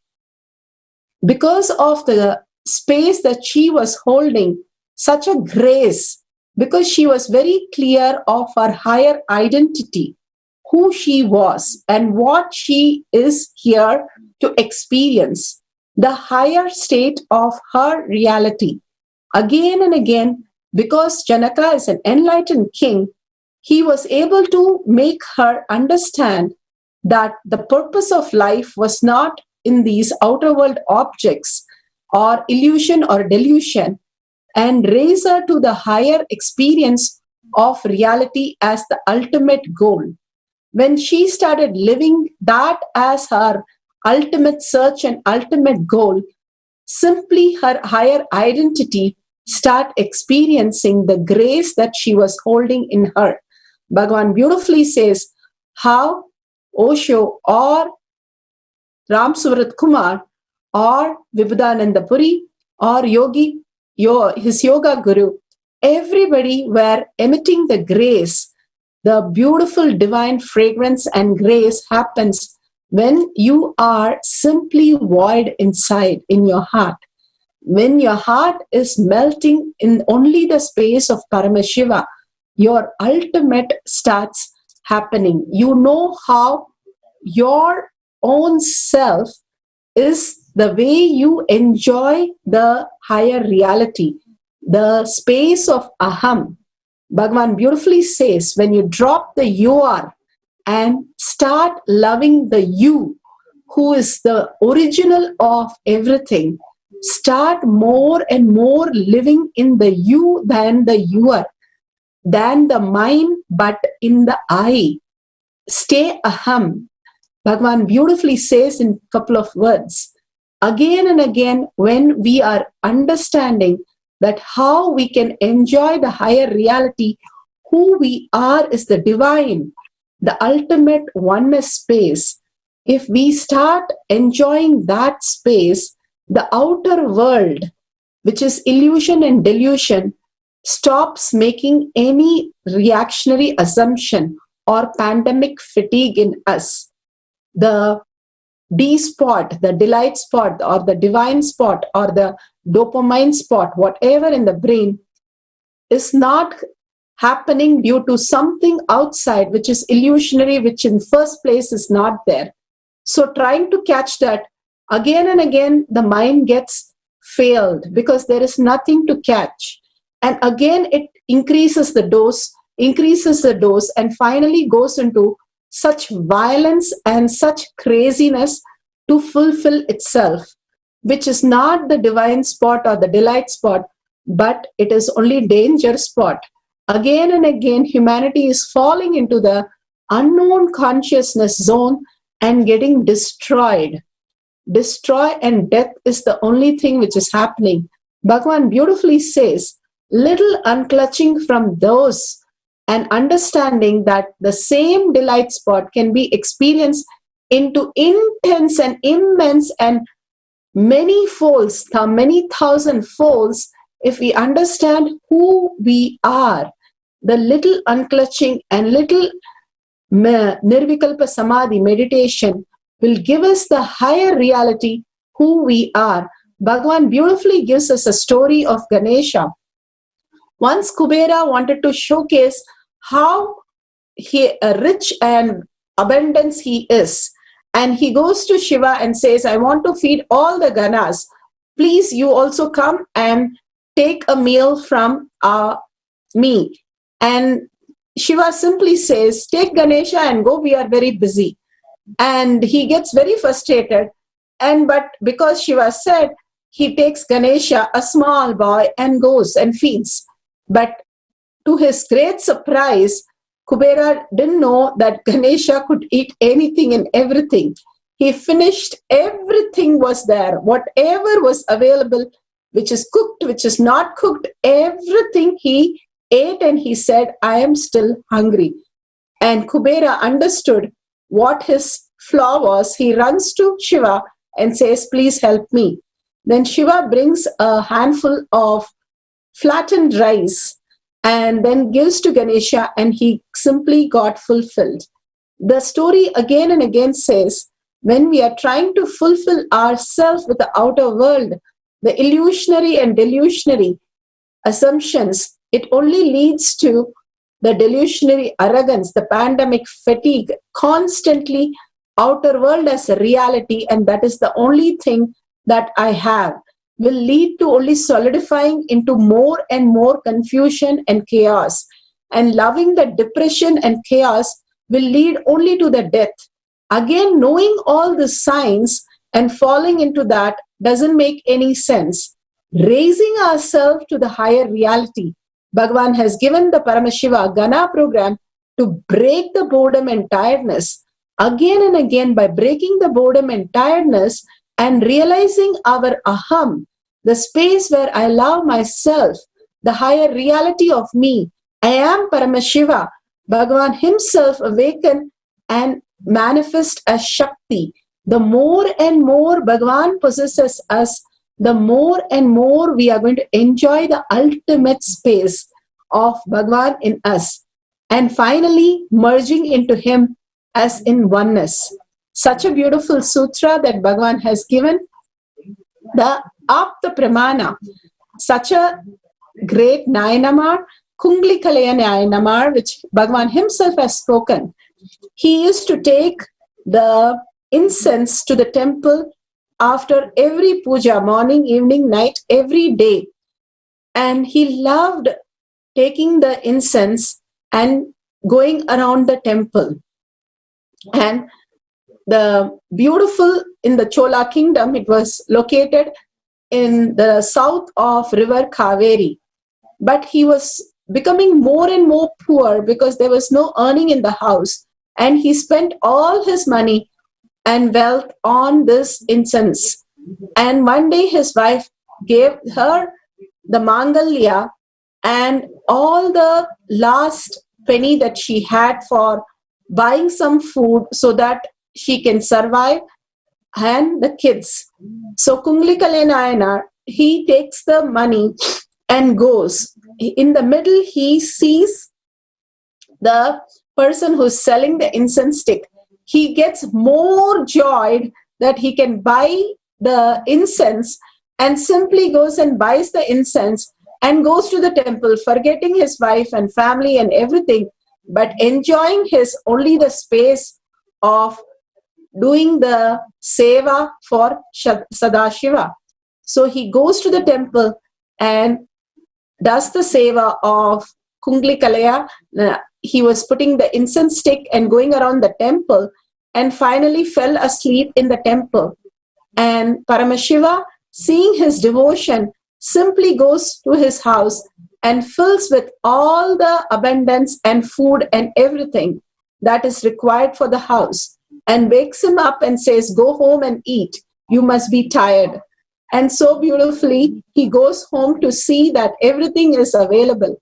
And then he has the darshan of Paramashiva himself taking him to Kailasa.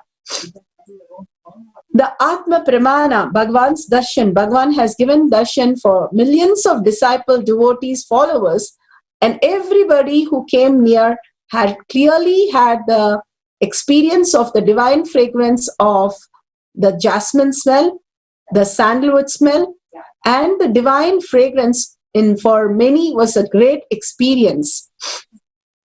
And Bhagavan's devotees across the globe have experienced a different smell. Like Mahatma says, she was able to experience the fresh rain smell. Bhagavan beautifully says, because of the current ecosystem, we are not able to smell the sand. Always in us, we should be able to smell the rain. What happens when the first rain happens?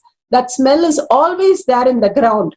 We should be able to smell that at any time because of our unconsciousness, layers of unconsciousness, the way we exist. We are not able to experience that. Here, the devotee is explaining very clearly how she's experiencing that when she had a cognitive shift. And all other fragrance around them also, they have experienced manifesting the powers of Surabhi, the divine fragrance. And so beautiful. Now we will start experiencing the power of divine fragrance. You can sit with a partner and you can emit that beautiful smell around you by connecting to Paramashiva, and simply the other partner will be able to tell you what smell it is, and then you can share your experience. Now let's sit straight with head, neck and spine in a straight line. Remember Paramashiva in your third eye again and again. Absolute unclutching and complete completion, that this world is redundant, irrelevant, a dream. It does not even matter. How in the deep sleep it never matters. For a few minutes, make it redundant and irrelevant for you to manifest the powers. Oneness with Paramashiva. Break the boredom and tiredness, any hate speech. The self-doubt, self-denial and self-hatred are the hate speech inside us. Drop it completely and simply be in the oneness. All the darshan, all the beautiful leelas that Bhagavan plays for us with the powerful cognition again and again to raise us to the greater superconscious being. Remembering your higher self is the integrity with Bhagavan. Again and again, understanding Bhagavan is ultimate and you are ultimate, experiencing that as the only strength that you're going to manifest any of your reality. Chant the Mahavakya continuously for next 10 minutes. The whole being vibrates, and in a deep listening, you will manifest such beautiful power. So you can record this and you can play it back anytime, or you can record the testimonial at the end of this session. So let's chant the Mahavakya for next 10 minutes. Om Nithyananda Paramashivoham. Let's start the oneness capsule.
Continue to chant Mahavakya. We'll play the oneness capsule.